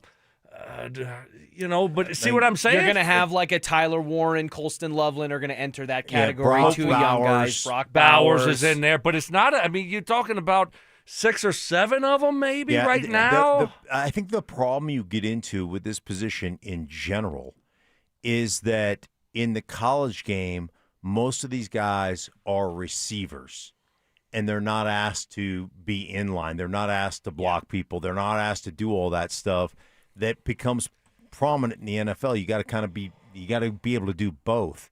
And so when the guys get in, it's the guys who are good receivers but are really decent blockers. Ty Warren was a good blocker in college. Like Sam Laporta was a really good blocker. George Kittle. And so it makes it easy. That transition's much easier to already be a good blocker and then polish your route running than it is to be just a route runner and all of a sudden say, hey, by the way, we want you to block this, we want you to block this defensive end. The Kyle Pitts conundrum, essentially, of this weapon that they can't seem to utilize or use, and it just kind of makes things uneven. Well, the NFL scouting combine gets going. We're going to know, fellas. Yeah. Right? I mean, we're going to know. Sean Payton is going to talk today. Yep. So tomorrow is going to be fun. Yeah, we're going to have some info. I don't think he gives us. I don't think he tells us. Mark, you say no, Richie? No, I think he's going to give you some long-winded answer Yeah. that basically gives you nothing. And say relative to. How many times will he say relative to? In our league? Relative to, over under 2.5? That's way over. Way over? Oh, you're talking about the whole press conference? Oh, that's way over. It's only a 15-minute press conference. How many that's relatives? way off. 5? 6? When I was a young player in Washington, Joe Gibbs used to say, hey. Oh, we got another Joe Gibbs one. He used to say, hey, all the time. And I was in charge of charting during a meeting how many times he said, hey. That's He'd be just like, mean. hey. Now, hey.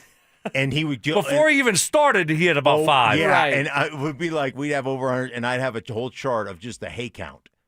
That's funny. And that is the extent. That's what offensive linemen do in meetings, ladies and gentlemen, That is the extent of right your there. math contributions for today's show they didn't and know I for didn't your know how to do NFL math. career. All right, guys, it's been fun sitting in with you. We will hear from George Payton and Sean Payton later today. In the meantime, we've got Dover and Cecil coming your way next. The champ! Are you ready? Do you consider yourself a super fan? Well, now's your chance to prove it. It's Denver Sports 104.3 The Fan Super Fan Send-Off. Presented by 303 Law 4040. Sending you to Las Vegas for the biggest pro wrestling event in the world. A pair of 2-night event tickets, airfare, and hotel all included. Plus a $500 Visa card. So get in the ring and enter now at DenverSports.com/superfan. That's DenverSports.com/superfan. Hey guys, your boy Stink here from my friends at Gravina's Window Center of Littleton. Want to make a huge difference in your house? If your windows need to be replaced, guys, all you have to do is make that phone call to set up your free in-home consultation at 303-794-0490. That's my friends Gravina's Window Center of Littleton. Like I said, serving Colorado over